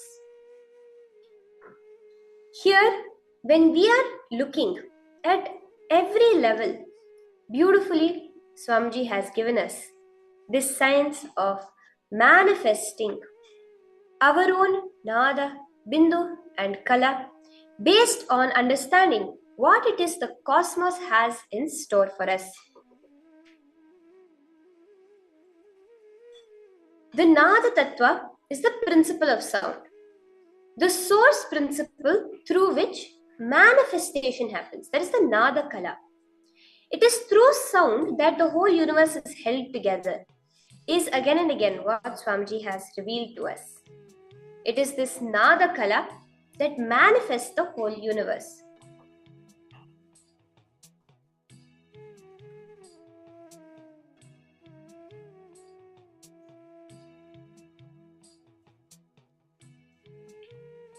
The words you use inside you, the meanings you give for the words, the impact of those words on your heart and on your brain, these are very important because you need to consciously build each of these. If you can rest in the Nada Kala, in that source of sound, as Swamiji revealed, that silence, you will understand all languages and you will know that you can manifest anything you want just by creating the right sound. Beautifully for this, Swamiji has also revealed how his own guru, Raghupati Yogi, used to manifest the power just through sound, making anything he wants happen. How many of you remember hearing this story sometime from Swamiji himself, this incident in any of the sessions or from any of the acharyas? Do share. As Swamiji has revealed, that his own guru, Raghupati Yogi, used to manifest the power with sound being able to perform any act. So take a simple example of making a mango fall from a tree. He'll make the sound of a rock hitting a branch. Just the sound, there will not actually be any physical object, but the mango would fall. The same way Swamiji would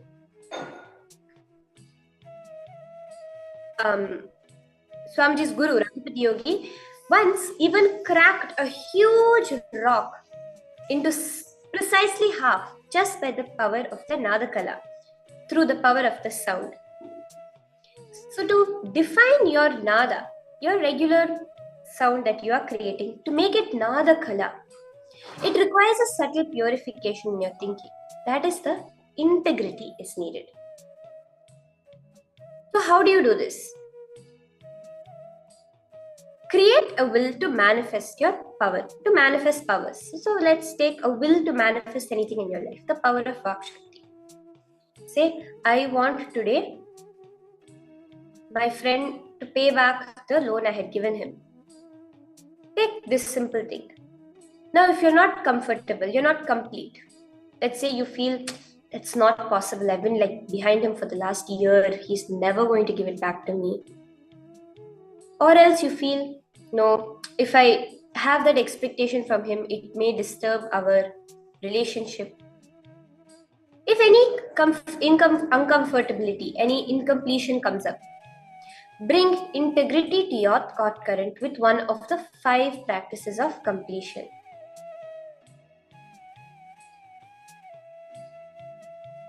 This is how you will see the effect of the purification of the Nada Bindu Kala in your inner space in your life. So here, as Swamiji has revealed the 5 practices to rest in the Nada Kala. Completion with yourself, just sitting with yourself, living through it, going through it to complete.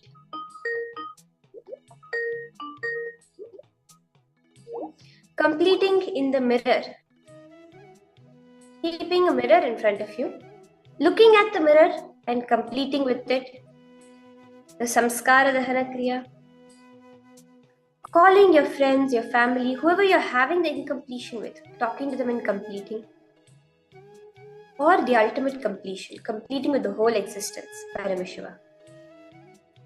For all those of you who are viewers here sitting watching this, these are 5 very much powerful techniques revealed directly by Swamiji, which actually you will be learning in depth and how to do it throughout the coming Paramashivoham program, which is starting on the 17th of February. I invite all of you to join to learn about these powerful sciences directly from Swamiji. Here you're just getting a glimpse as to what?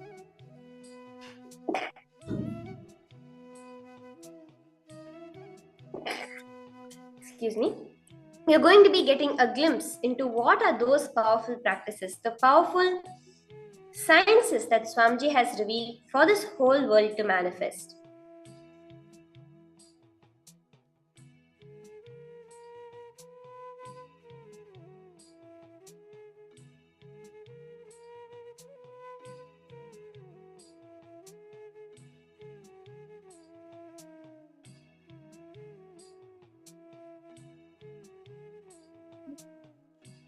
Not PM, not power manifestations, this is the last one.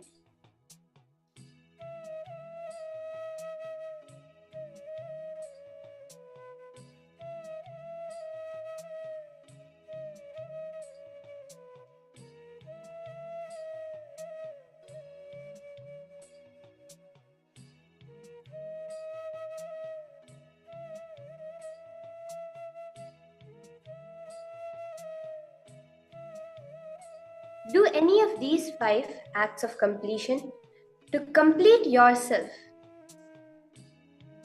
Completely complete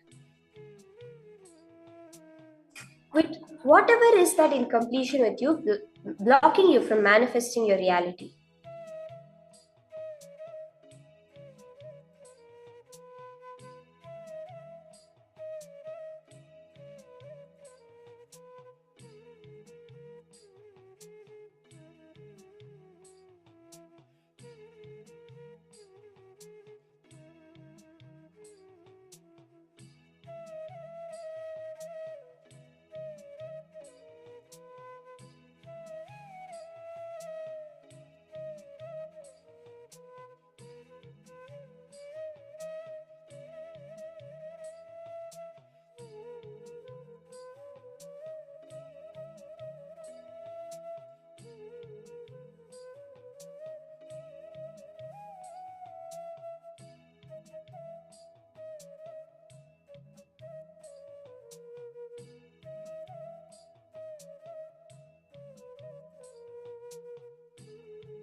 For the completion to happen, you can use any of these 5 practices that Swamiji has revealed for each one of us. Now from here, let's move on to the beautiful next session of the program.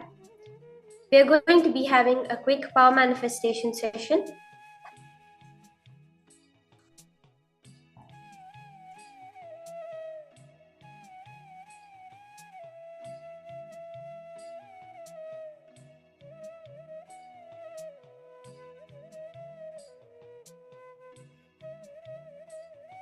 So now, in this level, in this round of power manifestation, you're all going to be making a coconut fall from your own palm in this round of the power manifestation. So for manifesting this power, I request all of you to place your hands on a flat surface, completely flat. Make sure it's a stable surface. You can keep a towel or something underneath, as you can see in the image here, to keep your hand completely stable and place the object on top of it. Now, when you have placed your hand comfortably, all of you are going to be manifesting the power of making a coconut fall from your own hand. Now, exactly how are you going to be engaging in this power manifestation? See, Swamiji has always revealed to us that power manifestation is not about doing a magic trick. Swamiji says, for example, when it comes to the power of cracking a coconut, what's the use of it? You can just do this, it will crack. Same way, what's the use of making a coconut roll and fall? You can just push it, it will roll and fall. It's something you can actually do it very easily. Swamiji says, this is the power of consciousness over matter. It is the power to control any matter with your consciousness. What does that mean? It means that this will give you the power to even alter your blood pressure, lower or raise your sugar levels as and when necessary. Any matter, because fundamentally, ultimately, your organs, the things within your body, everything is also matter. This power gives you the power. We would have heard mind over matter. Many people who do this psychic trick of controlling matter with their mind. But this is consciousness over matter. It is not the area of a select few, only few people can manifest it. No. Each and every being, if you have initiation, you can manifest it. Now, very beautifully, Bhagavan Paramashiva has revealed in the source scriptures of Hinduism about this power of consciousness over matter as the science of how to manifest it.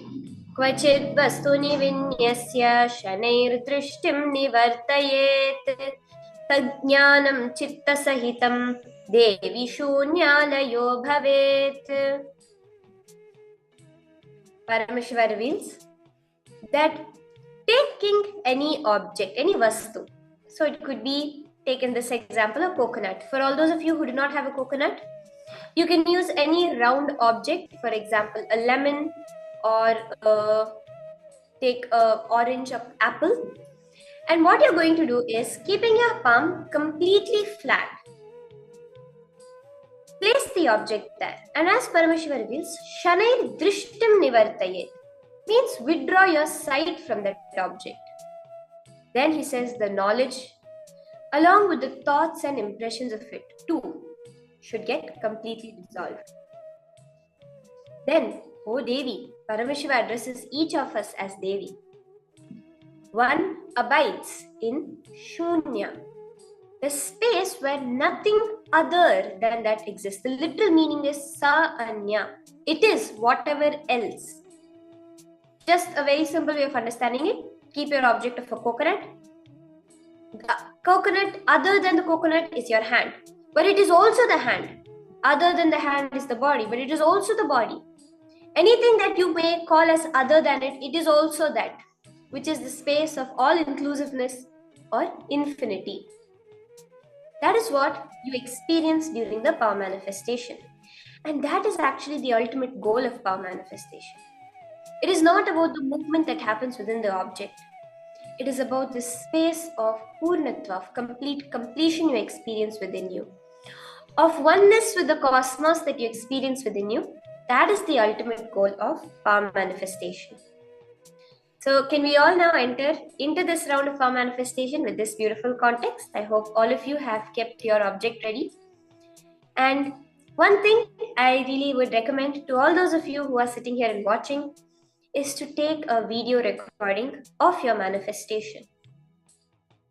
Do turn on your camera and face it towards your palm. Show the entire area, your palm, your coconut, or any other fruit you're manifesting with.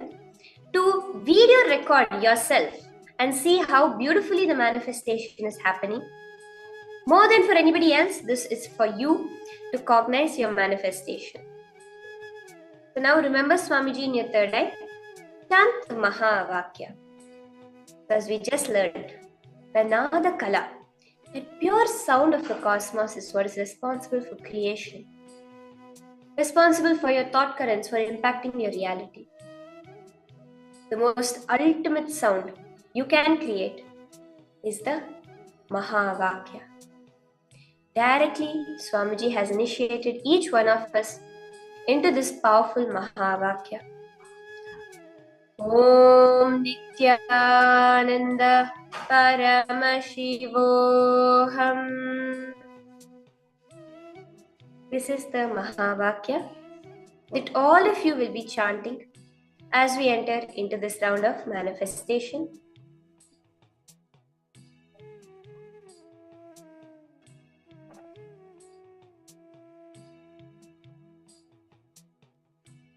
Swamiji has given beautifully a 3-step formula to manifest powers. So the first step is pure unclenching. Any thought coming within you, just unclench from it. Means do not create thoughts, do not sustain thoughts, nor destroy the thought.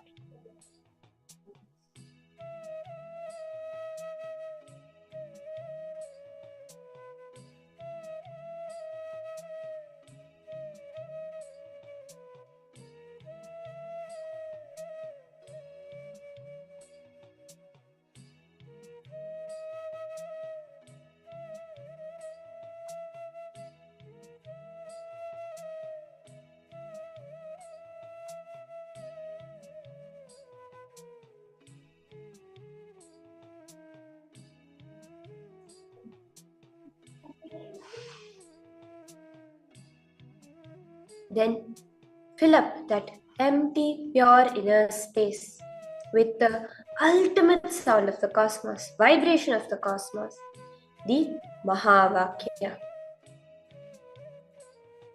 Om Nithyananda Paramashivoham. Remember Swamiji in your inner space. Sit as Swamiji. Connect to him. Let your whole 360 degrees be completely covered by him. I would recommend all of you to close your eyes and sit without any movement in your body. Let there be no movement in your hand.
Remember the powerful cognition from this session that clicked with you.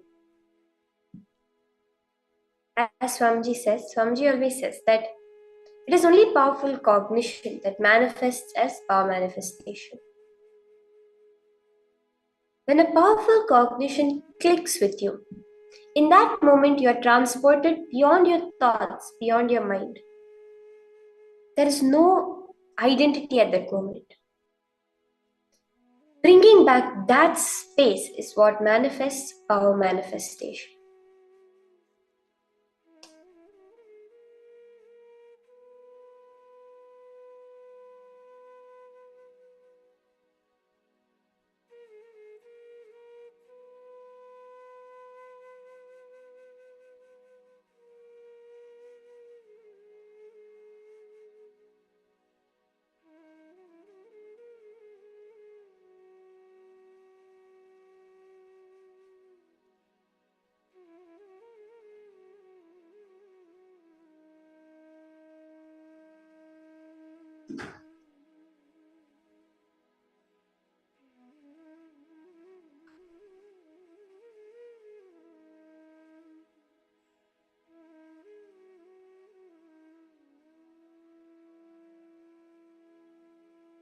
Continue chanting the Mahavakya. Om Nithyananda Paramashivoham. Swamiji has revealed wherever this Mahavakya is repeated, Swamiji is physically there with you. We just learnt about the various initiations and aspects of Swamiji. That will happen to you every single time. Sincerely chant the Mahavakya. One more powerful thing that Swamiji has also revealed to all of us is while you're chanting the Mahavakya, it is important to listen to yourself chanting the Mahavakya. When you listen to yourself, you start to cognize, you start to connect to the witnesser, to the being within you, whom you can never forget, whom you can never remember, but who remembers you. That is the Paramashivatva within you.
Sit as much as you can without any movement in your body. And remember it's not about what's the external manifestation going to happen. Power manifestation is not about the result. It is about the experience itself. It is about the oneness you feel with Paramashiva, the oneness you manifest with the ultimate, with Swamiji. That is the goal of power manifestation. That is the goal of whatever you are doing in your life.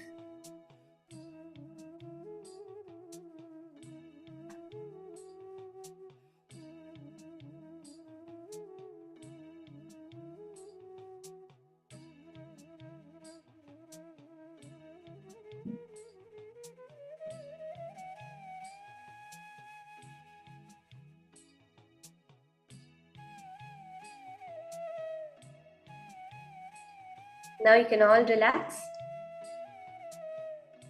Yes, you can open your eyes. You can stop the video recording also that's been going on. Take a minute to review your recording to check how Swamiji has manifested, how are the movements being seen also. Look back. Also, look back to your own experience, how the whole manifestation experience was for you. What were you experiencing throughout the whole process of manifestation? What was that inside you, that feeling, that experience that you were having as you were doing this round of manifestation?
Check your manifestation, see how Paramashiva has manifested.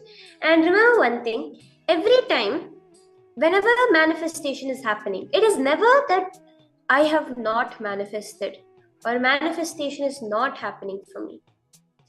It is always that I am yet to recognize how the manifestation is happening. When it happens, we are not manifesting, we are only witnessing Swamiji's manifestation.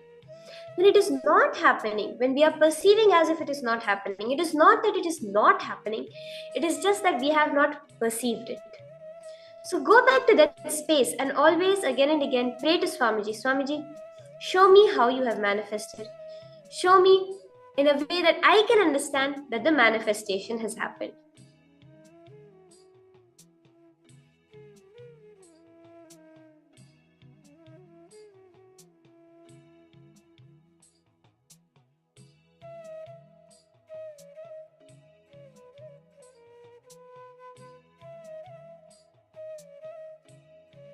So with this now, I hope all of you enjoyed this session on the Nada Bindu Kala. With that, we'll be entering into the next session, Conscious Manifestation. In this session, we are all going to be listening from Swamiji directly on powerful cognitions, higher cognitions, how you can consciously manifest your reality. How can you make your reality happen in a conscious way? See, 90% of the time to 95% of the time, as modern science now knows, we are in an unconscious state of mind. See, between the age of 1 and 7, we are in a brainwave state known as theta, where whatever goes on around us, we are in a state where we just copy paste it into our inner space. If that's why we learn social patterns, behavioral patterns so fast at that age, we catch it.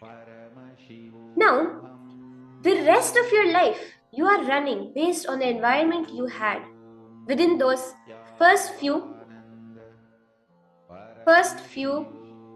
minutes of your life, first few years of your life, sorry. That is what we usually cognize in our life.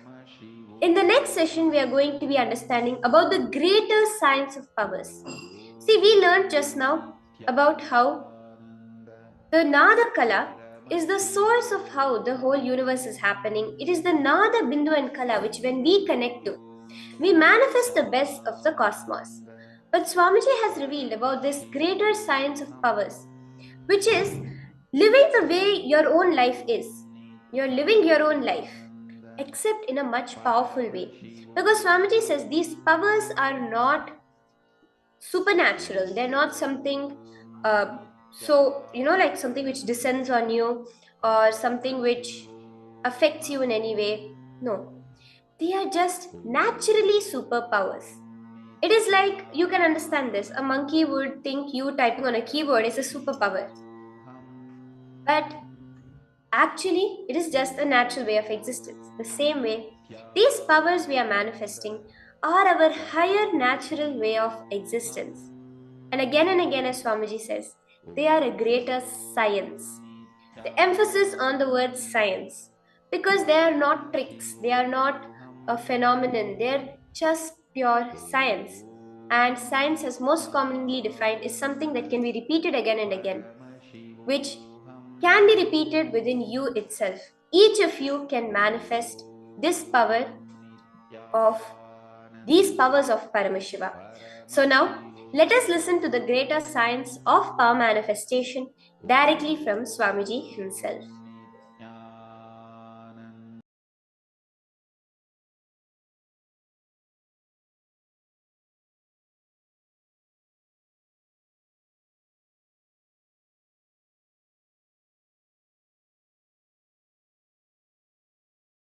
Now, listen to the cosmic signs, cosmic revelations, ultimate sacred secrets related to the Shaktis.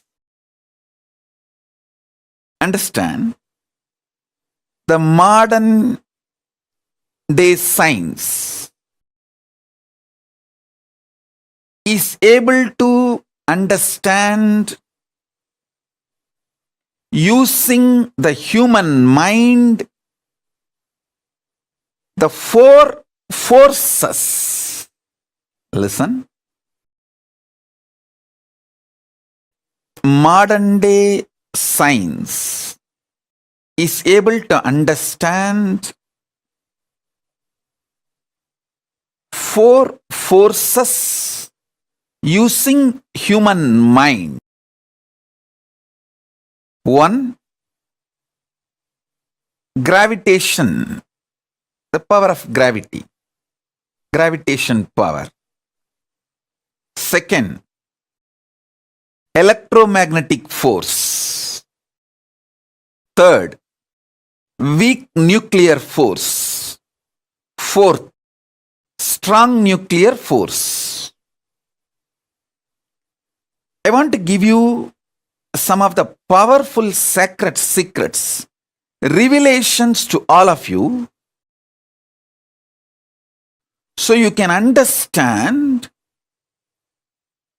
these powers and forces in the higher level, from the higher dimensions. Understand, whatever is happening in Brahmanda is happening in Pindanda. Whatever is happening in macrocosm is happening in microcosm.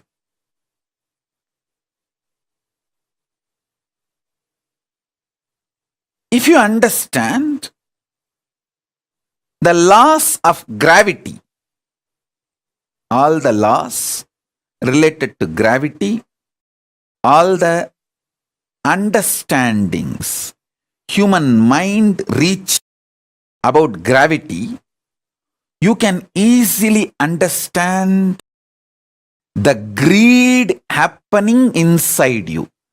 Greed and gravity is one and the same.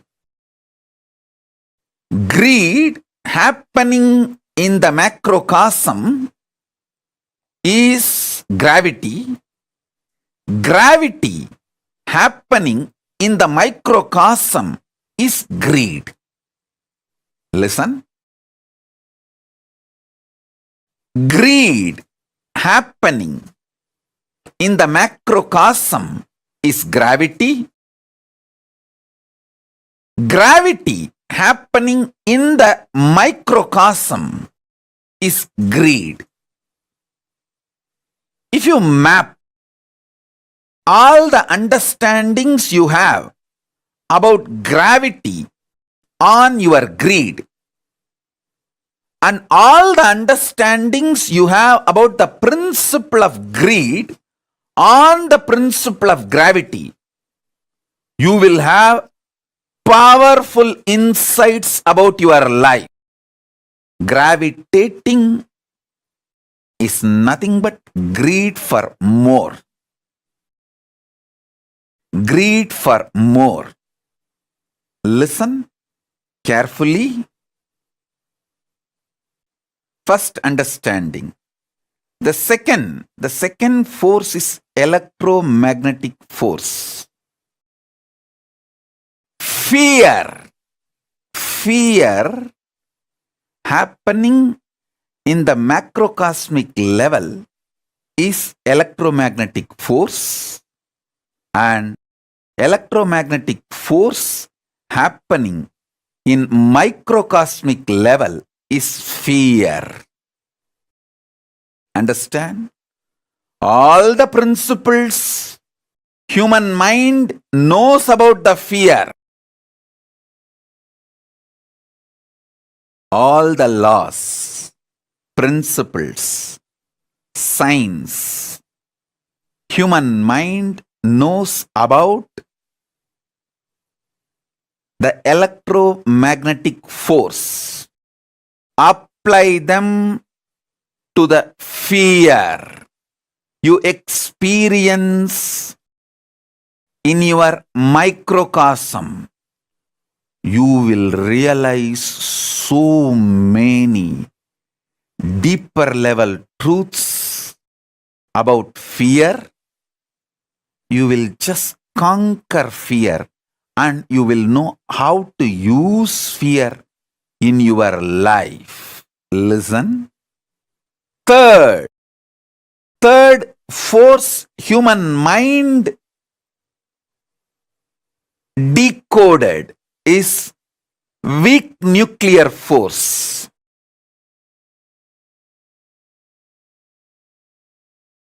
Listen. Weak nuclear force.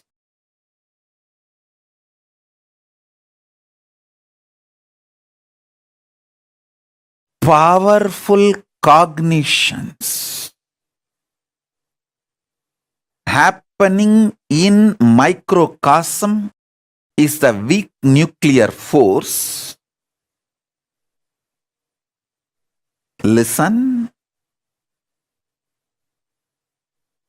Listen, I'm repeating. In microcosm, the powerful cognitions you experience are the equivalent to weak nuclear force.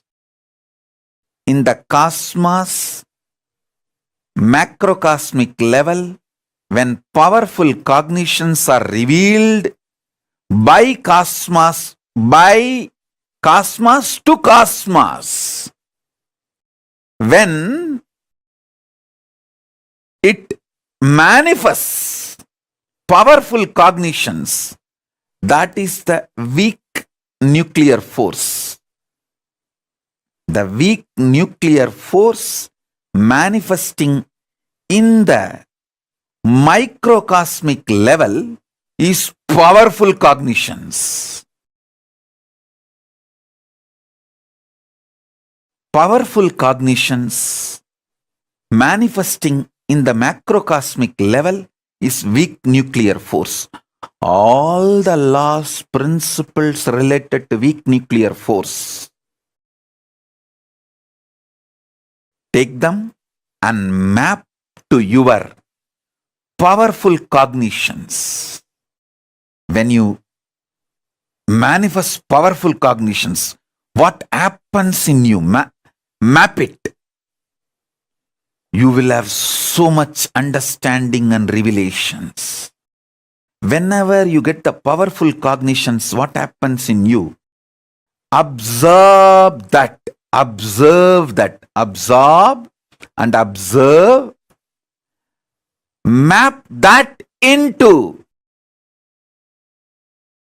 the macrocosmos, the macrocosmic principles of weak nuclear force, you will have so much understanding, revelation about the weak nuclear force. Listen. The fourth, strong nuclear force. Strong nuclear force is equivalent to initiation. Initiation, diksha, by an incarnation, living incarnation. Listen.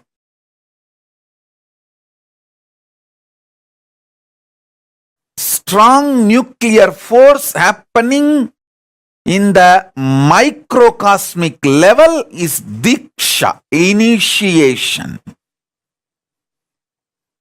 Diksha, initiation happening in the macrocosmic level is strong nuclear force. Every principle, understanding, ideas,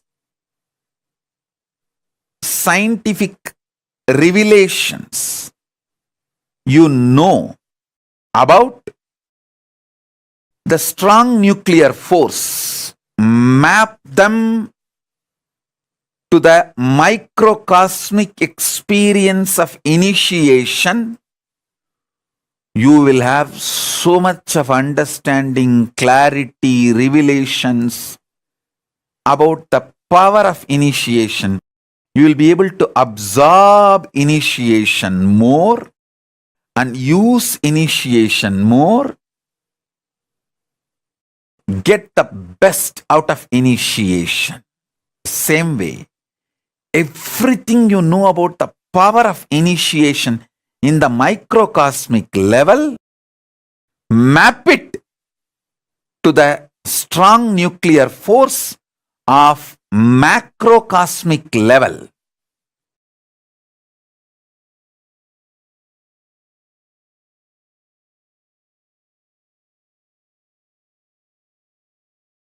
You will have not just new discoveries, inventions, revelations, new principles.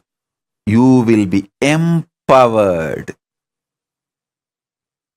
to use the strong nuclear force in the macrocosmic level also.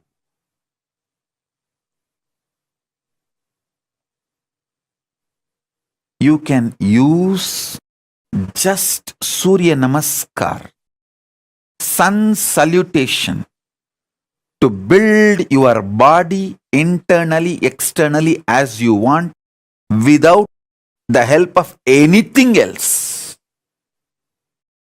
Because sun salutation, Surya Namaskar, is nothing but using strong nuclear force of the sun to empower the microcosm you are carrying. Surya Namaskar is a direct initiation from Surya. Listen. I will repeat.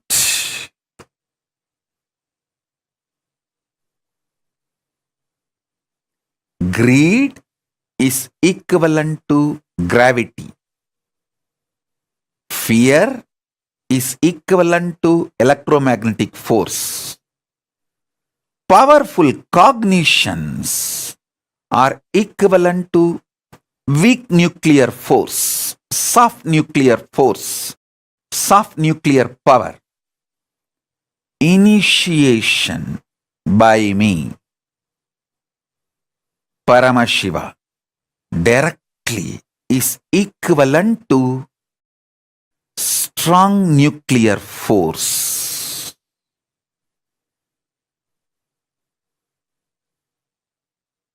Listen. Now I am initiating all of you. So listen. Now I am giving you the revelations, sacred secrets about the next fifth force. There are actually 14 forces. I will reveal the fifth force now. Fifth force is power of consciousness. Power of consciousness means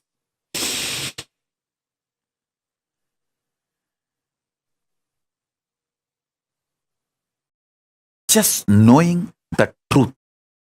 Paramashiva is there not because you believe. It's a truth. Paramashiva is real, is truth.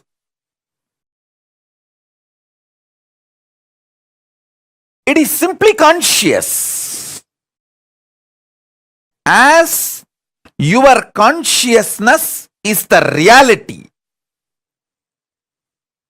the existence of Paramashiva is real. The principle with which Paramashiva operates this universe is real. His existence is real. The principle with which he operates is real. The principle of Paramashiva is called Linga, Dharma. Listen.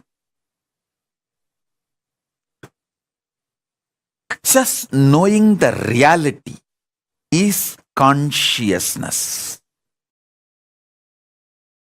Just knowing the reality happening in microcosmic level is consciousness. Consciousness happening in the macrocosmic level is Paramashiva.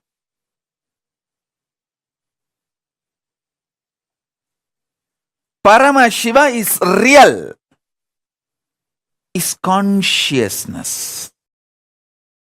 Consciously, you telling Paramashivoham, I am Paramashiva.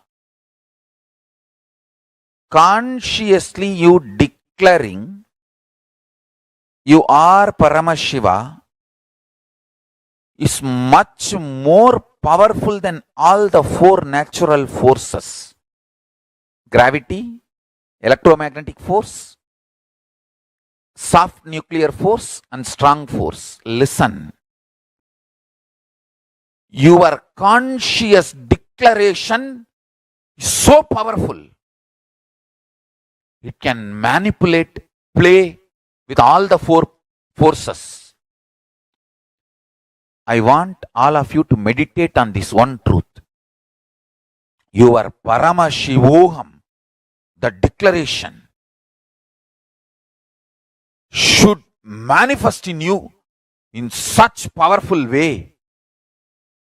All four forces are lower than you. You are supreme, ultimate than these four forces. Gravitational, electromagnetism, weak nuclear force and strong force. Listen carefully. It is possible. Only thing you need to understand, gravity works on you as laziness in the brain. Electromagnetic force works on you as self-doubt in you. Weak nuclear force works on you as self-hatred in you. strong nuclear force works on you as self-denial in you. Decide. You will declare the conscious truth. Nithyananda Paramashivoham to the level where your laziness is destroyed, your self-doubt, self-hatred, self-denial is destroyed. Understand? You are Paramashiva not because that idea has a utility value. You are Paramashiva because that is the truth. Even if you face the worst fears of your life, even while you are facing that worst fears, you are Paramashiva. Listen.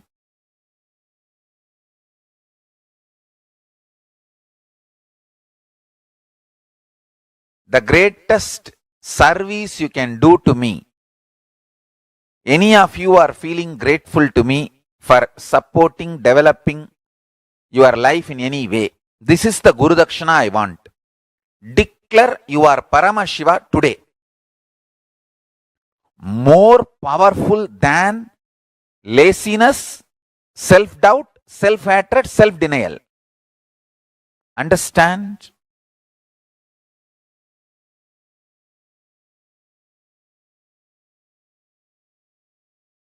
You don't need to conquer the external objects to be successful. If you conquer internal instinct, you will be successful. Same way, to manifest Ishvara Shakti, you don't need to conquer the gravitational force, electromagnetic force, strong nuclear force, weak nuclear force. How they impact you, that impulses, if you conquer, you can conquer all the four externally.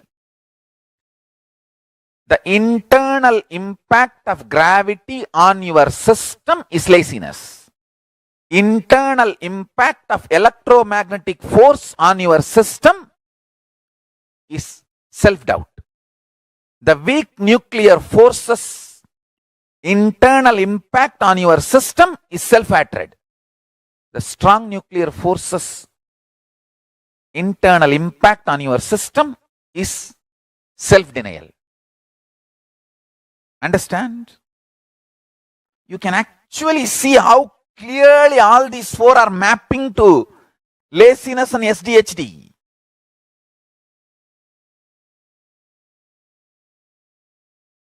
Listen very carefully. The so-called positive thoughts cannot exist without the so-called negative thoughts. Like that is why this positive thinking and all doesn't work. Life positivity only works. Positive thinking does not work. Life positivity is different from positive thinking. Be very clear. Positive thoughts and negative thoughts will always coexist. Life positivity is the foundation. That's a constant. If you study the electromagnetic forces laws, electrostatic forces laws, all the principles, the constant is life positivity. There is no life negativity for life positivity. But there is negative thought currents for positive thought currents. Both are centered on constant, which is life positivity.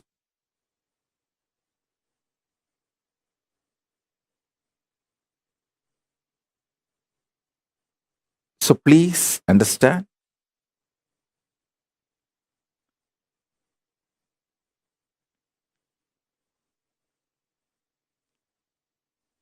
When you feel you are a broken part,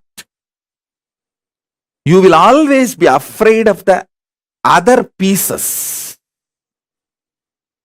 If you know there is a constant which is in you, How much ever you have self-doubt, self-hatred, it will not go beyond certain limit. See,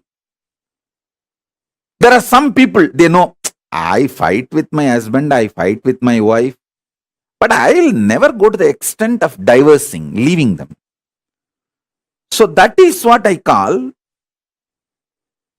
even for your negativity, there is a limit. Even for your negative thoughts, there is a limit. Even for your self-doubt, there is a limit. So that self-doubt will have a self-confidence. Self-confidence will generate sometimes self-doubt. But both finally is established on the self. When you know that self's quality, that is life positivity. Self-doubt or self-confidence is like a self-doubt is negative thoughts, self-confidence is positive thoughts, but self is constant. If you know the self is rooted in consciousness, it is like a constant rooted on infinity. The constant, the principle of constant, rooted on the principle of infinity. Understand? Any one of you do little research, spend 3 months on this one principle. Principle of constant established on the principle of infinity, you will get Nobel Prize. You will get Nobel Prize because you will be revealed the science of number, exactly the state Ramanujam experienced. What the Mahalakshmi, Rajagiri Tayar revealed to Ramanujam, that space I am revealing to all of you. Understand and study. Spend a little time on what is the principle of constant and what is the principle of infinity as per the modern day maths and as per the Western science. I am telling you, this is from the Eastern revelations, the Vedas. The constant, the principle of constant is self. It is established on principle of infinity, which is consciousness. Principle of infinity is consciousness. Principle of self is constant. The constant is established on infinity. If this clicks in you, you will master number. Whole universe is nothing but number. Whole universe is just number.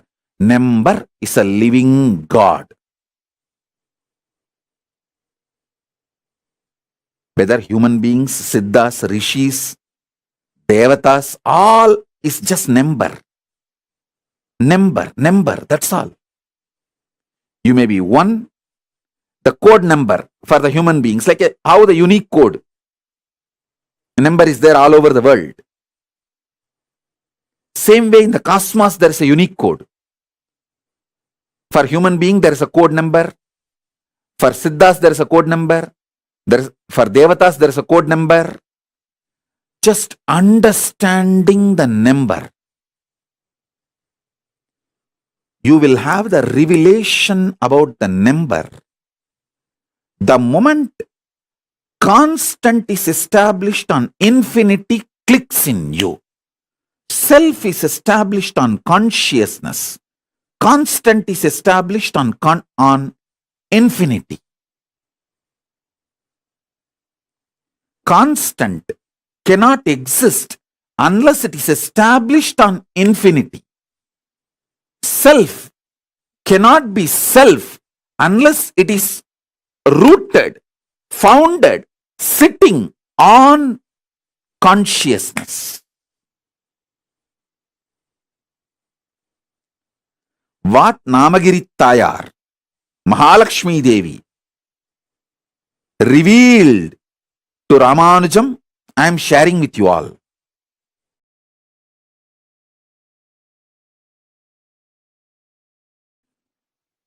Everything you know about the nuclear power, quantum physics, parallel universe, everything which is established, this multiple existence, all of it put together is third force.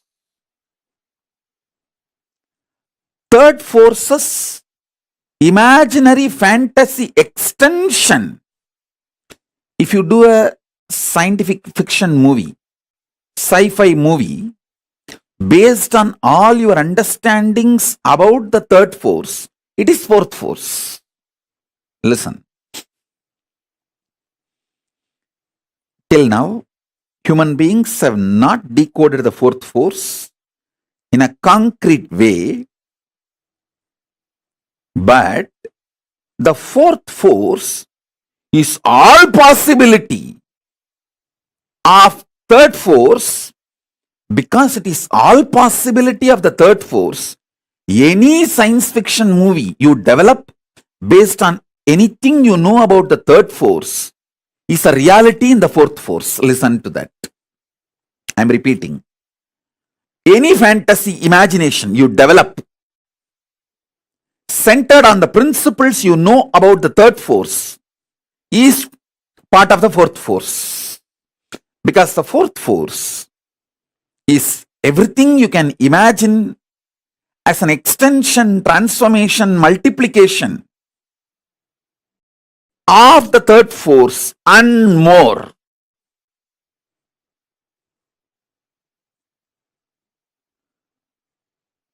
That's the fourth force. Let me give you some more understanding about the third force. Listen. Multiple universes, planes exist. That's the first thing.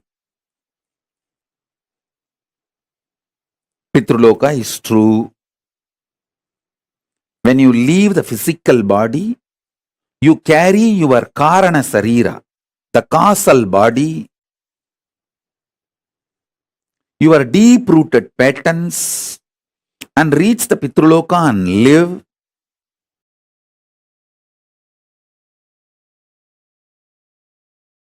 Listen, every word I am uttering today is a powerful cognition. Listen carefully. Just to share these truths to all of you, to the world, I am still alive. I am still protected by Kala Bhairava. Understand? I am still protected by Kala Bhairava, protected by Paramashiva, only to share all these truths with all of you and make this jnana and vijnana as realization in the planet Earth. Listen.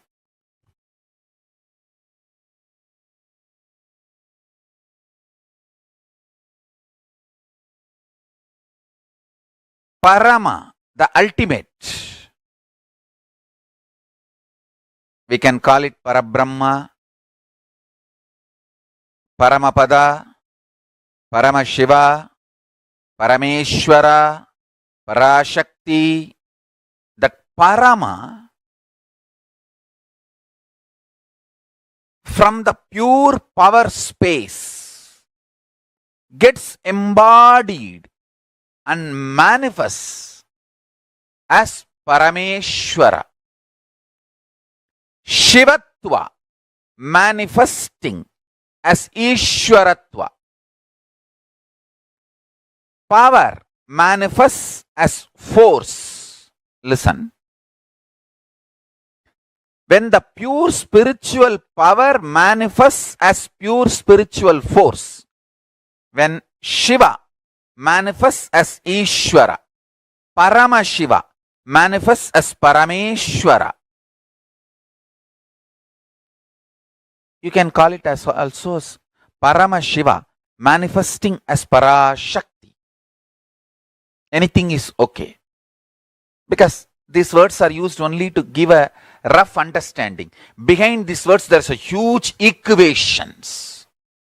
Sankhya, the multi-dimensional logical equation.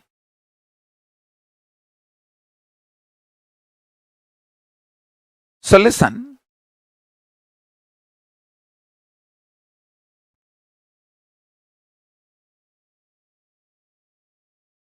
Let me explain this truth clearly.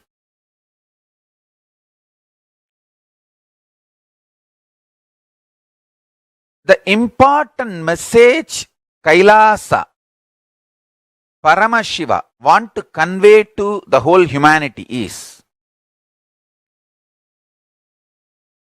Paramashiva is real. The pure spiritual power is real. He himself embodies and manifests as pure spiritual force, Parameshwara.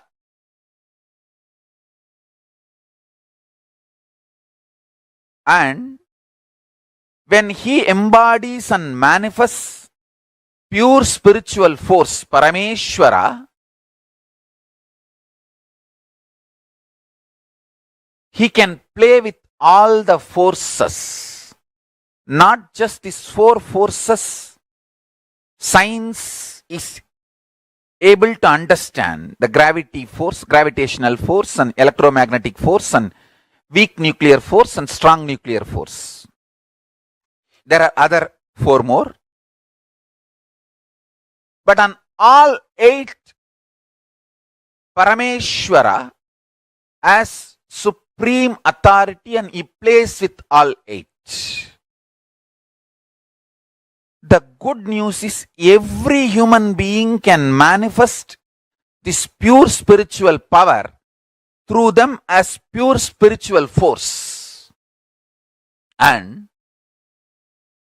every human being manifests this, raises the quality of the consciousness of the individual, himself and the world. Understand? This is the greatest service you will do to the world.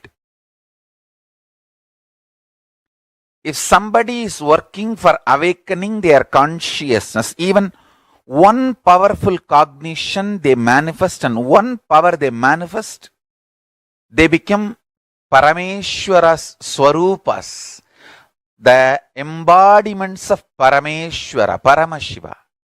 They raise the quality of the consciousness of the planet Earth. They are blessing for the planet Earth.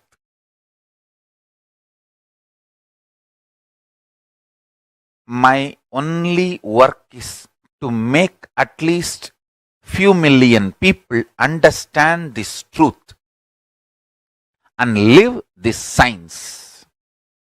Understand the truth. The Parama, supreme power, can manifest in us as supreme force, which is superseding authority, which can play with all the four forces science has understood, and there are four more forces science is yet to understand.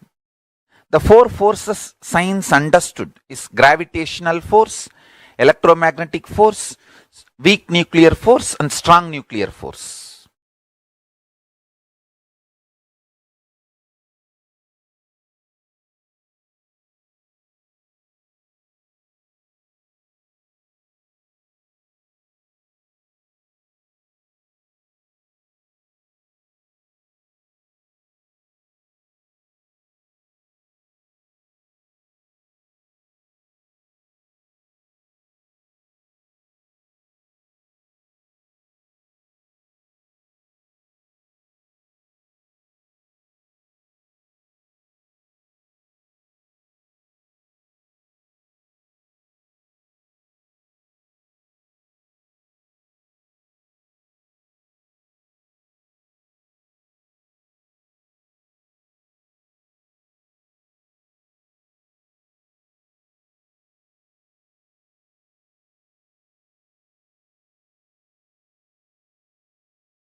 Paramashivoham.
Very beautifully, Swamiji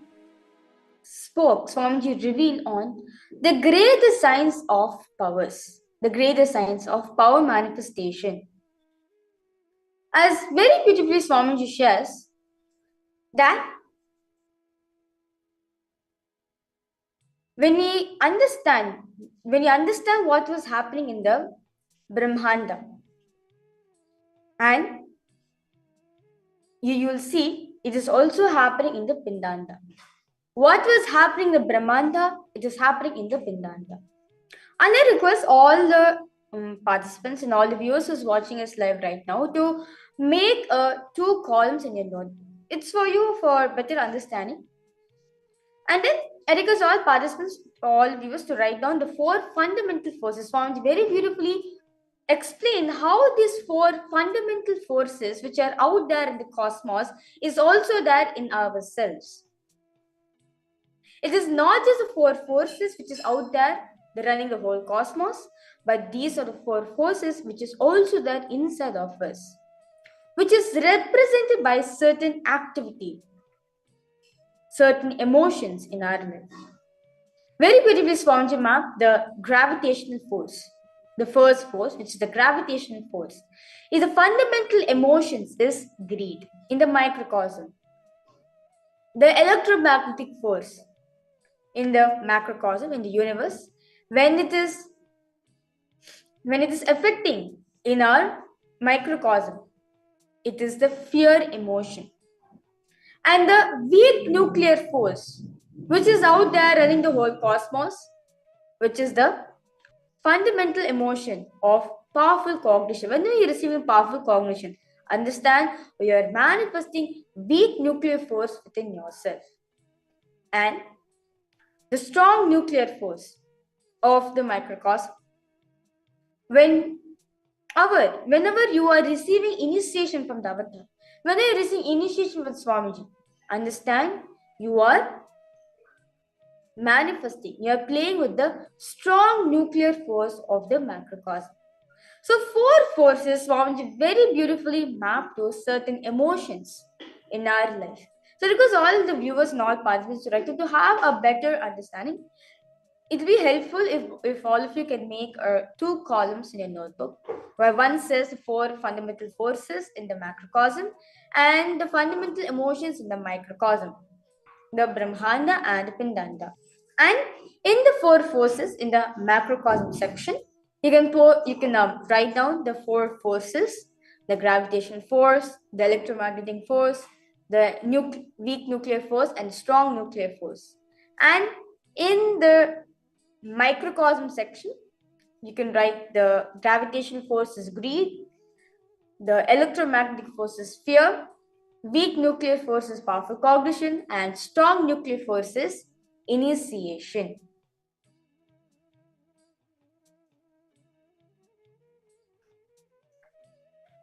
So when you are when you are experiencing greed, understand you're playing with the gravitational force of the universe.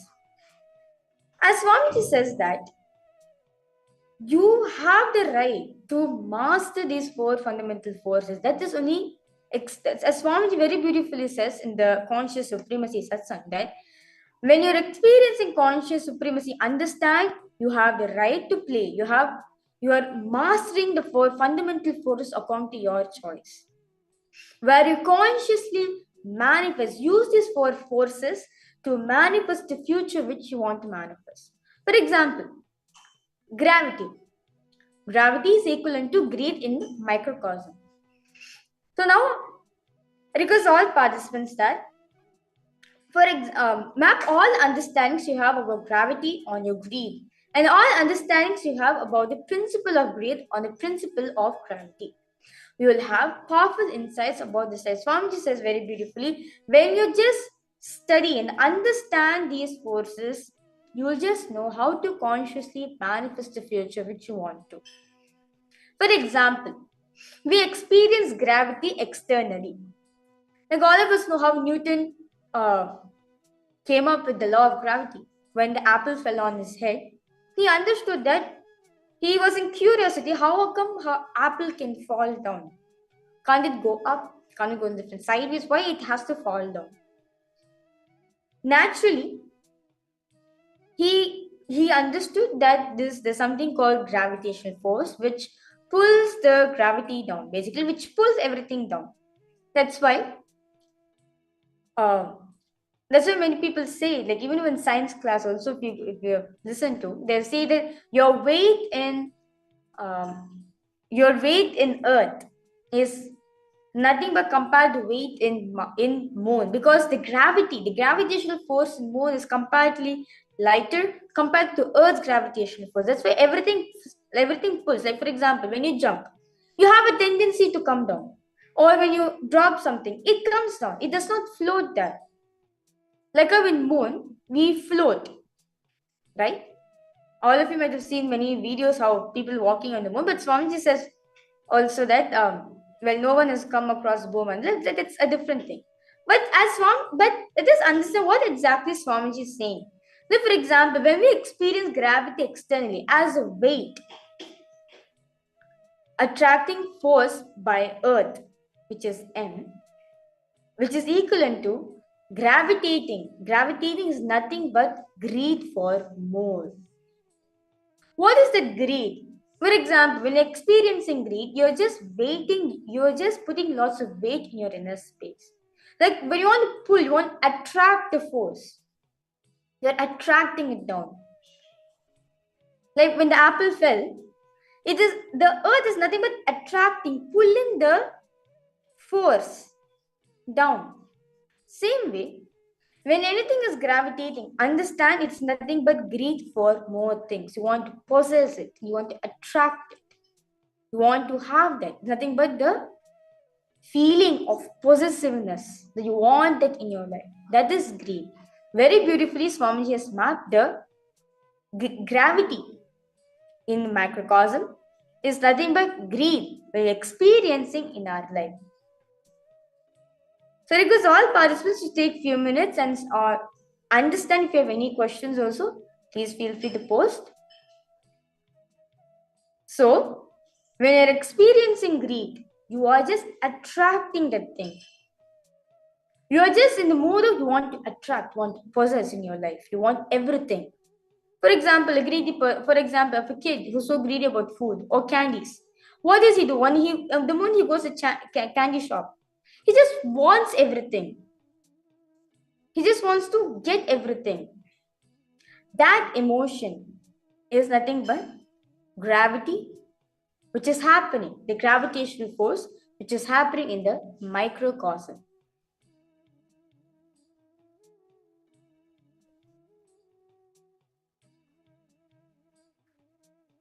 Let us now go ahead to the second fundamental force which Swamiji has spoken. The electromagnetic force in the macrocosm. When it is happening in ourselves, it is fear. Swamiji has also said very beautifully Gravity works on you as laziness in the brain. Electromagnetic force on you works as self-doubt in you. Fear, constant worry, fear. Weak nuclear force, when it works on you, when it impacts you, it is self-hatred in you. And strong nuclear force, which works on you, is self-denial in you. So understand gravity when it works on you, basically when greed works on you, the first mental thing, the first thing which comes up in all of us is laziness in the brain. We'll be like, I've gotten everything in the world, why I need to worry about anything? You just become lazy in your life. This Swami is saying very beautifully, gravity works on you as a laziness in the brain.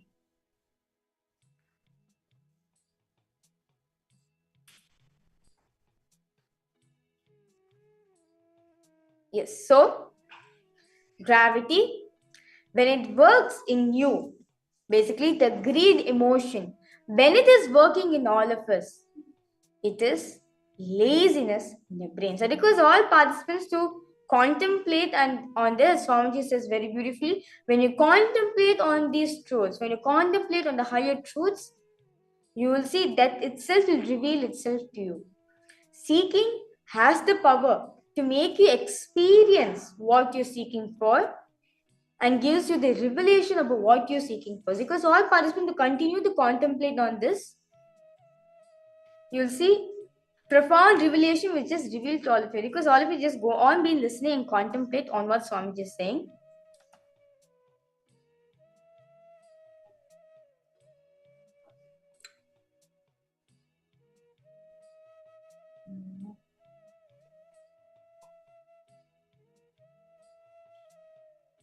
I complete with all participants for the interruption is being made. So now, because all part, like the next is the electromagnetic force. The electromagnetic force, when it is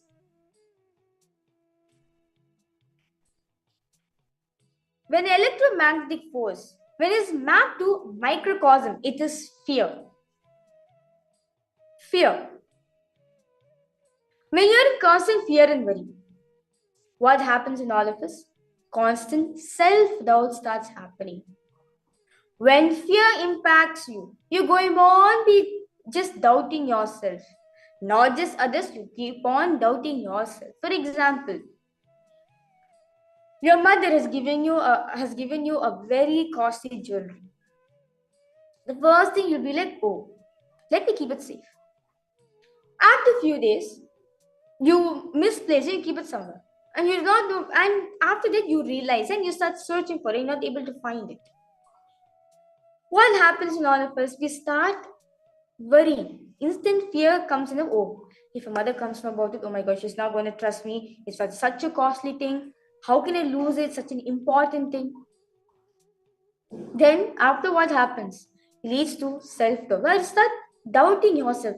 Am I even capable of keeping anything safe within me? Am I even capable of holding a valuable item? You start doubting yourself. The next is the weak nuclear force. When the weak nuclear force is acted upon you, when it works on you, intense self-hatred comes on you. That is why Swamiji says very beautifully, the antidote. That's why Swamiji also revealed that weak nuclear force is also yoga pada. Weak nuclear force is also powerful cognition, because when you fill yourself with powerful cognitions, the self-hatred pattern which you have, the self-hatred judgments which are passed upon yourself, just through powerful cognitions you are coming up. You are just breaking yourself from it. And also, when you do yoga, you start enjoying your own body. So, when weak nuclear force, when start impacting on you, it is nothing but self-hatred pattern. And the fourth force, which is strong nuclear force. When it is working upon you, it is self-denial. Why you deny yourself, the very existence which you are in. Very beautifully, very beautifully Swami also mentions, the only way, one of the easiest ways to come out of self-denial pattern is through initiations. Not just that alone. If you want to get rid of all these four things, just have initiations from the avatar. Jnanapada. All the knowledge, which the truth which Swamiji is revealing for all of us. So I request all participants to cognize this and decide, I am Swamiji. Declare Om Nithyananda Paramashivoham within yourself and declare, I am not going to entertain any of these emotions in my life. Neither laziness or self-doubt or self-hatred nor self-denial I'm going to entertain in my life. I am not these four emotions. Declare this, that you are Swamiji, you are much more than this. You are much powerful than these.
Now, with this beautiful declaration all of us made, let us move ahead to the power manifestation session. So that requires all participants and all viewers who's watching us live right now to get a coconut on your palm and ensure you're starting your timestamp video recording. Make sure the coconut and your palm is visibly shown in the camera. You are going to place the coconut on top of your palm. So for example, if this is your palm, you'll place the coconut in the middle of your palm and I request all participants to keep it completely straight, make your palms completely straight. Do not cup it or tilt it or anything. Make sure it's a completely straight surface. You can also use the support of a flat surface to ensure any of these, to ensure you're holding the coconut with your completely straightened hand. So request all participants and all viewers to place the coconut on top of your palm.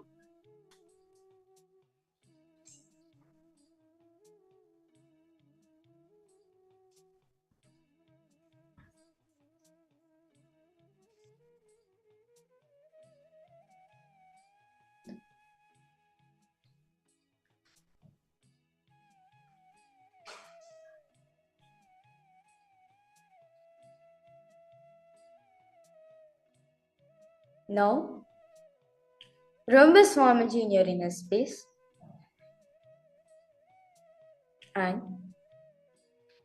start chanting the Mahavakya. Om Nithyananda Paramashivoham. Om Nithyananda Paramashivoham. Om Nithyananda Paramashivoham.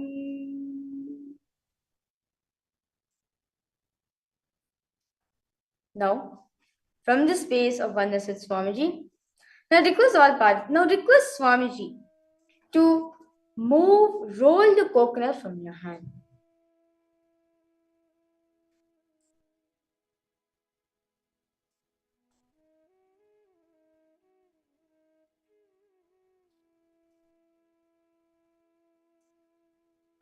The coconut, in the space of oneness, should roll off from your hand. Make sure the coconut should not be touched by anyone, and also should not be, and also it should be on. It should not, and no movement of the hands also should make the coconut fall. So if you want, you can also rest in a flat surface to ensure this happens. In that oneness space at Swamiji, chant the Mahavakya intensely. Understand the coconut, you and Swamiji are one and the same. The coconut is nothing but the representation of your inner space. From the space of oneness, understanding Swamiji, you and the coconut are one and the same. They are in oneness. From that space, request the command the coconut to move. Request Swamiji to move the coconut. You will see simply the manifestation start happening. Simply the coconut will fall off from your hand.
And if your coconuts have been full, I request all of you to continue manifesting the power.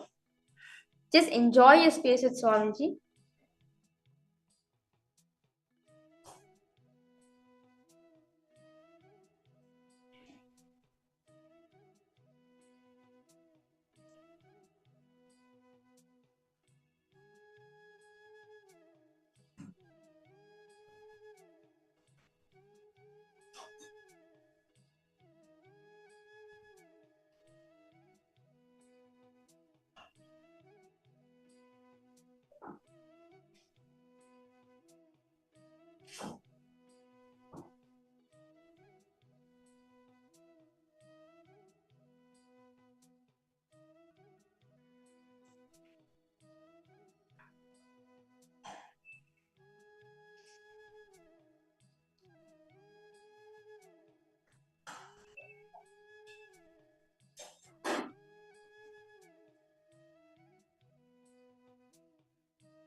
Okay.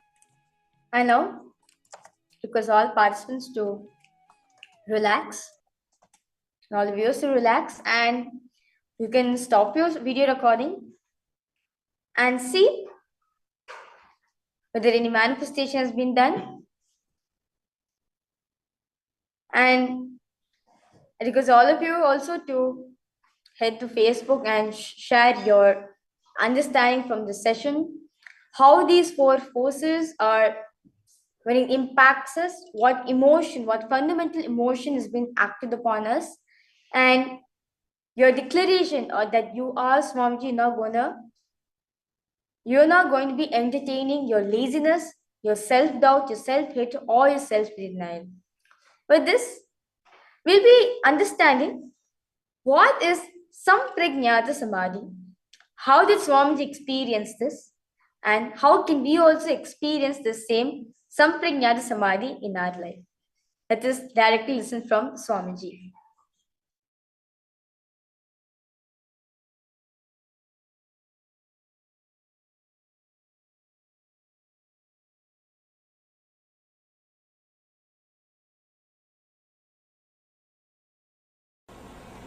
When you are lived in this body, if you experienced at least once the thoughtlessness, if you are able to, thoughtlessness means being alive without body and mind. If you experience the thoughtless awareness, if you remain alive, if you are conscious even for a single moment without body and mind, that is what I call samadhi, thoughtlessness. Let me give you a small diagram, then you will be able to understand what I exactly mean by the word thoughtlessness. In your life, you experience two states of beings and two levels of mind. One is the mind when you have thoughts and without thoughts. For example, now you have thoughts. In the deep sleep, do you have thoughts? No. So, with thoughts, without thoughts.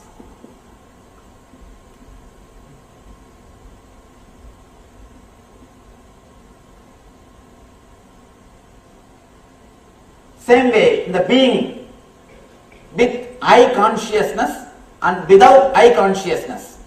As on now, you all have that idea, I consciousness. In the deep sleep, do you have? No, the I consciousness doesn't exist. With I consciousness, without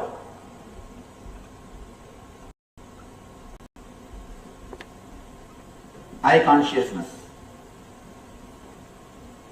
These two levels of consciousness and two levels of mind crisscross each other, take four states of being. With thoughts, with I consciousness, it is called waking state, Jakratavastha, in which most of us are now. Not all, there are few who are in dream state. Almost, most of you are in this state now. Waking state. With thoughts, with the I consciousness. Now you have the consciousness of I and thoughts both. And the next thing, you will have thoughts, but the I will not be there. That is dream. You may ask how? The frequency of thoughts will be more than the frequency of the consciousness in your dream. That is why you will not be able to control your dreams. Now, please understand, then you can take the notes. First you can understand, then you can take the notes. See, now frequency of I is more. That is why you can control your thoughts. Suppress them, divert them, create them, do anything you want. Because the frequency of I is more than the frequency of thoughts. The dream state, the frequency of thoughts is more than frequency of I. That is why you cannot control your dreams. If we can have the dreams of our choice, you know what kind of dreams? We will always be having. Dreams are not under your control. You can't have choice because the frequency of thoughts is more than frequency of consciousness. So you have thoughts but no consciousness. Just thoughts flowing in your being is what is dreaming. Next state. Neither I exist nor the thoughts exist. This is called deep sleep.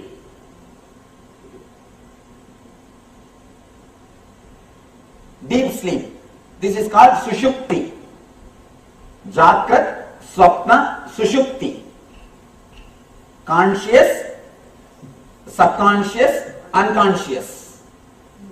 And there is a fourth state which we have not experienced in our life, where you will not have thoughts, but you will have eye consciousness, pure eye consciousness. This is what I call samadhi, thoughtless awareness, turyavastha, atmanyana, brahmanyana, self-realization, nirvana, atmanubhuti, state of divine, nitya consciousness, eternal bliss, what not. All these words point this state only, where you will have the pure awareness, consciousness, but not thoughts, where you will learn, where you will live without body and mind. In all these three states, you live with body and mind.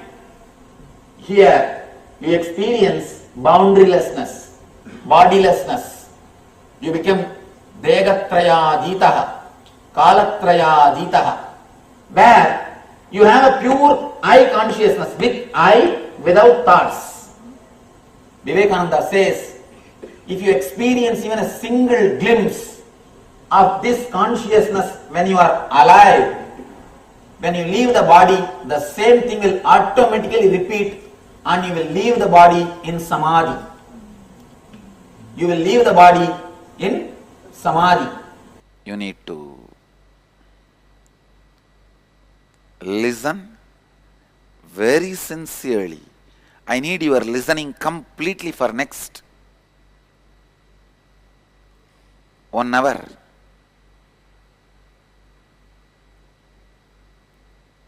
Because I'm going to narrate one of the beautiful incident happened in my life. Me feeding Ganesha with 4 tattvas.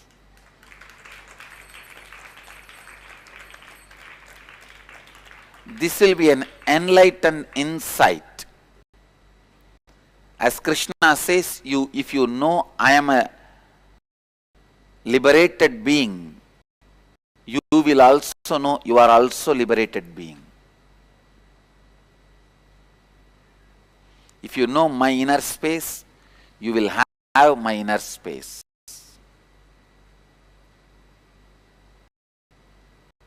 So I am describing, request you, drop all the work you are doing, anything your attention. If you are cooking, something is in the kitchen, on the stove, switch off the stove, switch off your cell phones, tell the people in the house to be a little silent, maybe take the receiver and keep it out, and lock the door. Just sit and listen. Sit with a complete listening, because this listening can transform you. You will easily find what is your biomemory, what is your root pattern, how you can complete it. I wanted you to understand, I did not have even 1% of biomemory in me. It was purely bioenergy, received as a gift from Minakshi, Arunagiri Yogishwara,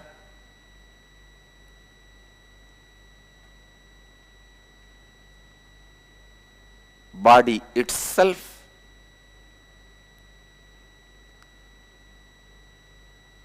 the body structure designing, The architectural design is from Venkateshwara.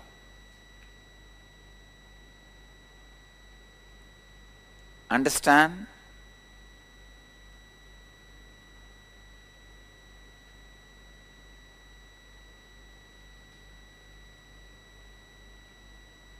With pure bioenergy, I have created my body and started functioning, expressing.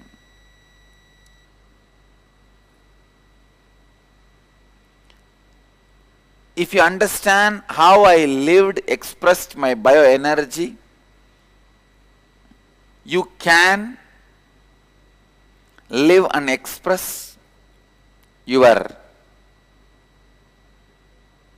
biomemory also. You can complete your biomemory also. I'll give you from my own experience.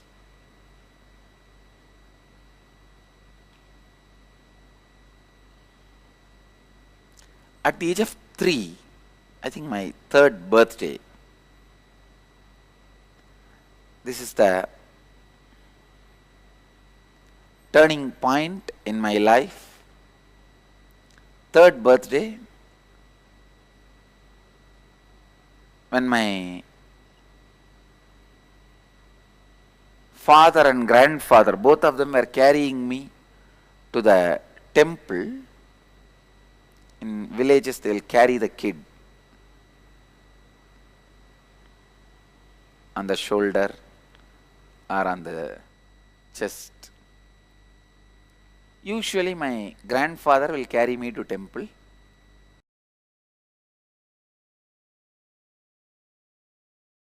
Samprajnata samadhi, reasoning, contemplation, blissful flowering, and the state of pure awareness are the characteristics of the Samprajnata samadhi. So every day some satsang, something will be going on. Those days I used to have small Ganesha with me, and I'll do puja every day to that Ganesha. I'll pour water, put little food in front of Ganesha and wave the lights, wave the camphor. It was really like I was living with him. It was not just doing some little puja or anything. Living with him. Strong feeling connection. But with me it was like a living with him. Whole day I'll be sitting, fanning him or doing whatever I can. Anything given to me, I'll bring it and put it in front of him. I was living with him. Small boy. I went to one satsang. That teacher, Acharya, who was talking, he was narrating an incident from a saint's life. His name is Nambiyandar Nambi. He was born and brought up in South India. Great saint. His life story that master was describing. It's a very beautiful story. That his father used to worship in one Ganesha temple every day. One day the father fell sick.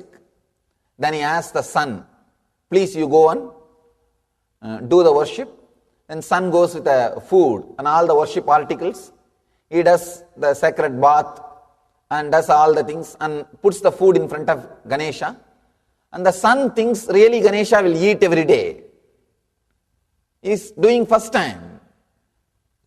So he thinks Ganesha is supposed to eat. And he is sitting, waiting for Ganesha to eat. Half an hour, 1 hour, 2 hours, food is there. And this guy started worrying. What happened? Did I do anything wrong? You are not eating.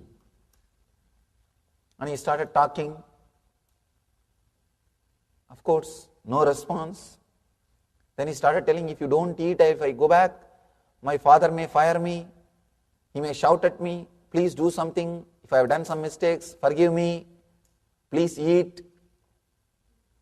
Of course, Ganesha is very silent. If they start eating, who will put the food in front of them? Anyhow, he was silent.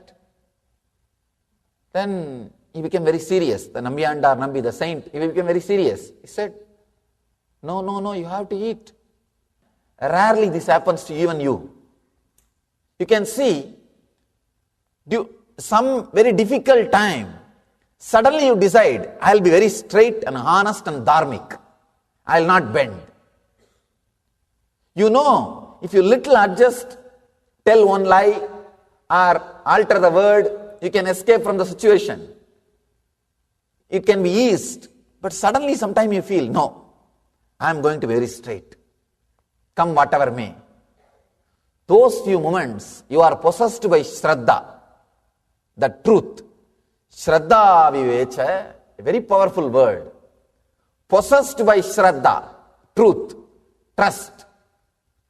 That Shraddha Vivecha happened to this Nambiyandar Nambi. Suddenly, he felt Ganesha has to eat. He has to eat. He starts weeping. He says, till you eat, I am not going to leave this place. 5-6 hours over, but food is there, Ganesha is sitting. Then he goes to the extreme, suicidal threat. He says, I'll hit my head in the steps and die if you don't eat. And starts hitting his head. Of course, don't try. Don't try. He just knows that Ganesha is going to eat. He started hitting his head. And the story says, suddenly Ganesha appeared and ate the food and blessed him. And that saint, that small boy, he goes back to his father. Father asks, what happened? Where is the food? He said, Ganesha ate. Father could not believe. Ganesha ate or did you eat? He said, no, Ganesha ate. If you want, come. I'll show you. Then he takes the father. There, the father sees the mouth of Ganesha, the food, the remains. The story says, father fell at the feet of the son, said, all these years, I was only doing it as a ritual. You made it as reality. You made it as truth. When I heard that story, I was shocked. Suddenly, I felt, then why is this, my Ganesha is not eating? I am being cheated.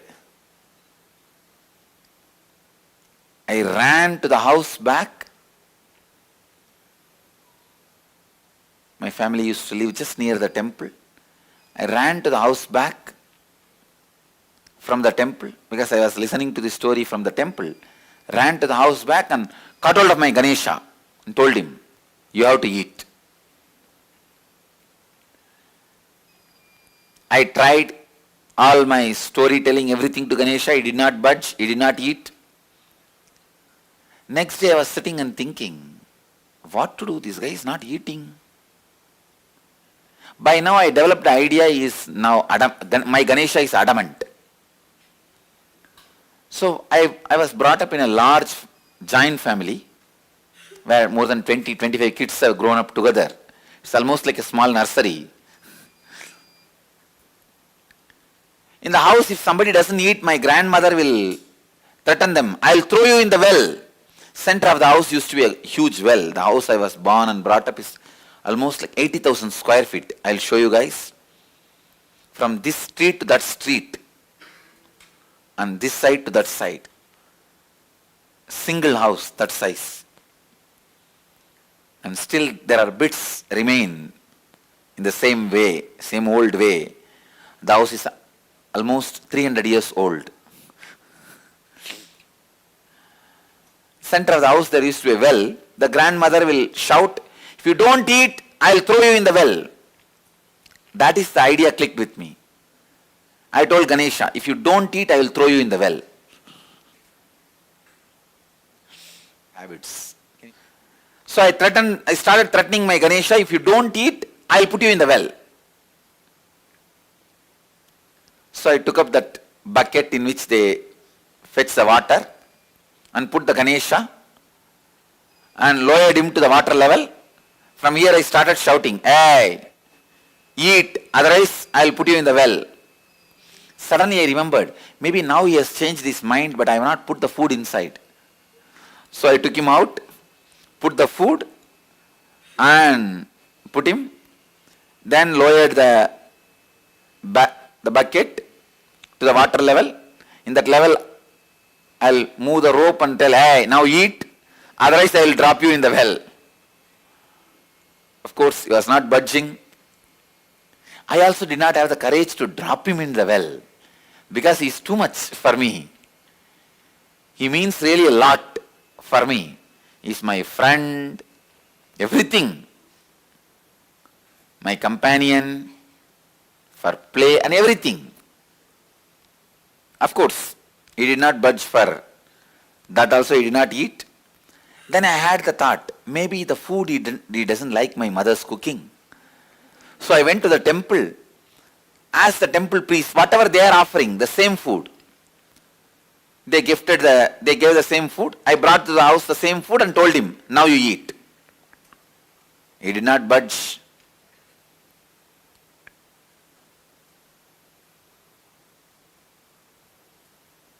Suddenly, while I was arguing with my Ganesha, it clicked.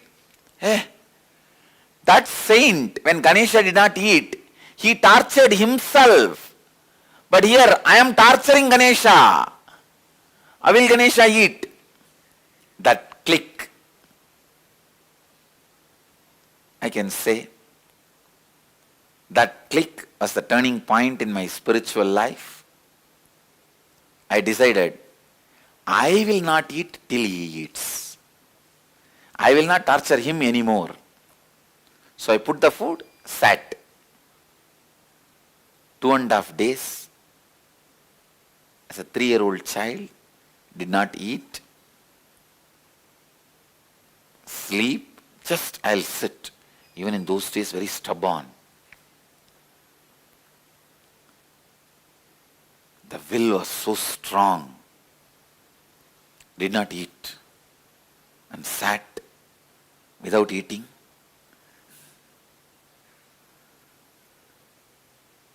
It was a very strong experience. I could see very clearly Ganesha appearing, and I fell into a kind of a altered state of consciousness. I could see very clearly Ganesha ate. When I opened my eyes, the plate was empty.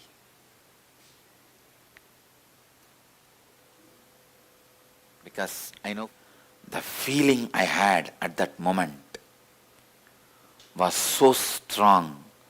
The devotion I had, it is like a experience strengthening the belief. Faith was transformed as trust. That feeling connection gave me the tremendous courage and confidence to begin my spiritual journey.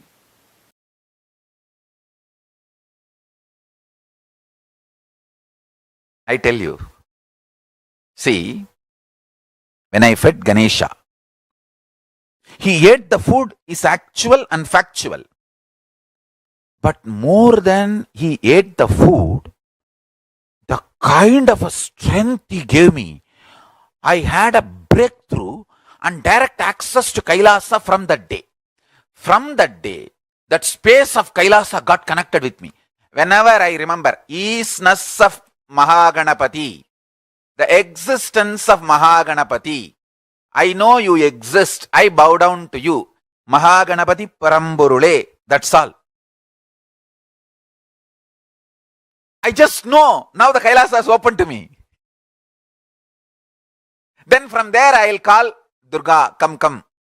Oh Shiva, come. All of them will open up. Actually, this is the Secret I am revealing. This is the way I invoke all of them during the mandala process or any time, any puja, any prana pratishtha. First, actually, Ganapati only opened the door of Kailasa to me through the Nityatva, means showing he exists.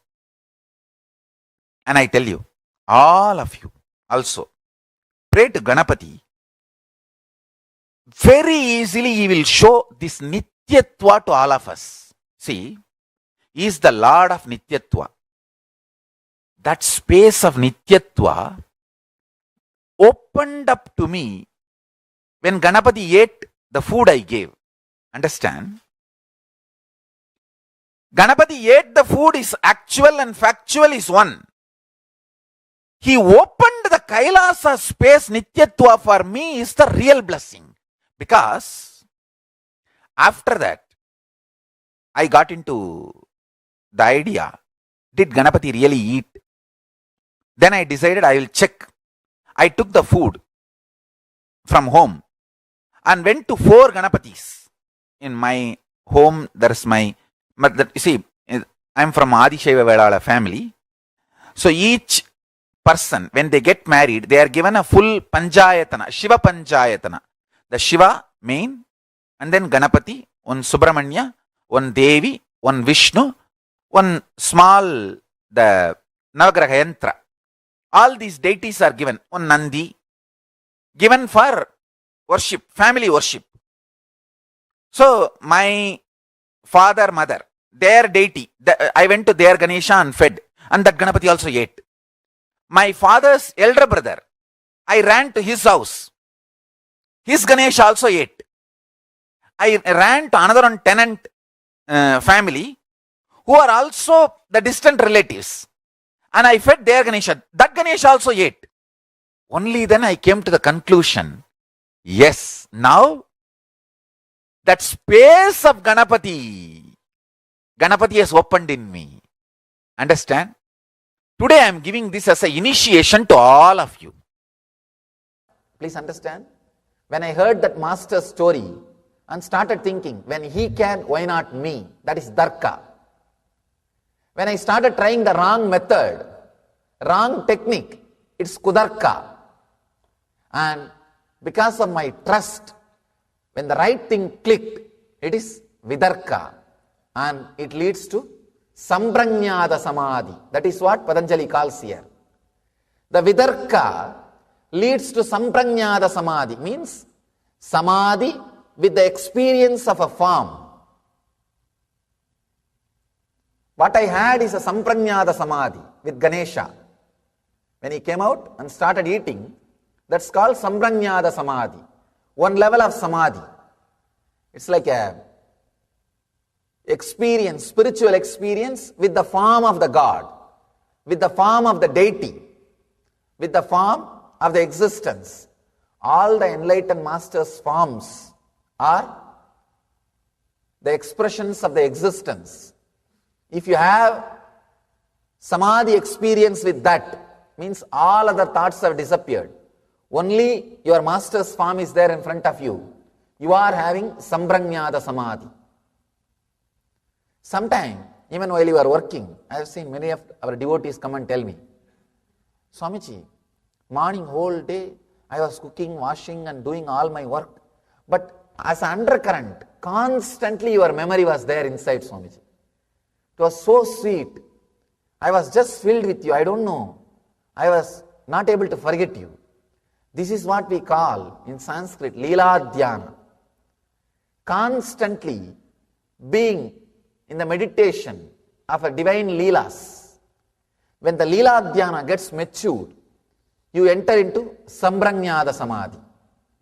That's what was happening with me in the Ganesha's thing. Whole day I'll be playing with Ganesha as if I was living with him. I was literally living with him. Whole day, whatever I do will be centered on the Ganesha. Morning, if I get up, I'll make him get up. And before I drink, I'll give water to him. After I brush the teeth, I'll have a small stick to brush his teeth.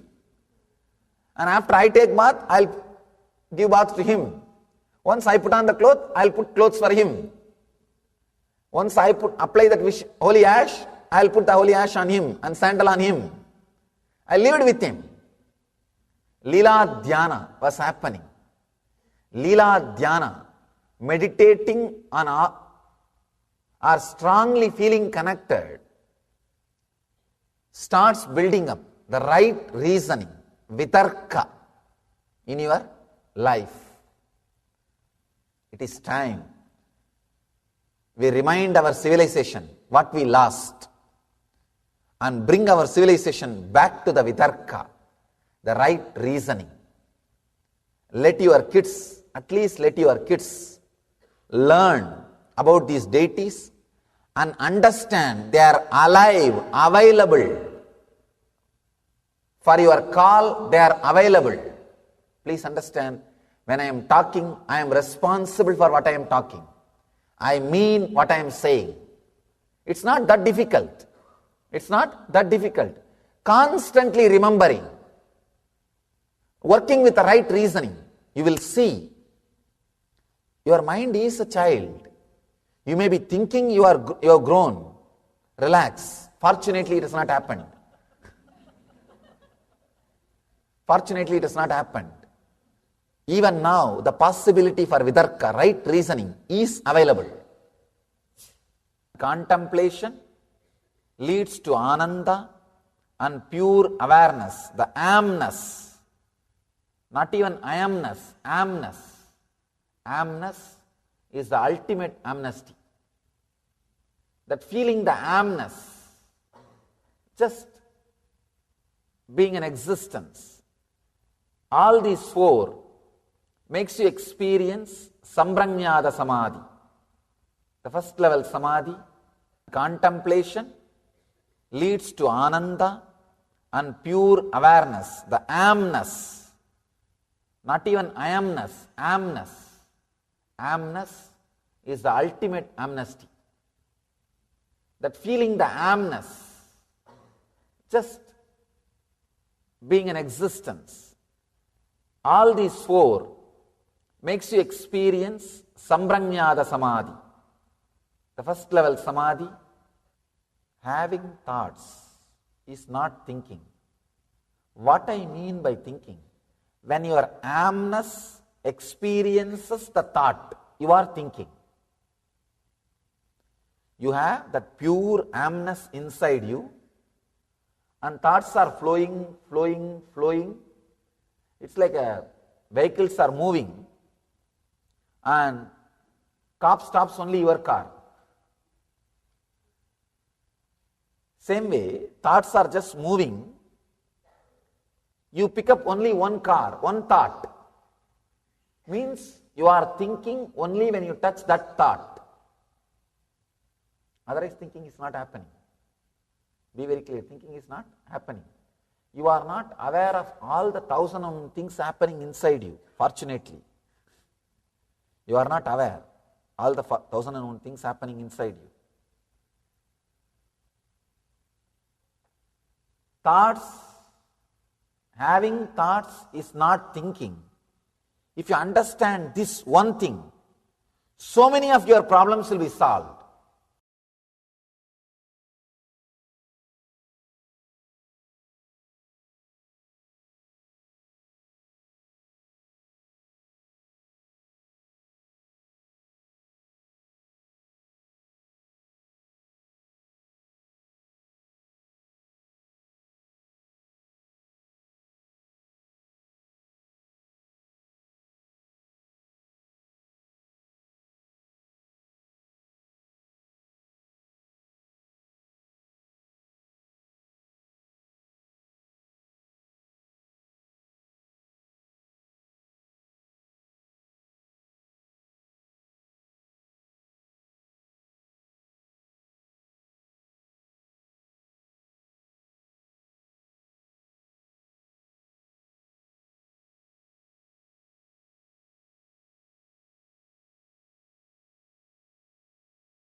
Yes.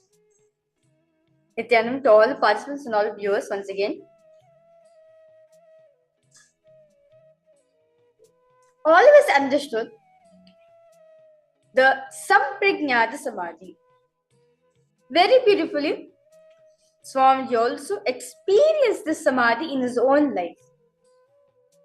Let us understand what exactly is the Samadhi experience. What is Samadhi experience?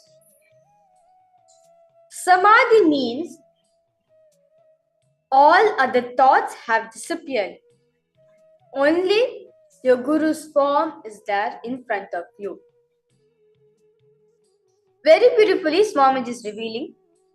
Samadhi means all of the thoughts have been disappeared. Only Guru's thoughts, only Guru's form is there in front of you. Very beautifully in the Guru Gita shares how we should meditate on the Guru, how a disciple should be. Bhagavan Paramashiva says,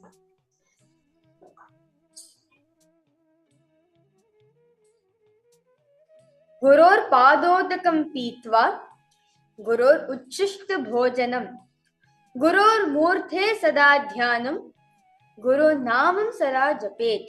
Meaning, the disciple should only drink the water which has been washed of Guru's feet.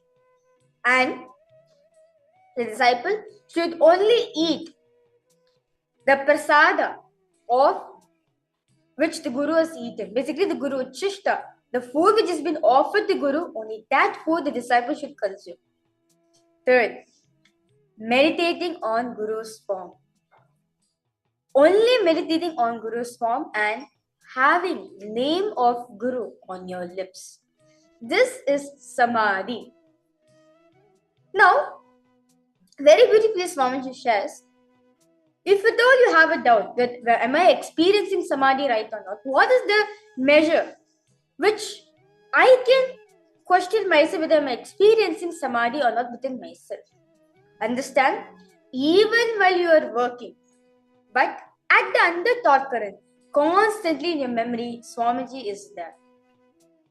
No matter what you are doing in your life, continuously just remembering Swamiji in you. Like how in Swamiji's own life, Swamiji will say, before doing any activity, before doing any action, I always ask myself, how does Arnigiri Yogeshwara respond to this situation? How does Arnigiri Yogeshwara behave in this situation? Or how does Annamalika Swamigal reply to this situation? How does he behave? Continuously, just reminding yourself of the Guru's form, having the memory of Swamiji in whatever you're doing is Samadhi. Very beautifully, to give up to Pramanas, meaning our great rishis who have experienced this is Sri Ramakrishna Paramhamsa. Sri Ramakrishna Paramhamsa was deeply connected to the Mother Kali. He was living with the deity, remembering the miracles of Devi wearing conch bangles. Very beautifully, Swamiji will say that how Bhagavan Ramakrishna actually put the conch bangles for Devi. So what happened exactly was, Ramakrishna would have gotten the conch bangles for Devi, for Mother Kali. And he wanted to put in all the four hands of Kali. He somehow puts in all the three, and only the hand which is holding the skull, he is not able to, because the skull is bigger than Kali's hand. So immediately what he does? He connects to Kali and says, "Oh mother, just drop your skull. Let me put this conch bangle, and then you can take it back. Let me hold the skull for you on your behalf." Immediately, Mother Kali listens to Ramakrishna and she drops the skull. Ramakrishna holds on behalf of her, places the conch bangles and gives the skull back for Kali to hold, and she's still holding it. Even now, even if you still go to Dakshineshwar Kali temple, you still see the conch bangles which has been put by Sri Ramakrishna to Mother Kali is still there. Even the Swamiji's own life was Swamiji was like, how can this be possible? So Swamiji wanted to see whether this is actually there or not. But this is something made up of. Swamiji actually went to Dakshineshwar Mahakali temple, and he actually sees the priest actually takes Swamiji to the Garbha Mandir and makes Swamiji to see the conch bangle which has been put by Sri Ramakrishna. Also, in Swamiji's own life, also Swamiji shares, when I woke up in the morning, I would wake my Ganesha up. Before I took a drink of water, I would offer water to him. After I brushed my teeth, I would use a small brush to brush his teeth. His original tusk was gone because I used to brush it so hard. The Swamiji brushed his teeth. And I used to think that it is a big tusk. So I have to clean it properly. Then after I took a bath, I would give him also a bath. Once I put on my clothes, I'll put on clothes for him, jewels for him. Once I applied the holy ash, I would apply the holy ash and sun would paste on Ganesha too. When I ate, I would feed him also, meaning I would offer Naivedyam to him. Every single action Swamiji did, he always did it with his Ganesha. That is Samadhi. That is only Samprajnata Samadhi, where you are relating to the deity. You are in oneness with the deity, continuously having the form of the Guru and relating with the form is Samadhi. So, even if you're working, even during your working hours also, always remember Swamiji in your inner space. Always have the memory of Swamiji in your inner space. Continuously remind yourself of your memories with Swamiji.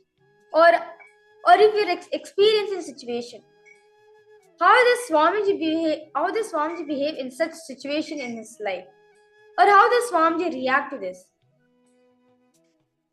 You'll see when you continuously ask yourself these questions, you're slowly you'll understand that you are experiencing oneness with him. You're always living with Swamiji.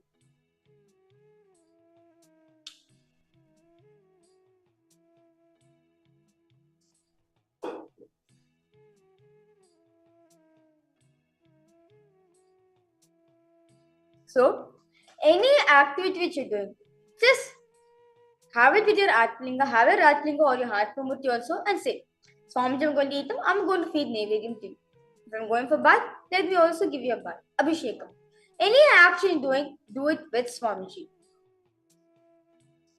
So now understand very beautifully Swamiji is saying, having thoughts is not equal to thinking. For example, thoughts are continuously flowing, like vehicles moving continuously. And the cop stops your car. Means you are thinking only when you touch that thought. Otherwise, thinking is not happening. So is everyone understanding this? See, thoughts are continuously flowing in our mind. It's just continuously flowing. But only when you pick up one particular thought, it becomes thinking. You can even say you are thinking. Otherwise, the act of thinking is not being done in yourself. So now understand very beautifully Swamiji is saying, having thoughts is not equal to thinking because thoughts is just flowing continuously. Only when you pick up one thought, it becomes thinking. So, request all participants to write down or draw 10 smiley to understand about the truth.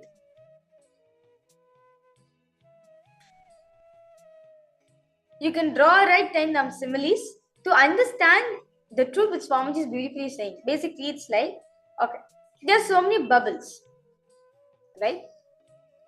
Well, let's say one bubble is happiness, one bubble is love, one bubble is compassion, another bubble is your health, another bubble is your wealth, one bubble is your, let's say, your properties, another bubble is your grandparents, or another bubble is your relationship, or one more bubble is your work. So many bubbles are flowing. But only when you take one bubble. Let's say you're taking your career bubble. You take a career bubble and you're actually thinking. In that moment of time, you're actually thinking. Otherwise, the bubble is just flowing in the air. The bubble is just flowing.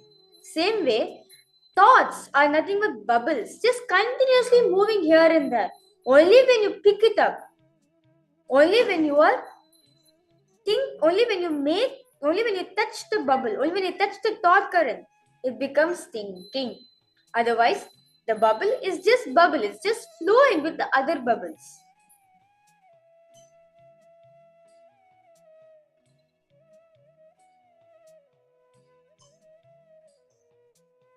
So request all participants, let's take a few minutes.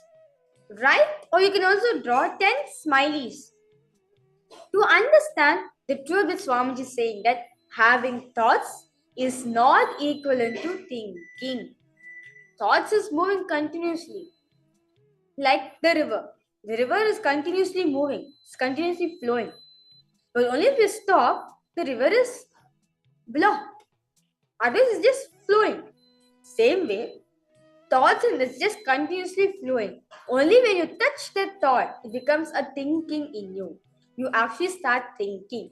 So understand, having thoughts is not equivalent to thinking.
Now, with this understanding which we get from this session, let us move ahead to the power manifestation session.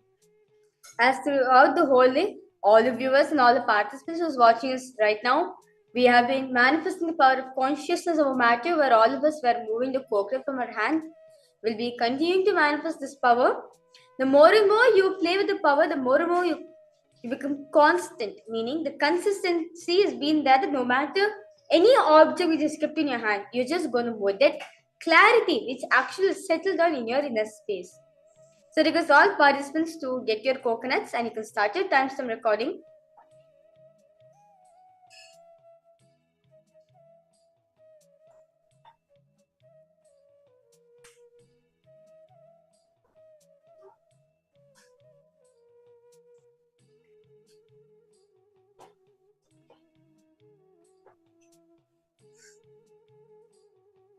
Make sure when your cameras has been switched on to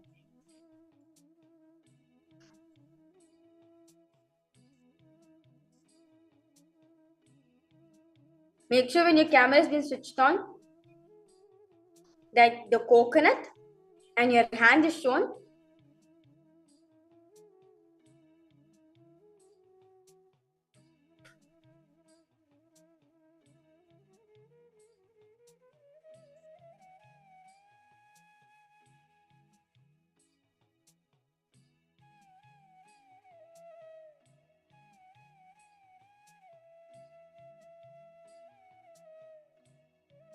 Now, remember Swamiji in your inner space and start chanting the Mahavakya. Om Nithyananda Paramashivoham. Om Nithyananda Paramashivoham. Om Nithyananda Paramashivoham.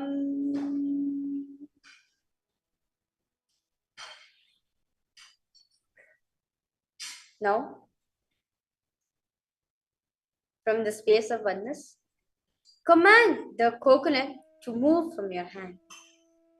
Command the coconut to roll off from your hand. When you just continuously remember Swamiji in your inner space, when you're having the Leela Dhyana, meaning just remembering Swamiji's Leelas, just remembering Swamiji in your inner space, that this is enough. It'll actually make the coconut to roll off from your hand. Because all participants to start manifesting power, remember Swamiji in your inner space continuously. You will see the coconut will slowly move from your hand.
Continue, chant the Mahavakya.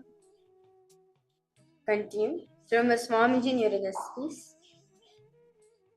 You'll see the coconut will start moving, and for all the participants and all the viewers, if the coconut is rolled from your hand, request you to continue manifesting. Just enjoy that space of oneness with Swamiji. Just going on enjoying. The more and more you enjoy, the more and more you're being that space, you're going to benefit yourself. You're going to experience this Sampragnata Samadhi, which Swamiji is going to be initiating all of us into.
If any self-doubt is coming in you, or if you feel like, how is this impossible for me?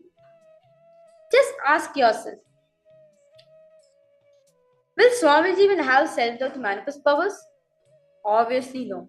Because powers are just like, how to say, just go smooth with him. Swamiji just plays with powers. Same way, Swamiji just plays with his power. Same way, how can I have self-doubt? Understand, when self-doubt starts in you, you're making your gravity more important than your consciousness. In consciousness of a matter, understand, consciousness matters a lot.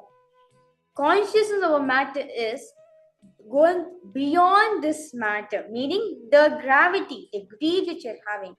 When you're having self-doubt, Swamiji shares very beautifully, it is just making you gravitate. You're making yourself more important than your consciousness.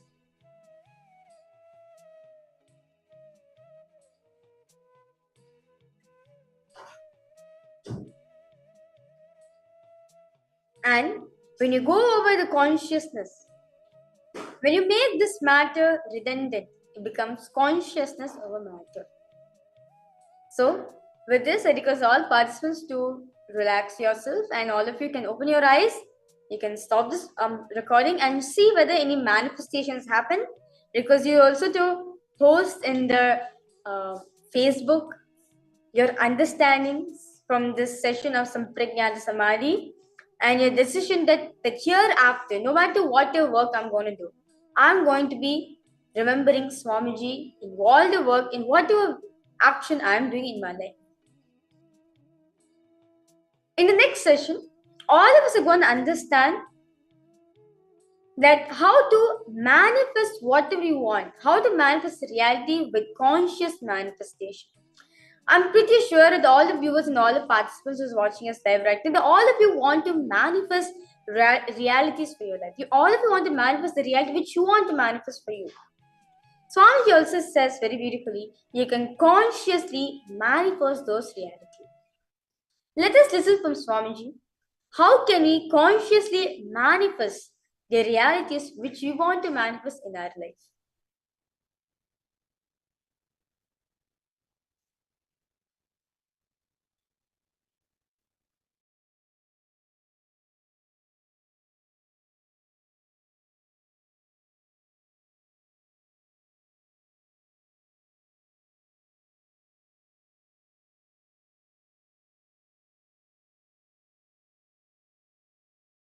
This possibility of conscious manifestation is given only to human beings. The hardware, software, electrification, everything that is required,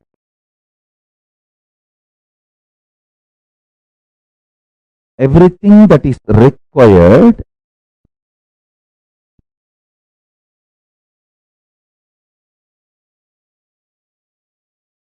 for consciousness to manifest and become reality. The full, complete setup, system, organism is human being.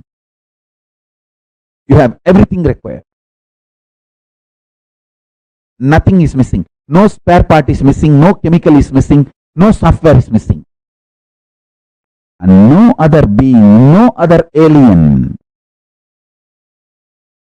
is given this complete organism. See, they all have their own uniqueness. I'm not disrespecting them. I bow down to Munis, Rishis, Siddhas, Ganas. I bow down to all of them. I'm not disrespectful to them. They have their own uniqueness. But you have something unique. Work from your strength to strength to strength. You will achieve the ultimate.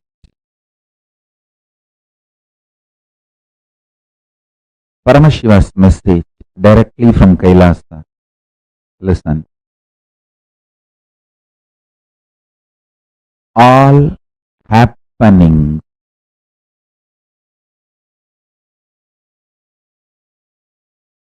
all happenings of the universe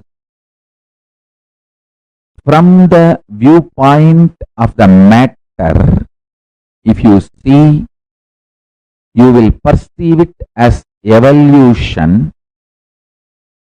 From the perspective of consciousness, if you see, you will see them as manifestation. For example, if you see the human being is a happening of this universe. If you see human being from the angle of matter, body, you will see from one cell amoeba to fish, the evolution of the body to human body. So if you see from the angle of the matter body, you will see evolution. If you see from the perspective of consciousness, you will see it is manifestation. The happening of human being is a manifestation. Listen intensely.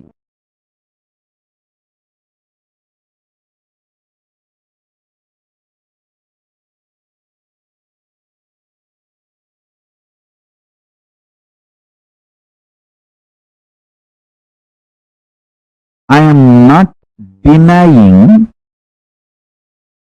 the facts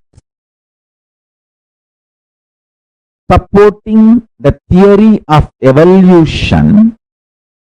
I am not denying the amount of researches amount of fact-finding, discovery, analysis, all the sincere hard work done on theory of evolution. I am not denying it. I am only saying there is something more to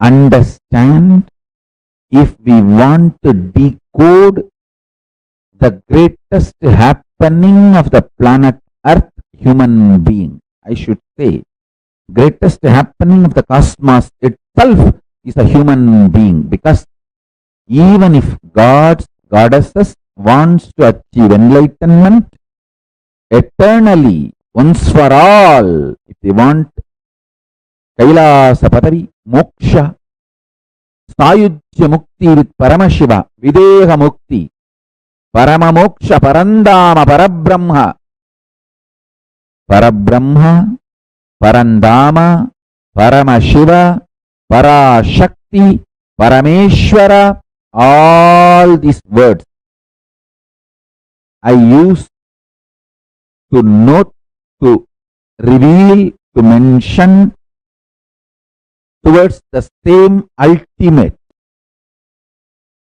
Why I insist that you are something unique, I can tell you now. Listen. The Paramashanta Swarupa, the ultimate eternal supreme existence, which is pure consciousness, can be used like a clay by you, and you can make anything you want out of that clay. You can make pot or elephant, tie, teacup, anything you want. This possibility does not exist for Jalaja, Prithvija, Andaja, Bija, for anyone else other than human being. Listen. Anything born out of earth, air, water, egg, womb, none of them have this possibility. Important missing component in the modern day understanding about the law of evolution is consciousness. Humanity needs to turn its attention towards consciousness, existence of consciousness, possibilities of consciousness, powers of consciousness. Our consciousness and its capabilities, the method to manifest our consciousness for our next level of evolution, the missing link is consciousness.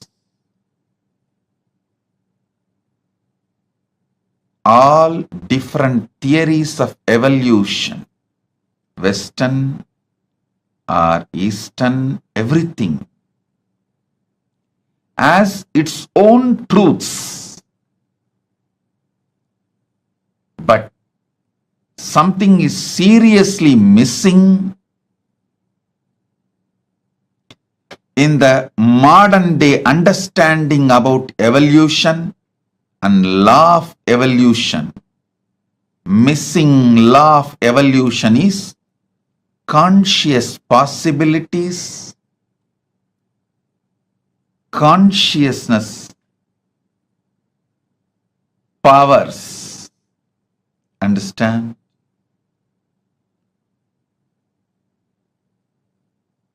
even if we start cognizing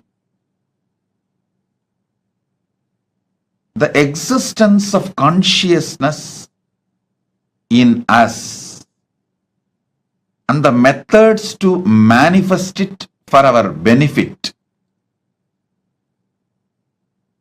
we will have huge breakthrough in our evolution.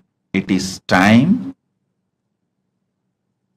humanity turns its focus on consciousness and evolves itself and give a great breakthrough for itself.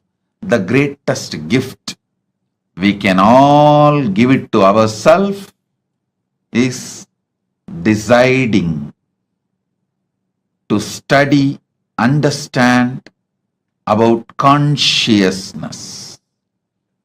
Missing law of the evolution is the possibilities of consciousness, probabilities of the conscious powers.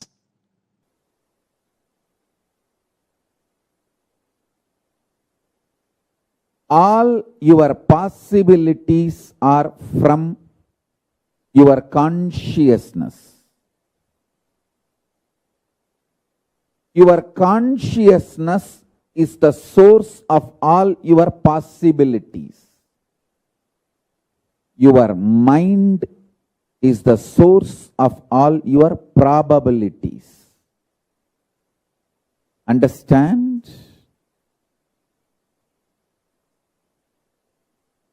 All your possibilities are from your consciousness. Your consciousness is the source of all your possibilities.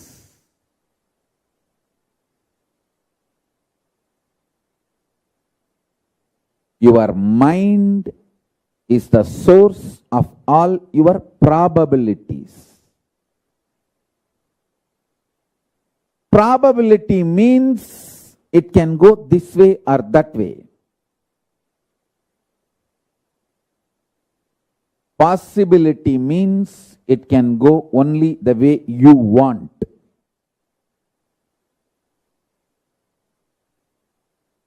Understand? This is the secret behind all the secrets.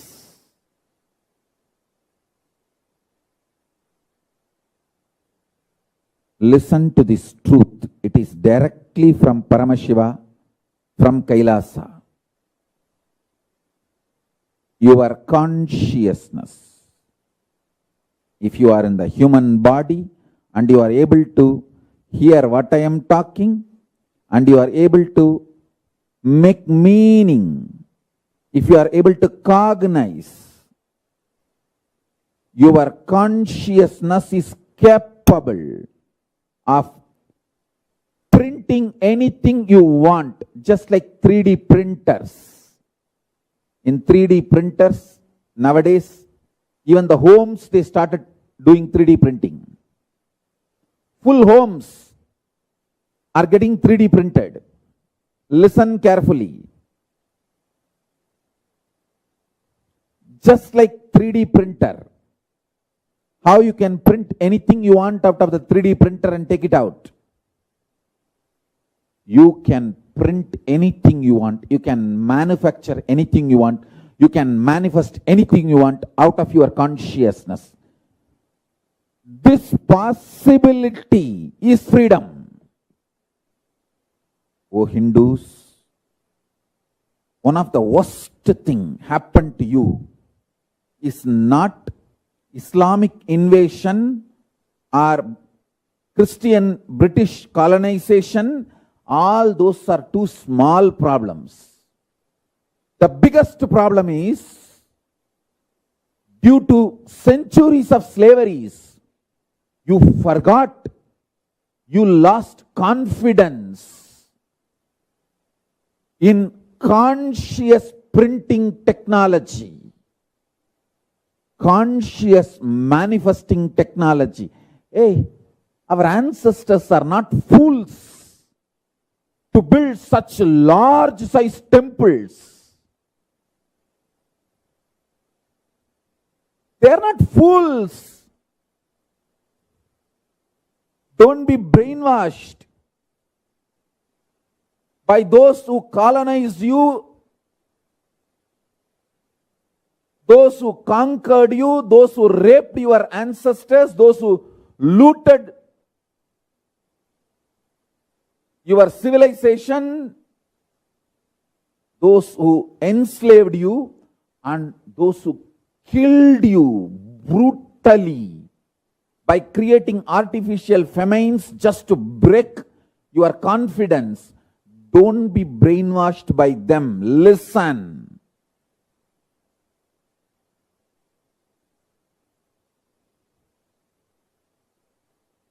At least last 3 centuries, extreme efforts are put to break this one science. Oh Hindus, I tell you, the moment you lost this science, you are no more a royal civilization. You became mediocre. This is the worst thing done, not just to Hindus, to the whole humanity. Because if the Hindus lost this science, humanity has lost it. I tell you, just like that, anything I can cognize in my consciousness and just print it and take it out. For example, anyone comes and presents their problems. All I do is consciously, I see Paramashiva and I decide, let this Paramashiva manifest there also, and print that, take it out. I simply see the other person not only solved his problems, those problems have become irrelevant for him. He has gone to the level of the highest consciousness. His problems have become irrelevant.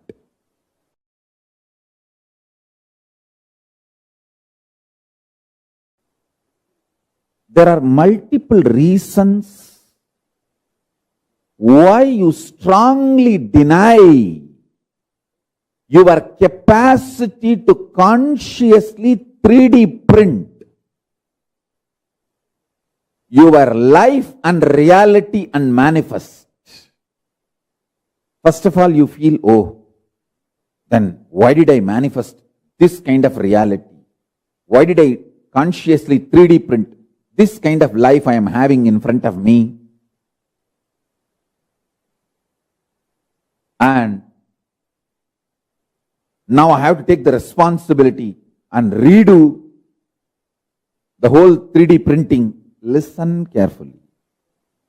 Any one day you have to get mature. Maturity is mandatory in life.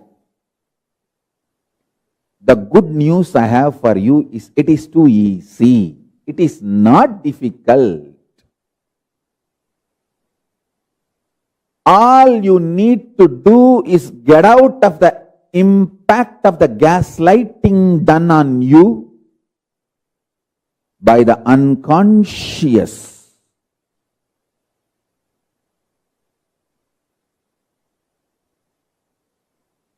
Ecosystem. The so-called human society. Listen carefully. The modern day human society you are living is such an unconscious ecosystem. It does so much of gaslighting. Gaslighting means, let me define, so much of false ideas are dumped on you, even you start believing them. about you. Listen carefully. You need to be enlightened, not gaslighted. Anything which puts self-doubt, self-denial, self-hatred in you, SDHD, self-doubt, self-hatred, self-denial in you is gaslighting you. Anything which empowers you, evolves you, entrains you, excites you, enlightens you is Paramashivoham. Consciousness is the base material on which you experience your I-ness, your I, your existence, what you perceive as you. You experience on the foundation of consciousness.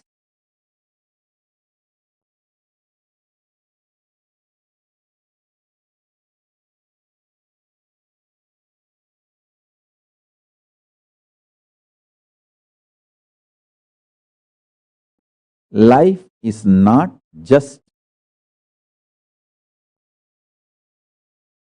probabilities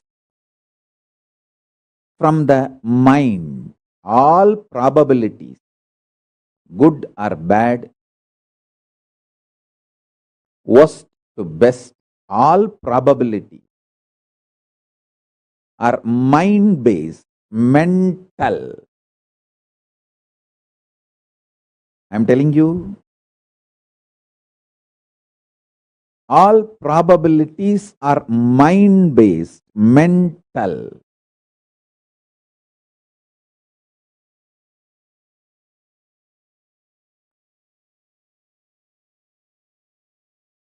People who live and end up with this mind-based probabilities live as mediocre, middle class and die.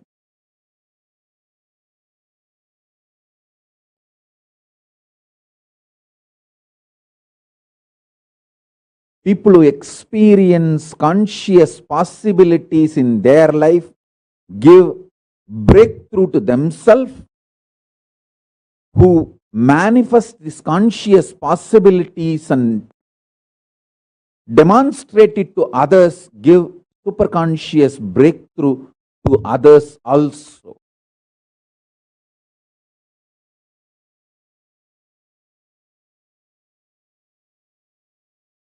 Unfortunately, you do not want to respect your problems as simple dust, because 90% of what you consider as your being on huge wars of life, too big, whatever you have been taught as too big, as core of your being, is mere dust. If you accept your problems, powerlessness is mere dust. You need to literally drop your being, and you don't know which one to hang on, hold on. That is why you kept your old being alive and suffered a lot. Now I am telling you, I am Paramashiva, fully available to all of you. Absolutely available to all of you. Me, Paramashiva, here, fully available to all of you. Decide to drop your powerlessness, fear, greed, non-integrity, a low way of existing. Drop all of it. I am available now here. Understand? When you hold me, allow me to manifest through you all your lower level, all your powerlessness, fear, greed, non-integrity. Everything will become irrelevant. That is why I decided I want to make myself available to all of you.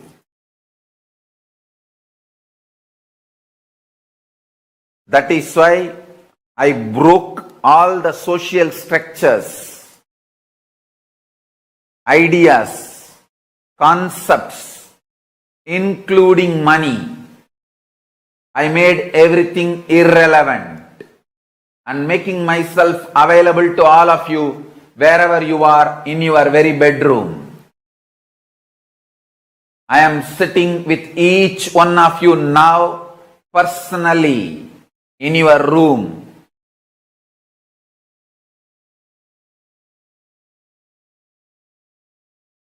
If you want to test, put a chair in your room and keep the form, photograph, Atmamurti of this form. Check. Every night you will have the impression on that chair I sat. The chair will have the impression of me sitting. And the manifestation of Vibhuti, Kumkum, Akshada, Jnananjana, all the auspicious energies. I am sitting with each one of you personally, individually, and making myself available. This being is now available to all of you, to each one of you.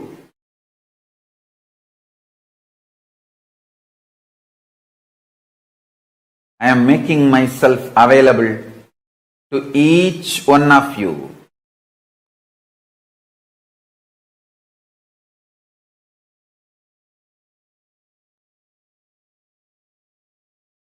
To each one of your being. Now the relationship is absolutely between you and me. It is absolutely you and me. Allow me to fill you. Allow my being inside you.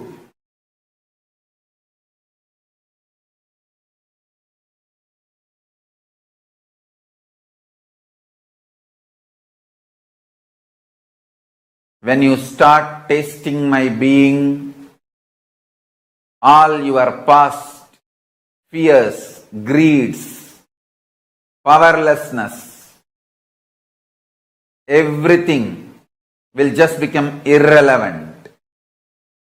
You will be showered with the boons you aspired for and you can never even imagine.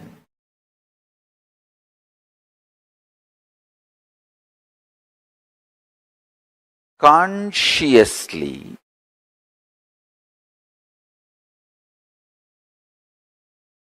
manifest the future by planting your conscious sankalpa, decision, your conscious will, by renouncing the SDHD, self-doubt, self-hatred, self-denial. You will manifest your future as you want. Now, let me expand. Listen carefully. First step, renounce SDHD. Tyaga. Tena tyaktena bunjita makrita kasya sviddanam guruvannevega jijivishe chadagnu samaha. Listen carefully. It is by renouncing all our silly talks inside. Please understand. It is by renouncing the dream you raise to Jakrat, waking state. It is by renouncing the waking state you raise to Turiya, higher state, fourth state of consciousness.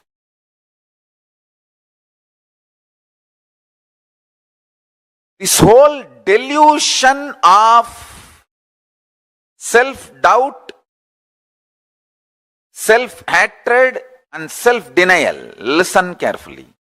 This whole delusion of self-doubt, self-hatred and self-denial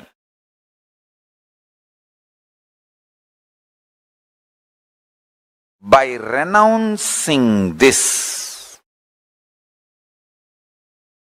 you will be able to look into your future. Understand? Whenever you even think of planning your future,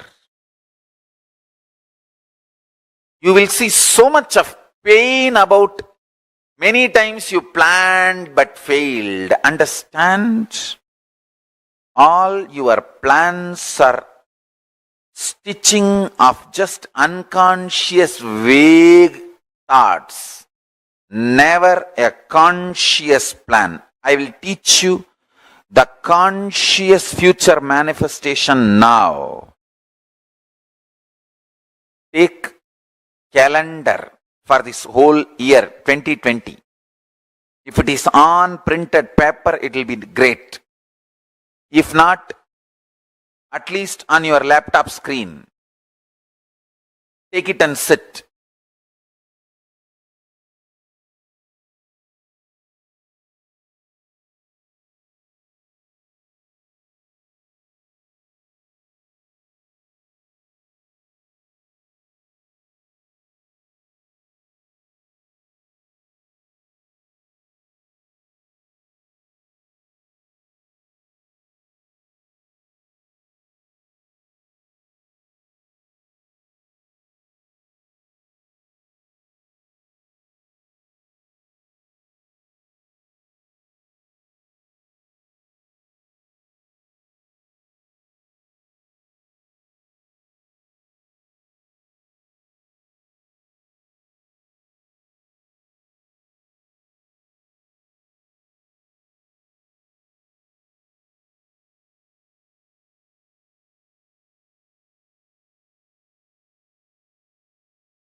Yes,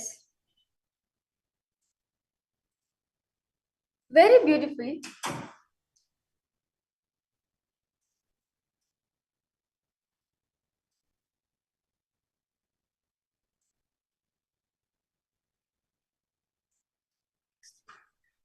Very beautifully, Swamiji spoke about conscious manifestation. How to use consciousness to manifest whatever we want in our life, to manifest whatever realities we want in our life. That is conscious manifestation, where you use your consciousness, your will, to manifest your realities of your life.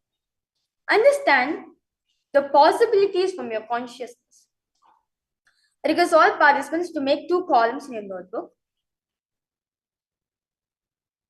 saying your consciousness is capable of printing anything you want, just like 3D printers. But all of us need to understand you are denying. Why are you denying your capacity to continuously 3D print your life? For example, you want to manifest yogic body. You always say, oh, it's not for me. How can I manifest? You deny this conscious 3D print in your life.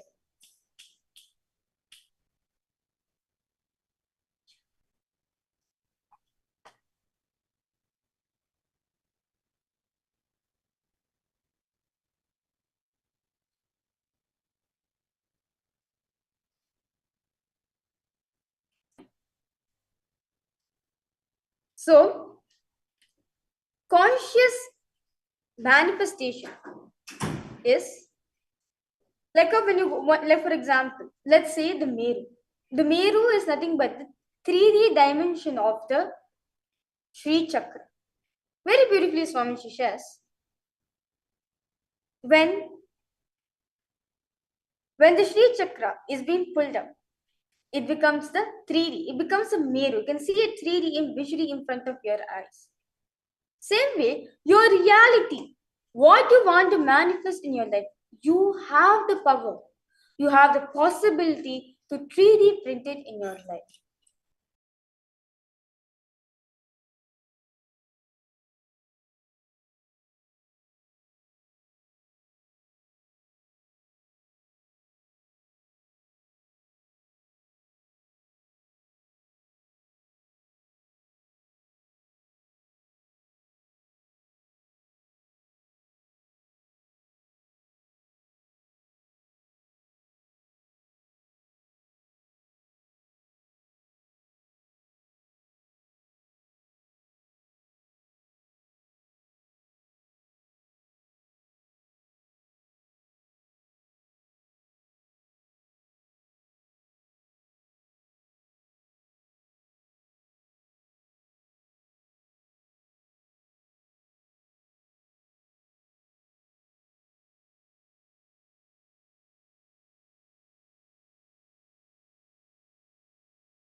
Yes, I complete all the viewers and all the participants who's watching us right now for the little interruption being made for all of you. So let us continue.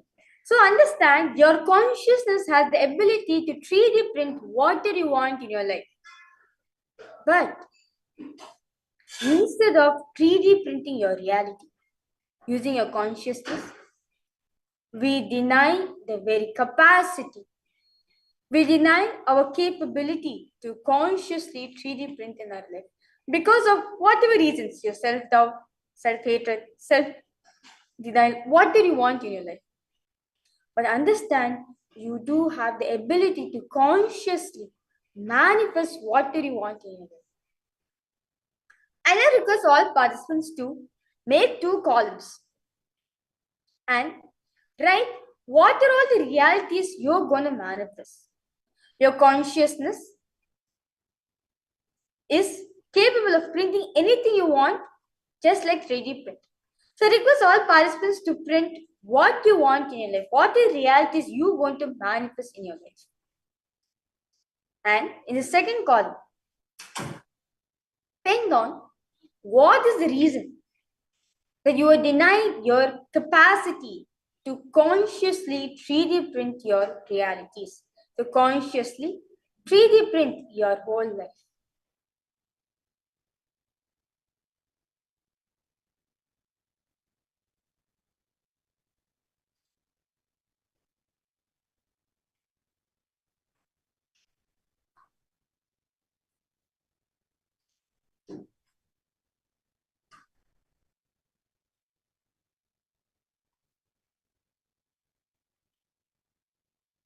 Because all participants to look inside yourself a few minutes and see what is it that is stopping you to manifest your reality in your life.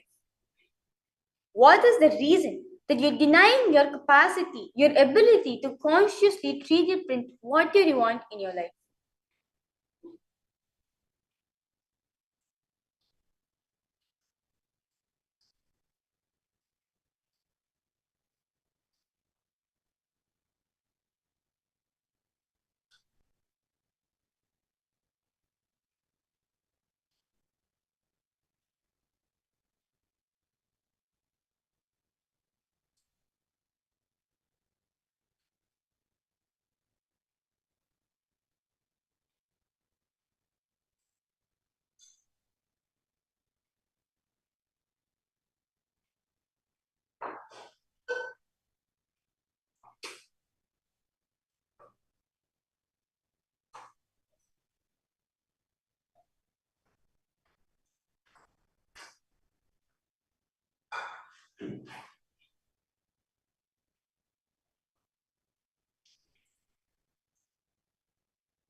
Look inside and see what is it that is stopping you to deny your very capacity, your very ability to consciously 3D print your life.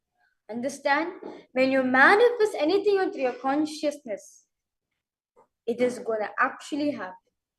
For example, you want to manifest a yogic body and you take a will.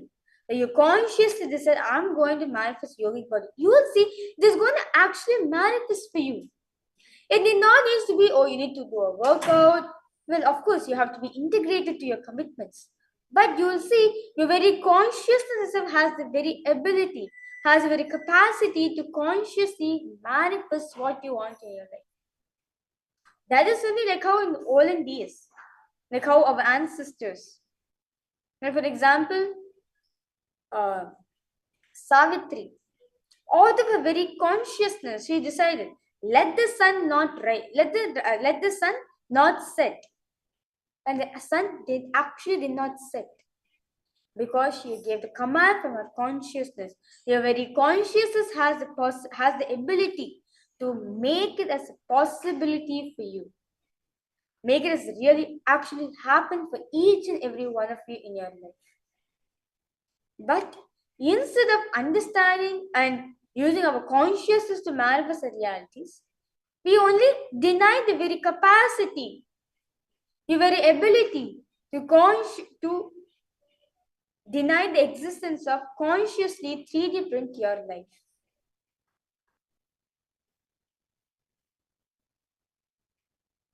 So request all participants to make this tabular format. It will be easy for you to dissect the reason why you're not letting you to consciously manifest your life.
So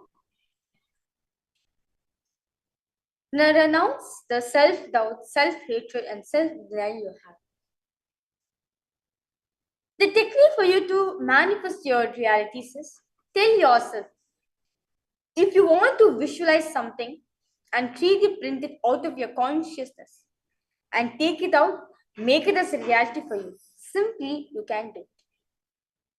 If there's a time delay, if you feel for some reason it is not happening immediately, be ferocious with yourself and decide to declare completion with it. Always remember, human consciousness is a mirror of Swamiji's own consciousness. Human consciousness is extension of Paramashiva's consciousness. So understand, all of our consciousness is nothing but a mirror, nothing but a reflection, an extension of Paramashiva, so Swamiji's own consciousness.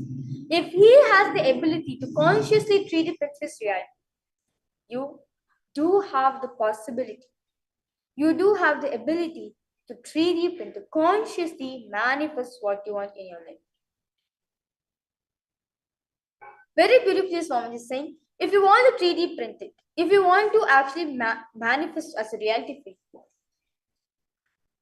tell yourself that you want to manifest and visualize it's happening. Visualize actually coming happening in your place, and just visualize the, just take the visualization as a printer, like our printer. You 3D, when you print something, it comes out 3D. Same with your visualization, take it out as a 3D print out of your consciousness simply and make it as reality for you.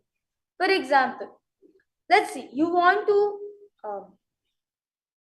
you want to eat a certain dish. You really want, you love eating, like you love eating sweets. Now visualize yourself you want to eat sweets. Or let's not take sweets. Let's take an example. You want to manifest, let's say a millionaire in your life. Visualize you are a millionaire. Visualize yourself like you're becoming a millionaire. And take that visualization, 3D print it, or take it out, your that visualization you made, print it out of your consciousness. Take it out of your consciousness, and you'll see simply it will make it as a reality for all of you.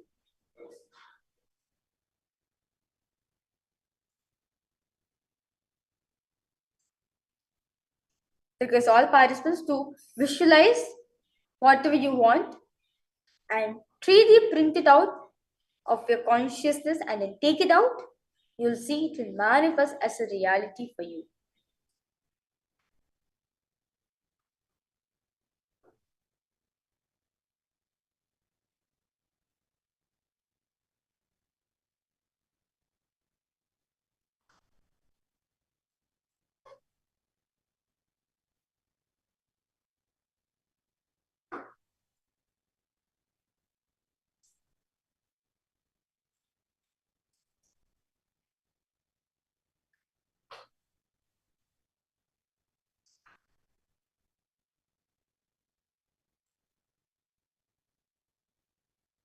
Now, the second step is, now take a calendar for the whole year. Mark whatever you want to manifest during each month and date. For example, you want to manifest on June 26th new business. Write on the date and on that month. See, understand? Don't have self-doubt, self-hatred, or self-denial whether I'll be able to manifest this or not, it will happen or not. Forget about all this. Forget about your STHT. Pen down what do you want to manifest on a particular date of on that month. For example, let's say as Swami himself says, on June 26th, you want to manifest new business. On June 26th, circle it and write, I'm going to manifest a new business. Or you can write new business. Or let's say on November. Let's say on November 28th. You want to manifest, let's say, you want to manifest a new house. So you write, circle that date, November 28th, and you say, new house.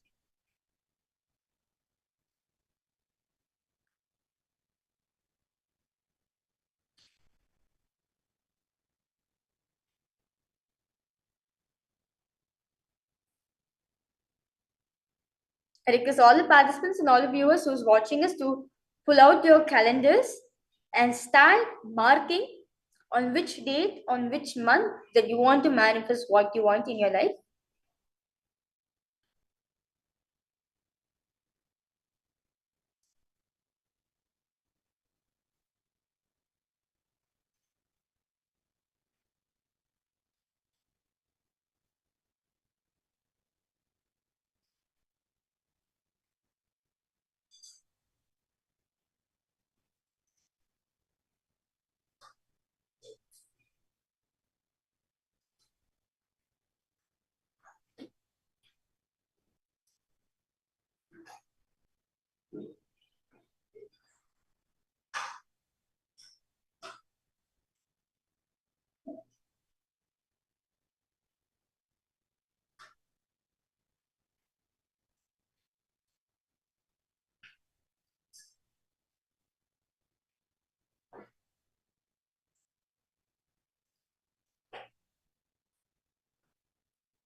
Now,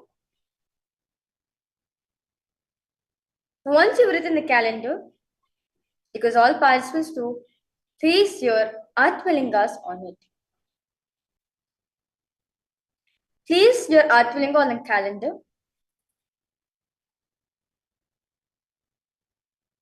and now, because all of you to switch on your timestamp video recording and make sure the calendar and the Atmalinga is shown very clearly.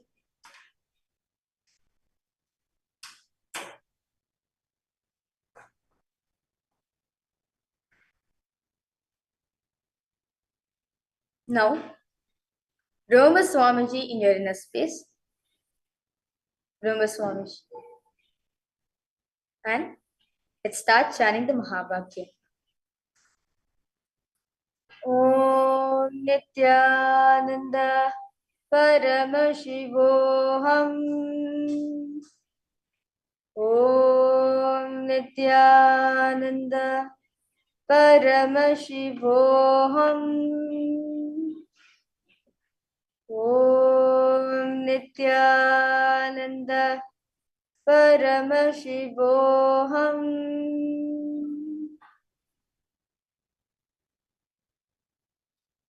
Now, with this space of oneness, command the Atmalinga to move from your calendar. Very beautifully, Swamiji shares this technique to manifest what did you want in your life. When the Atmalinga moves over it, it is going to manifest. This is a very beautiful technique which Swamiji has given to experience, feel the possibilities of your consciousness, where you can consciously manifest, design the future which you want to manifest for your life. With this one space, it's Swamiji requires all participants to command the Atmalinga to move on the calendar.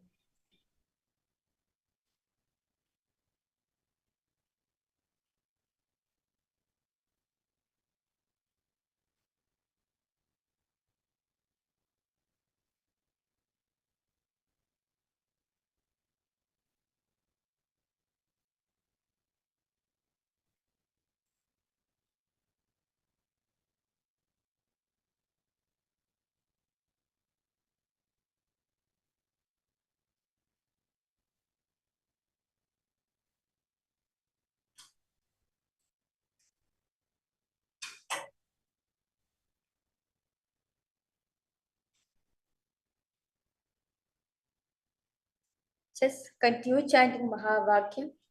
Remember Swamiji in your inner space.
Continue chant the Mahabhakya.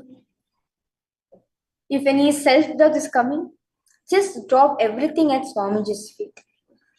Or if you have a impossibility which is coming in, you're saying that, how am I going to manifest this in my life? I don't think it's going to manifest. How it's going to happen? Just by writing on a calendar and making the Atmalinga move. How is it going to manifest? Just drop everything you have, your self-doubt, your self-hatred, your self-denial at Swamiji's feet.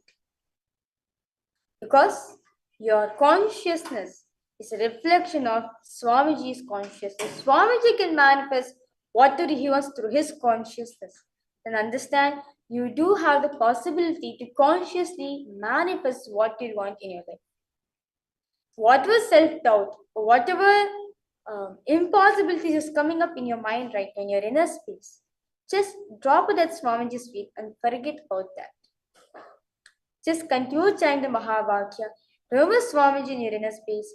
You'll see simply the Atmalinga will roll over the calendar.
Go on, chant the Mahabhakya.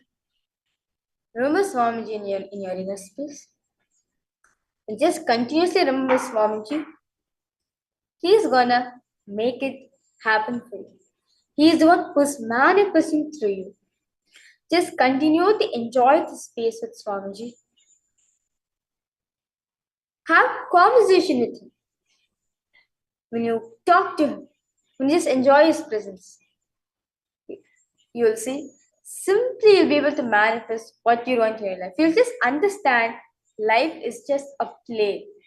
You'll just flow with life.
Continue chanting the Mahavakya within yourself.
Now, because all participants to relax yourself, open your eyes, and see, and you can stop this recording and see whether any manifestation has taken place, whether the art finger moved from its place or not, or did you see the art finger vibrating, or you felt intense energy which has been vibrated from the Atmalinga, or the Atmalinga changed its direction. Because all participants to start verifying now.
And with this, I request all participants to head to Facebook and post your, all the viewers who's watching, to post your understanding from this session. Actually, you can also continue to manifest this power even like after the program gets over. You can continue, like spend some time, like 21 minutes. You can actually sit and continue manifesting this power. Understand, you are the one who's consciously denying your very ability, your very capacity to manifest what do you want out of your consciousness. You are the one who's consciously denying the possibilities which your consciousness can actually make it happen for you in your life. But so I'm just saying very beautiful. A human consciousness is a mirror of Swamiji's consciousness. A human consciousness is an extension, it's a reflection of Paramashiva's consciousness. So You have naturally have the power. You have the capacity, the ability to consciously manifest what do you want in your life. I request all the viewers and all the participants to post in the Facebook your understandings you got from this session.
Because all participants, all the viewers to continue manifesting the power, just remember Swamiji in your inner space.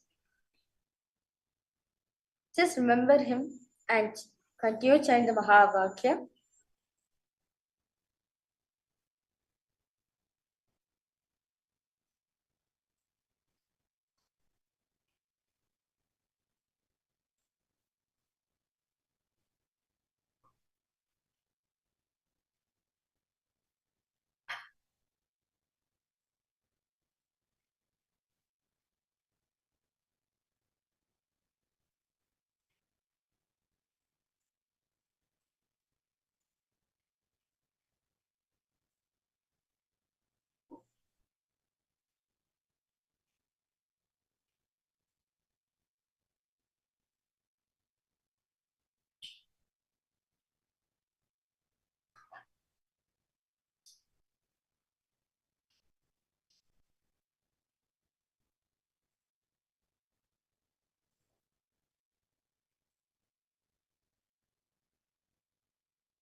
Just deeply connected to your Atmalinga.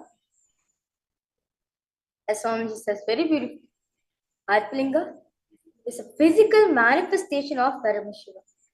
When you relate with him, when you speak to him, it is equivalent to you speaking to Paramashiva himself.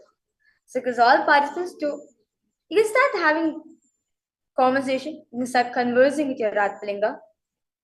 You'll say by talking to continuously, it will slowly move. Actually, not slow, it will just move on your calendar. Because all of you to relate to the Atmalinga, start talking to Swamiji. Just remember his sweet memories with you. Like Swamiji called your name, Swamiji blessed you, or if you're an IA participant like Swamiji hugging you, whatever experience you had with Swamiji, just go on cherishing that within yourself.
Yes.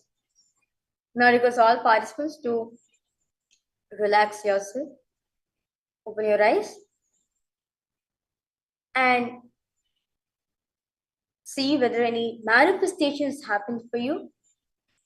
You can actually continue manifesting this power even during a darshan also, as when you're sitting with Swamiji, the Atlinga just not move, just roll on your calendar. So even during the darshan time also, you can place the calendar and put your Atlinga on it, and you will see how Swamiji will beautifully, will just play with your Atlinga. Swamiji will move it here and there, it'll just go.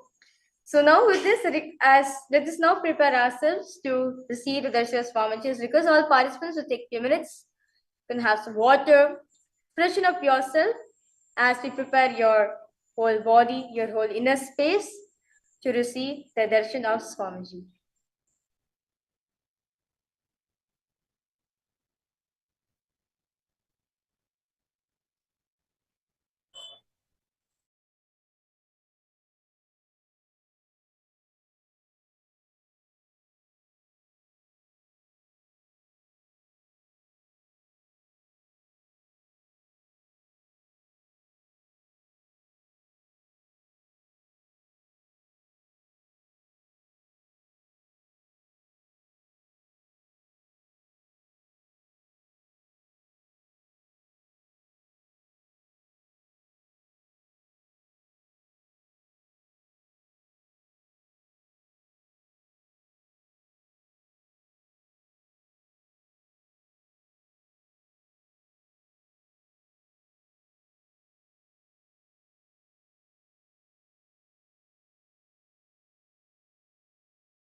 Nithyanandam to all the participants, viewers that are sitting here with us. How are all of you doing? How has your day been so far? All the viewers that are here with us, Nithyanand to each and every single one of you. How many of you here are tuned in? Can I see the participants post which country you're right now logged in from? Please do let us know. My time right here. Nithyanandam, Nitya Sarvamitra, Rama Devi, Aditi Vishwas, Arun Khan, Nithyanandam, and Kavita Yadav, Nithyanandam to all of you. Can I request all the participants to please post here where exactly each of you are logging in right now from? And today we have something very, very, very exciting. Today is in the series of programs that we are going to be having is all in preparation for the initiation, in preparation for the Paramashivoham that is starting in less than a week, in about a week from now. On the 17th, it is starting the next Paramashivoham season. And next season is very special because in the next season of upcoming season of Paramashivoham, we are going to be celebrating the Mahaparamashivaratri as well. So all the participants that are here with us, this program is like a like a prelude to the program that's happening, the Paramashivam program that's starting. So take this is like a glimpse. Start participating in this, prepare yourself, accustom yourself so that you can actually prepare yourself to attend the grand Paramashivoham program. Now, all the participants that are here sitting with us, first, please do let us know where you are logging in from. Today, we have been learning about the conscious manifestation. We've been learning about how you can manifest whatever you want consciously, and you have the power to be able to manifest it. On the 17th of February, we are actually going to receive a very special, unique initiation into this science where it can tremendously help you transform your very reality by you having the ability to manifest anything you want. How many of you are delighted about this? How many of you feel like, yes, I would really, really, really want to make this as my experience? Requesting you to please take a moment and please put a message here. And you can sign up right now. It's completely free. Take a moment and sign up right now in paramashivoham.org. And today we all learn through the day about conscious manifestation, right? Where how you can consciously visualize, how you can create the reality that you want.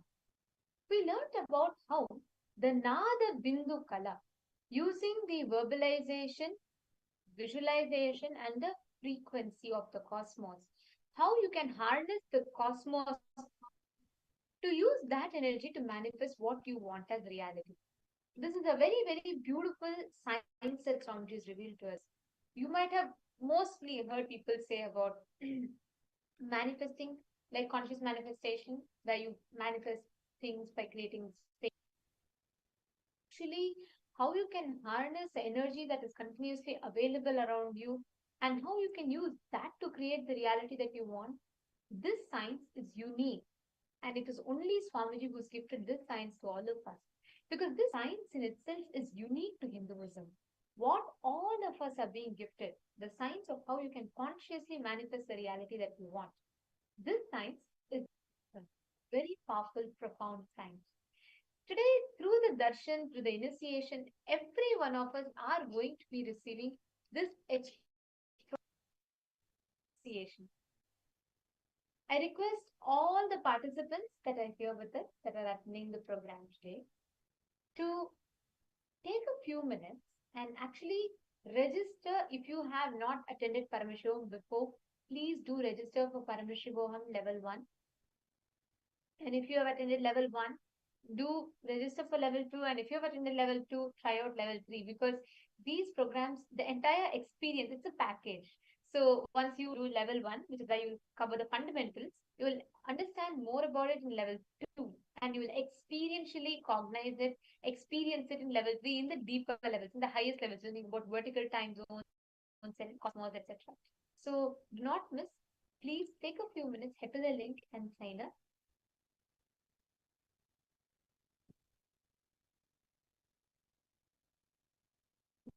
All participants that are sitting here with us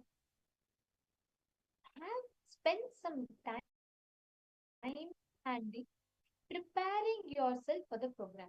In each day of the program, in the upcoming season, we're going to be learning about how you can harness your different possibilities. Like, for example, say, like how you can manifest the power of creating space or to the vertical time, especially we learned in particular that in the day one of the upcoming Paramashivoham program. And all the participants are going to be receiving the gift of Atmalinga and even the mantra card.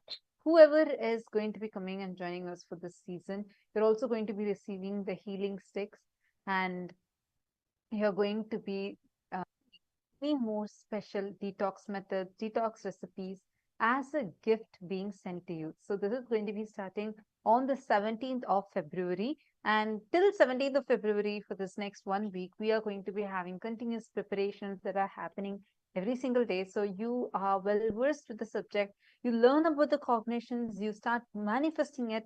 So your very inner space becomes thorough, prepared, so that you can have amazing experiences with the powerful initiations, the light of Swamiji, and you will be seeing how these would just tremendously transform your experience with your life. So now, today we all learned about the science of conscious manifestation. Right? We learned about what is the principle that Gajamukha and Subhamurti represent. We learned about the extraordinary science of how you can actually consciously manifest your reality as you want. How you can create the space, how you can consciously be as you. So now, during that, now, as part of that learning, we are going to start experiential understanding how you can actually love to manifest. This is the exact science that we are on. Can you put the camera or the Parameshwari when you're closing here? Nityanandam, Alkeshaya, Nityanandam. Okay.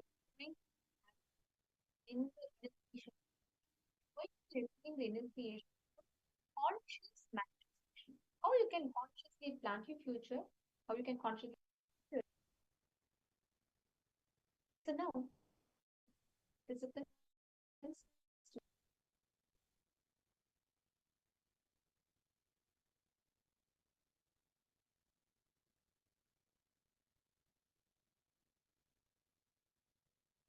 using the all of us are going to be taken all the powerful components, the powerful cognitions of Swamiji into us.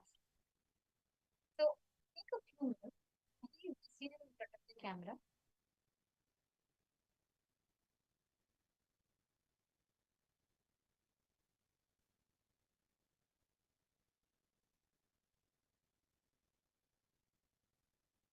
And prepare yourself for the darshan. Darshan is one of the most powerful processes through which you can harness potential. Understand, darshan is very potential. It's like your highest, your superconscious possibility, your superconscious manifestation. Something like that who reflects to you what is possible, who reflects back to you what is potential. So to every one of you sitting during the darshan, all the prayers, wounds, blessings, requests, whatever you want to ask, post it in the chat. Swamiji will himself be blessing and covering all of you. On the 7th of February, we learn in conscious manifestation. A glimpse of manifestation. We learned about the science of how you can create state, how you can consciously create trend. We learned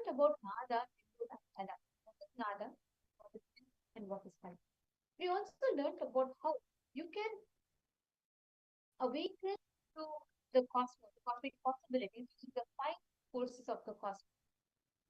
We learned about how you can use the power of initiation to intentionally cognize and understand your highest state. Now, through the initiation, Swamiji is going to be literally sowing the seeds of these powerful cognitions into our inner spirit. This form of Shiva that all of us are going to be having the darshan of today is the form of Gajamukha Anubhuti, the very form in which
sit with your head, neck, and spine in a straight line.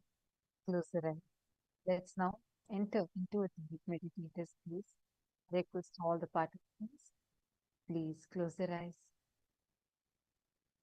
We are going to be having the alive darshan, the darshan from previous seasons. We are going to be playing that darshan today. And all these are in preparation to the upcoming season, which is going to be starting on the 15th, so 17th of February 2024. Please sit with your head, neck, and spine in a straight line and enter into a deep meditative state. And as you prepare yourself, please start chanting the Maha. Paramashivoham. Enter into a deep meditative space. Do not cherish any thoughts that are coming. Just go on chanting the Mahavakya, which by itself will put you into that deep receptive mode and take you to the space of deep untouching. In just a few more moments, we are going to be entering Jagadash. Nithyananda Paramashivoham. Om Nithyananda Paramashivoham. Om Nithyananda Paramashivoham. Om Nithyananda Paramashivoham. Om Nithyananda Paramashivoham. Om Nithyananda Paramashivoham. Om Nithyananda.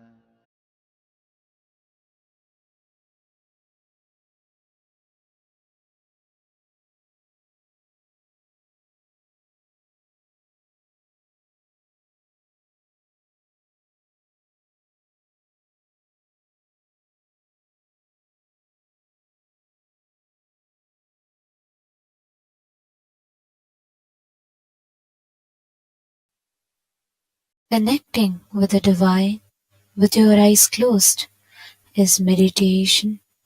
Connecting with the divine with your eyes open is darshan. Come, let us all now move from meditation to darshan. Slowly, very slowly, please open your eyes. Gणपति Ganpati Ganpati Ganpati